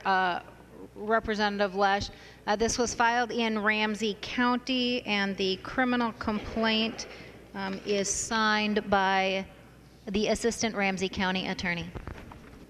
Thank you, Representative Mr. Lesh. Speaker. I'm not sure what the story is with this, because I had thought that it was Blaine that this occurred in, which is in Anoka County, but I just wanted to find out if it was related to a city attorney complaint or a county attorney complaint. Mr. Speaker, would Representative Hilstrom yield to another question? She will yield. Representative Lesh. Thank you, Mr. Speaker. Representative Hilstrom, can you tell me why the charging jurisdiction failed to charge disorderly conduct? Representative Hilstrom. Thank you, Mr. Speaker and Representative Lesh. I'm not going to second guess a prosecutor in this case. I believe the prosecutor probably could have charged disorderly conduct. They chose to charge criminal sexual conduct, thinking that that was in fact covered. The judge specifically said that the legislature had omitted it, and this bill is to specifically address the issues that the judge has raised. Representative Lesh. Thank you, Mr. Speaker. Would Representative Hilstrom yield to another question? She will yield. Representative Lesh. Thank you, Mr. Speaker. Representative Hilstrom, under the terms of your bill, if a disgruntled student were to spit in his teacher's coffee on the desk in front of a class, would that action be subject to a felony complaint? Representative Hilstrom. Thank you, Mr. Speaker and Representative Lesh. If you look on lines 3.23, adulteration is defined as intentional adding of bodily fluids to a substance, and then on line 3.24, it defines what those bodily fluids are. That would include saliva. However, in order to get to a felony, the person would have to ingest the food. In order to get to a registerable felony, there would have to be the intent to arouse or gratify sexual desire, or it would have to involve a child. On line 4.1 is where it starts talking about if it's a child. Representative Lesh. Okay, thank you, Mr. Speaker. If Representative Hilstrom would yield to an additional question. She will yield. Representative Lesh. Thank you, Mr. Speaker. So in my scenario, if the teacher then drank the coffee, it would be a felony. Is that right? Representative Hilstrom. Thank you, Mr. Speaker. So Representative Lesh, so if you intentionally put blood, seminal fluid, vaginal fluid, saliva, urine, or human feces in a substance that you know that someone is going to consume, and in fact they consume it, you are subject to being charged. Representative Lesh. Thank you, Mr. Speaker. I don't have any other questions for Representative Hilstrom, but I did have some concerns about this bill, Mr. Speaker, members, and it won't surprise me if I'm the only one to talk on this. This is a bill and situation that makes people uncomfortable, and no one wants to talk about it. But we're crafting laws here, members, and I have no idea what that means to attempt to prove that something is an effort to elicit gratification. I don't, as a prosecutor, I am befuddled as to how to even approach something like that in front of a jury. Now, I grant you we've probably passed even more confusing bills around here. That said, I understand what Representative Hilstrom is trying to do. This is a constituent, a specific situation, but it appears to be legislation designed around a specific incident, an incident that elicits disgust from any person who hears about it. But in crafting legislation this way, I think it falls victim to the folly of so many bills where policy is written as a reaction to an incident that garnered a lot of press controversy, and that folly is a hurried, inconsiderate construction of law. Now, just while we were debating the last bill, I checked in the Senate. It appears that this bill was sent to Judiciary, and I also checked the committee schedule of Judiciary in the Senate, and it doesn't appear to be scheduled. That said, this is on us to decide whether or not the scenario that I presented is good enough. Reliance upon prosecutorial discretion to not charge cases like I just described, I've learned after 13 years is not sufficient for me to vote for a bill. I'm not going to assume that a county attorney who finds a kid that spit in his teacher's coffee and the coffee drank it and the class is snickering, that the kid wouldn't get charged with a felony, because it's a felony. And if you want to hear about prosecutorial discretion, I'll tell you a story about that. Folks remember Doug Meslow, who I think has been a judge for 10 years now. Former Representative Meslow and I started out together in 2002, as did there were many of the class of 2002 still here. And our first term, Representative Meslow came to me and said, we got to close a loophole in the DWI law. He said, you know, your first DWI is essentially a knuckle rap. It's a misdemeanor. But if you blow over a .20, it's a gross misdemeanor, liable up to a year in jail, and it requires a full-on criminal complaint. There are different sets of rules for gross misdemeanors. You do not get a 10-day demand trial. Your speedy trial is in 60 days. And it requires a lot more staff time to process a complaint. You're talking upwards of an hour's worth of staff time to process a criminal complaint. So there were some people that, with a refusal to test, or refusal to blow in the machine, it was still just a misdemeanor. Now the problem is that people who were honest with the cops, and they said, well, I'm going to blow into the machine, and boom, they popped over a .20. Guess what? You got a gross misdemeanor because it was an enhancer. But if you were a jerk about it, and you said, I'm not going to blow into the machine, well, you just got a misdemeanor. And it seemed kind of unfair that why would you reward refusal to cooperate? So Doug approached me and he said, here's the deal, let's pass this. And I said, well, that means then every first-time refusal is going to be a gross misdemeanor. I'm not sure that's what we intend, because some people are just really confused. First of all, they're drunk, right? And they're not sure if they should do it. They don't have the same intent as someone who is definitely over a .20. He said, yeah, but we'll rely upon the prosecutorial discretion of prosecutors to only charge the ones that we know are over a 2.0, and that way we've closed the loophole. So I took his word for it. We passed the bill. It was 2003.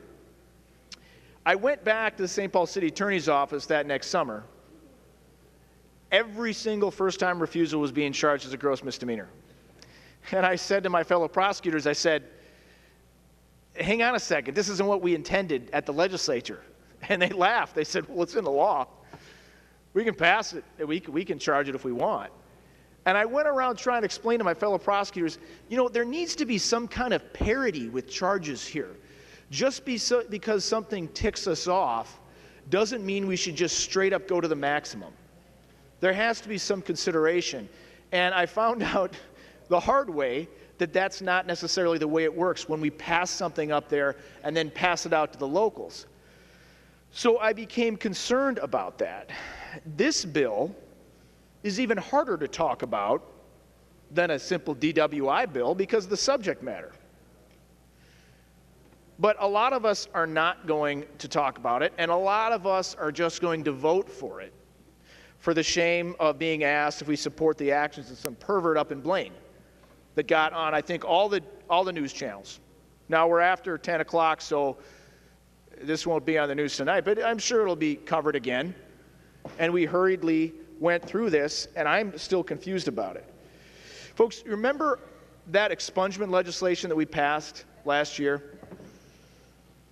The bill that we passed because of consequences of some hurried bills that we passed decades prior. I'm not worried about those people coming up to ask me, why did you vote for some bill allowing some guy to do this action up in Blaine?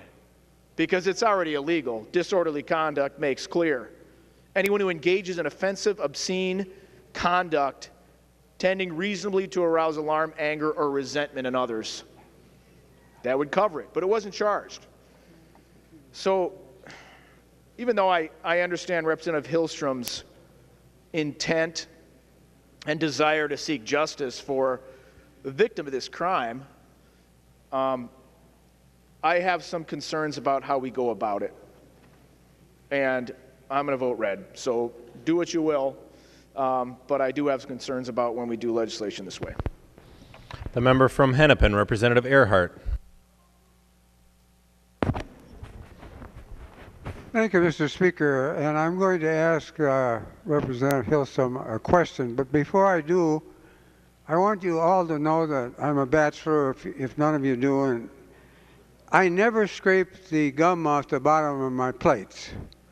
And that may be the reason that the inside of my dishwasher is so sticky. But it's a matter of philosophy. Now, this bill, that was just, where is Dean? He heard that one, okay. Dean, but I have a question for Representative Hilstrom if she'd yield. She will yield. Representative Earhart. The one body fluid that bothers me a little bit in here, and it's one you can talk about easily, and that's saliva. And I will give you an example of a TV show that's called Friends, which is several couples that live together or whatever they're doing, and they often hang out in a coffee shop or a bar, and almost every night that you turn TV on, there's a promotion that goes on. And one of the women is sitting on a settee next to a coffee table, and she's got a cup of coffee in her hand, and she's going, oh. And she says, now that's my coffee, and nobody's going to bother it. And puts it down, and her boyfriend's sitting next to her and says, oh, that cup was there when we came. So, who knows?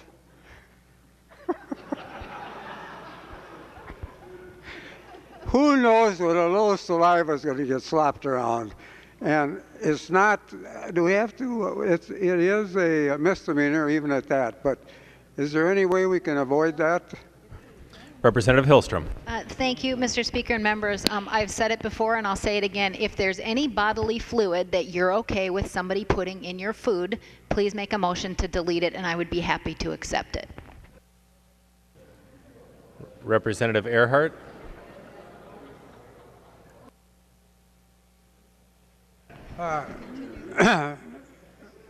Mr. Speaker, we're on third reading, so I can't make a...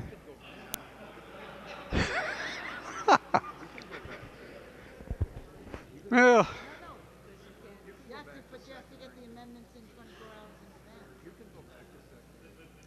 well, we have an argument here, Mr. Speaker. If you need the amendment 24 hours ahead of time, or we can do it now.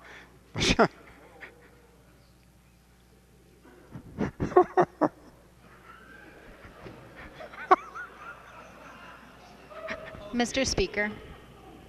Representative Hilstrom, for what purpose do you rise? Thank you, Mr. Speaker. I was going to respond to Representative Earhart's question. Representative Earhart, are you asking her to yield? Oh, I'd be happy to ask Representative Hilstrom to yield. Yes. She will yield. Representative Hilstrom. Thank you, Mr. Speaker. Representative Earhart, we have many places in statute where we have made it an assault if you spit on a police officer, if you spit on a corrections officer, if you throw all sorts of bodily fluids. And while members have been making light of many of these, the victim in this case has to undergo 1 year of sexually transmitted disease tests. We now know that sexually transmitted diseases are passed through bodily fluids, and so it becomes a very serious issue. So while I am happy to work with you, Representative Earhart, if we would like to take saliva out of the bill between now and the time it makes it to conference, I think that that's a fine thing that we could work on.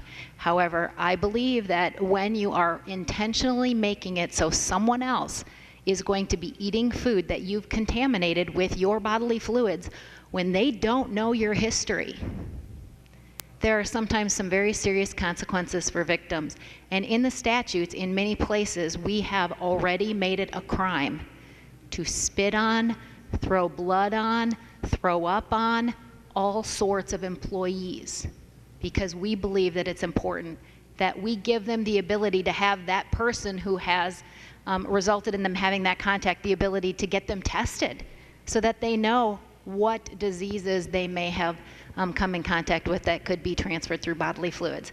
So members, I'm happy to work with members as we process on this bill. I believe it will be heard in the Senate. I think it's a serious issue, and I think it warrants serious discussion. Representative Earhart. Thank you, Mr. Speaker, and I appreciate your comforting words, Representative Hilstrom. And I think it's time we all got home and picked the gum off our plates, so let's wind it up. The member from Hennepin, Representative Kahn. Mr. Speaker, Representative Hilstrom yield to a question. She will yield. Representative Kahn. As I'm trying to read this bill and fully understand it, suppose a child spits into his own soup. How is that covered under your bill? Representative Hilstrom. That he intends to eat, drink, eat, whatever you do with soup. Thank you, Mr. Speaker and Representative Kahn.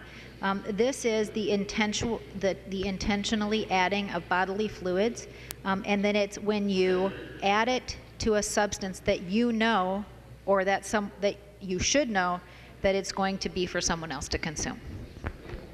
Representative Kahn. Mr. Speaker, but that doesn't say it into 328 to 330.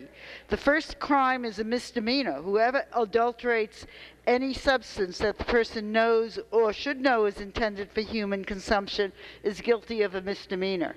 As far as I can see, the child spitting into his own soup is guilty of that misdemeanor. Are you asking her to yield? Yes. She will yield. Representative Hilstrom. Mr. Speaker and Representative Kahn, again, I had this drafted with the assistance of nonpartisan staff to make sure we took care of that. If that's an issue, I'm happy to make certain that we add it, that someone else will be consuming it. Well, Representative Kahn. Mr. Speaker, Representative Hilstrom, it's your bill. It's on the floor right now. You could continue it so we could work on these issues. And in fact, suppose you have two kids that are sitting side by side in the cafeteria, and one intends to spit in his own soup but spits in the soup of the kid next to him. That gets you to the other person. How is that covered under your bill? If Representative Hilstrom would continue to yield. She will yield. Representative Hilstrom.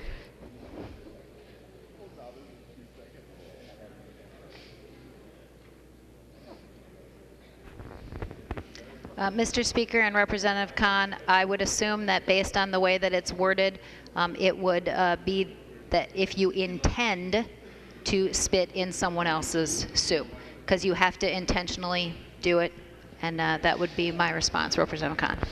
Representative Kahn. Well, Mr. Speaker and Representative Hilstrom, I don't see where it says that. I don't see where it says that.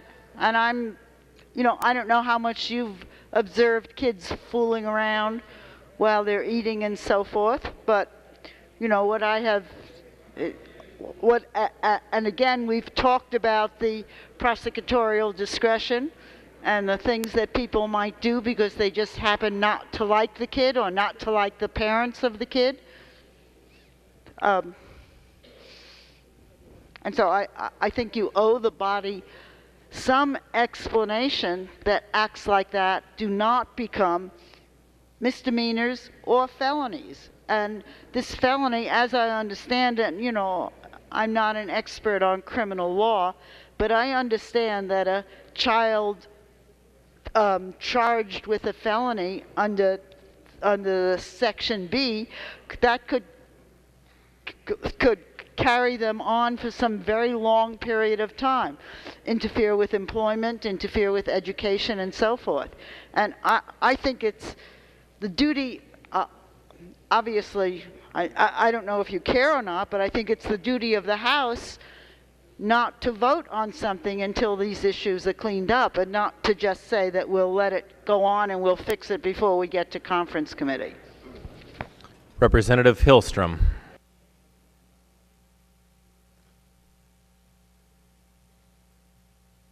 Was Representative Kahn asking me to yield to a question or was making a statement? No, she was not asking you to yield. I'm giving you the floor now. Thank you, Mr. Speaker. Mr. Speaker and members, again, sometimes these issues are very difficult for folks to deal with. They have a very hard time, and many questions were not asked. They've raised really good questions, and I believe they've all warranted discussion. My commitment to the body is I'm happy to, if saliva is the part that gives the body heartburn, I'm happy to delete saliva from the bill.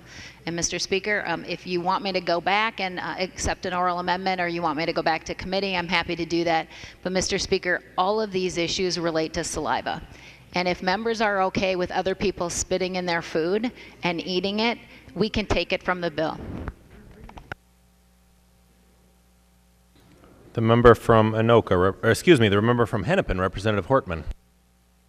Thank you, Mr. Speaker. And Representative Hilstrom, I wonder if you would be open to referring the bill back to Public Safety to take a look at both the issue of saliva and the severity of the penalties. As a mother who has recently parented a teenage boy, I can tell you they're really stupid, and I don't know if some of this... And I don't know if some of the stupid things that they do should be felonies. Representative Hilstrom. Thank you, Mr. Speaker. In consultation with the Majority Leader, Mr. Speaker, I would make a motion that this bill be returned to the Public Safety Committee. Representative Hilstrom moves that House File 889 be re-referred to the Public Safety Committee. Discussion on that motion.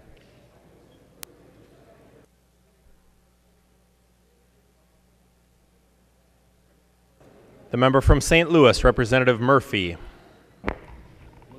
Well, Mr. Speaker, I don't know specifically the things that brought this bill to our attention at this particular time, but I do remember that several discussions when I was chairing corrections and public safety committees, and we were talking about penalties on similar actions to protect the workers in the facilities where people had already committed a crime, and then the workers that were being spat upon and things thrown at, and all the things that Representative Hilstrom pointed out in her introductory statements. So I think we should take this very seriously, and I think if it goes back to public safety, I don't know if you're trying to reduce the number of felonies or whatever, but for the workers, we're asking that changes could take place to the first disposition of how long their sentences were and that kind of thing. And I don't know if they got into that discussion in public safety before, but if it goes back to public safety, I want you to be sure that you discuss those kind of issues as how it protects the workers.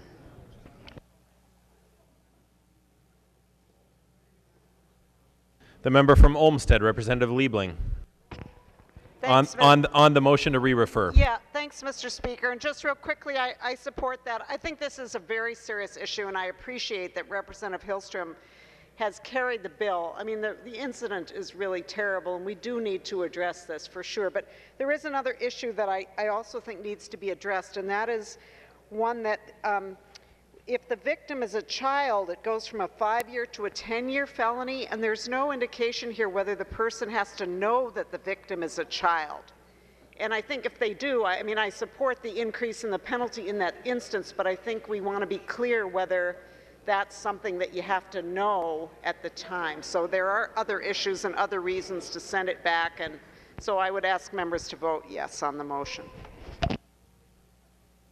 Any further discussion on the motion? This is on the motion to re-refer. Representative Considine. Thank you, Mr. Speaker. I support the bill, And I'm wondering if Representative Lesh will yield to a question. He will yield. Representative Considine. If the child that you are referring to has AIDS, Hep C, or even strep throat, when he spits into that teacher's cup, does that change things? Representative Lesh. Mr. Speaker, Representative Considine, sure. Any further discussion on the motion to re-refer? Seeing none, all those in favor signify by saying aye. Aye. Those opposed, no. No. The motion prevails. Motions and resolutions.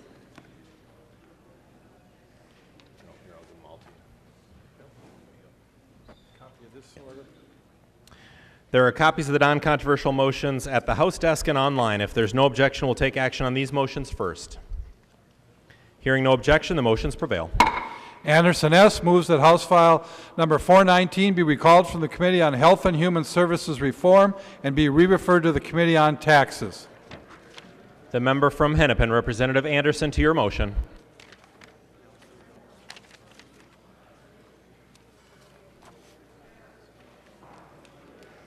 Hello? Excuse me. Thank you, Mr. Speaker. Members, this bill, what it is dealing with is the costs associated with MNCare, Minnesota, not MNCare, excuse me, MNsure, excuse me, it's late. Dealing with MNsure, it was sent to HHS policy. I've spoken to the chair of that committee. We are going to be sending it to tax committee. I've spoken to that chair. He's fine with it. It's not actually dealing with an HHS policy issue. It's dealing more with the financial side of it, and this is with a tax proposal and not with HHS dollars. So that's what the motion is, and I ask for your support. The member from Hennepin, Representative Nelson. Thank you, Mr. Speaker, and point of personal privilege. State your point of personal privilege. Thank you, Mr. Speaker. Earlier tonight, we talked about the schools that were successful in the girls basketball tournament this weekend. And I just wanted to mention earlier, and I didn't get recognized, that Park Center, my alma mater and a school in my district, won for the second time in a row. The girls won the girls 3A state basketball tournament, and they should be congratulated.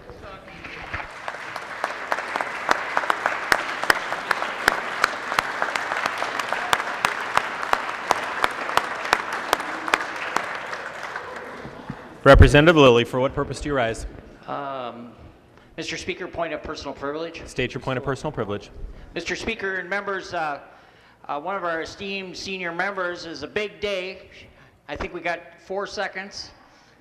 Happy birthday to Representative Khan, 29 and holding.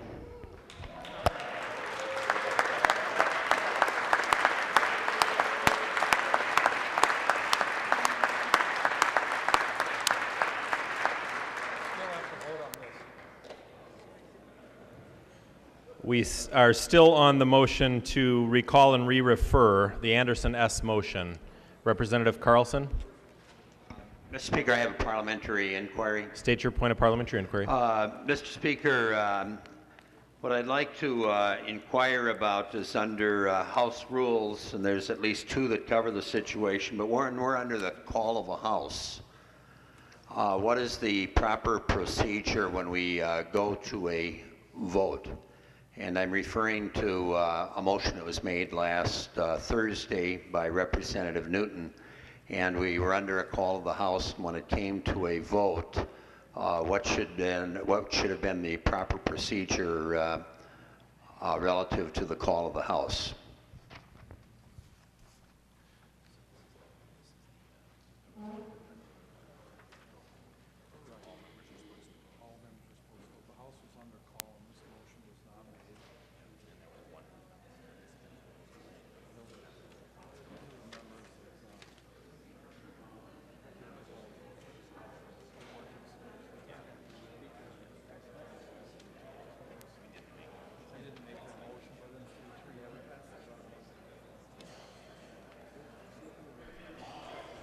Representative Carlson, that motion to have the House under call requires that all members vote. In the event that members are not voting, it's custom of the House that a motion to excuse those members from voting be made and adopted by the House. Mr. Speaker, the reason I raised the parliamentary inquiry is that was not the procedure that was followed last Thursday. And Mr. Speaker, I know you're relatively new to this body, third term, and you're in a very important position, and I think it's important that we follow those procedures. And there should have been, as you just pointed out, either a motion to lift the call of the House under Rule 2.02, or those not voting be excused from voting under Rule 2.05. It's an issue that's also covered in Masons. And I'm not going to say that that hasn't slipped by in the past. I know it has. But I think it's important that we do follow that rule, and that motion should have been put before the body. But thank you for your response. Any discussion to the Anderson S. motion? Seeing no discussion, all in favor of the Anderson motion signify by saying aye. Those opposed, no. The motion prevails. Zerwas move that House File number 1116, now on the General Register, be re-referred to the Committee on Taxes. The member from Sherburne, Representative Zerwas, to your motion. Thank you, Mr. Speaker. Members, that is my motion. House File 1116 is a bill that was brought to me by the zoning administrator in Sherburne County and the Association of Minnesota Counties, and it belongs in Tax Committee. So that's my motion. Any discussion on the Zerwas motion? Seeing no discussion, all those in favor signify by saying aye. Those opposed, no. The motion prevails. Daniels move that House File number 1152 be recalled from the Committee on Health and Human Services Finance and be re-referred to the Committee on Health and Human Services Reform. The member from Rice, Representative Daniels, to your motion. Thank you, Mr. Speaker. But it's a matter of getting the bill to the proper committee. We made an error, sending it to the Finance Committee first, so we just want to get it to the right committee to go through its proper channels. Any discussion on the Daniels motion? Seeing none, all those in favor signify by saying aye. Those opposed, no. The motion prevails. McDonald moved that House File number 1322 be recalled from the Committee on Environment, Natural Resources, Policy, and Finance and be re-referred to the Committee on Taxes. The member from Wright, Representative McDonald, to your motion. Thank you, Mr. Speaker. That is my motion. This is a bill that has to do with herbicide purchases, gives them an exemption created for lakeshore property owners, and it was should go to the Tax Committee because it is a tax exemption. Any discussion on the McDonald motion? The member from Dakota, Representative Hansen. Thank you, Mr. Speaker. And would Representative McDonald yield? He will yield. Representative Hansen. Representative McDonald, I don't have the bill in front of me. What does it say on the first line? Is it an act relating to taxes, or is it an act relating to the environment, or is it an act relating to agriculture? Representative McDonald. Mr. Speaker, thank you. The first line says it's a bill for an act relating to taxation, sales, and use. Representative Hansen. And Mr. Speaker, would Representative McDonald continue to yield? He will yield. Representative Hansen. Representative McDonald, is it an act relating to pesticides? Representative McDonald. Thank you, Mr. Speaker. No, it is not. Representative Hansen. Mr. Speaker, Representative McDonald, I thought earlier you mentioned that it was herbicides, and herbicides under statute are pesticides. So is it an act relating to pesticides? Representative McDonald. Mr. Speaker, it is an act relating to herbicides. Representative Hansen. And Mr. Speaker and members, herbicides are considered pesticides. Pesticides is a generic law, and pesticides are regulated by the Department of Agriculture. So the question at hand is not really whether it should be an environment issue, but whether it's an agricultural issue. And so I would like to ask Representative Hamilton, is Representative Hamilton here? He's not on the floor, Representative Hansen. Mr. Speaker, Representative Anderson P. yield for a question. He will yield. Representative Hansen. Mr. Speaker, Representative Anderson, have you been involved in this conversation? Is this bill coming to the Policy Committee, or is it going to come to the Ag Policy Committee because it deals with pesticides? Representative Anderson. Mr. Speaker, Representative Hansen, as far as I know, it's not. Our Policy Committee has put its bill together, and we have one more meeting scheduled, and I don't think this bill is on the agenda, but I'm not sure. Representative Hansen. And Mr. Speaker, Representative Anderson, had Representative McDonald talked to you before this moment about this bill?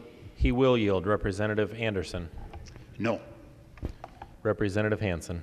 Members, we've had bills that have dealt with the environment that haven't gone to the environment. We've got a number of bills that are being moved around very lackadaisically here, and I would recommend a no vote on this resolution. Any further discussion on the McDonald motion? Representative McNamara. Thank you, Mr. Speaker. Members, this is Representative McDonald talked to me. It deals with an exemption to give a product a tax exemption.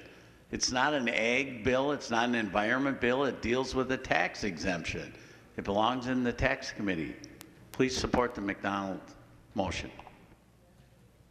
Representative Hansen. Mr. Speaker, I'd ask for roll call. A roll call having been requested, seeing 15 hands, there will be a roll call. Any further discussion on the motion? Representative McDonald. Yeah, thank you, Mr. Speaker. As Representative McNamara said, this deals just with taxation, an exemption. It doesn't change the policy whatsoever. It gives the homeowners an opportunity to have a little break as they continue to deal with the invasive aquatic species. It's very expensive, as you know. We spend millions of dollars in the state dealing with this species, and this gives them a little exemption. Changes no policy, belongs in the tax committee. Please vote yes. Representative Hansen. Thank you, Mr. Speaker, and I know the hour is late, but there is a reason why you should vote no, and that's that this is an agricultural regulated issue. We heard from the Ag Policy Chair that he hadn't been contacted, and it doesn't matter whether it's the Environment Committee, should go to the Ag Committee. And the tax issue, the policy on the ag side of it should be met as well. So a no vote is appropriate. Any further discussion on the McDonald motion? Seeing no further discussion, the clerk will take the roll on the motion.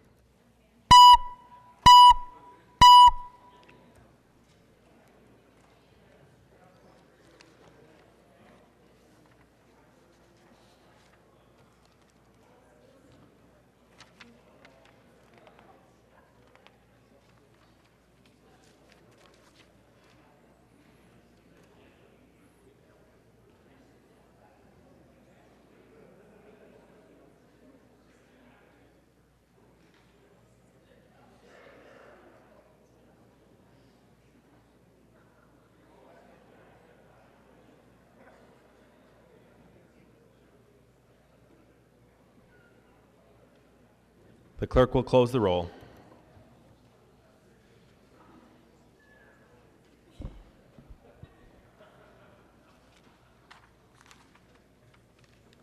There being 79 ayes and 52 nays, the motion prevails.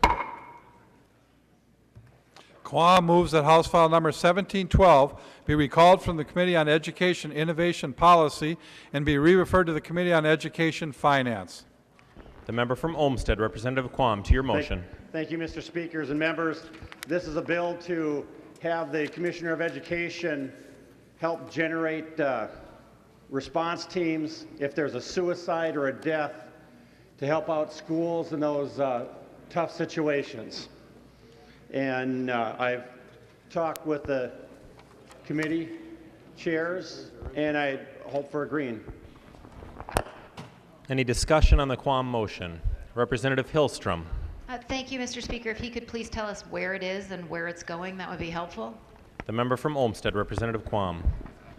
Thank you, Mr. Chair. It's going from the Education Innovation Committee to the Education Finance Committee. Representative Hilstrom. Thank you, Mr. Chair. So is there no policy in the bill?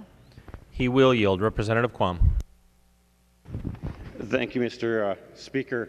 And it is directing, it's basically, when I talked to the policy chair, it was the impression that since there are some of these existing in some locations or regions, this is having the commissioner look at expanding that, which would be expansion of an existing activity and would therefore be more of a finance as opposed to a policy. Representative Dabney. Thank you. Would Representative Quam yield for a question? He will yield. Representative Dabney. Representative Quam, what's the appropriation tied to the bill? Representative Quam. I have not received a fiscal note. Representative Dabney. Would Representative Quam yield for a question? He will yield. Dabney. Representative Quam, I didn't ask about a fiscal note. I asked about an appropriation. What's the appropriation that you've identified in the bill? Representative Quam.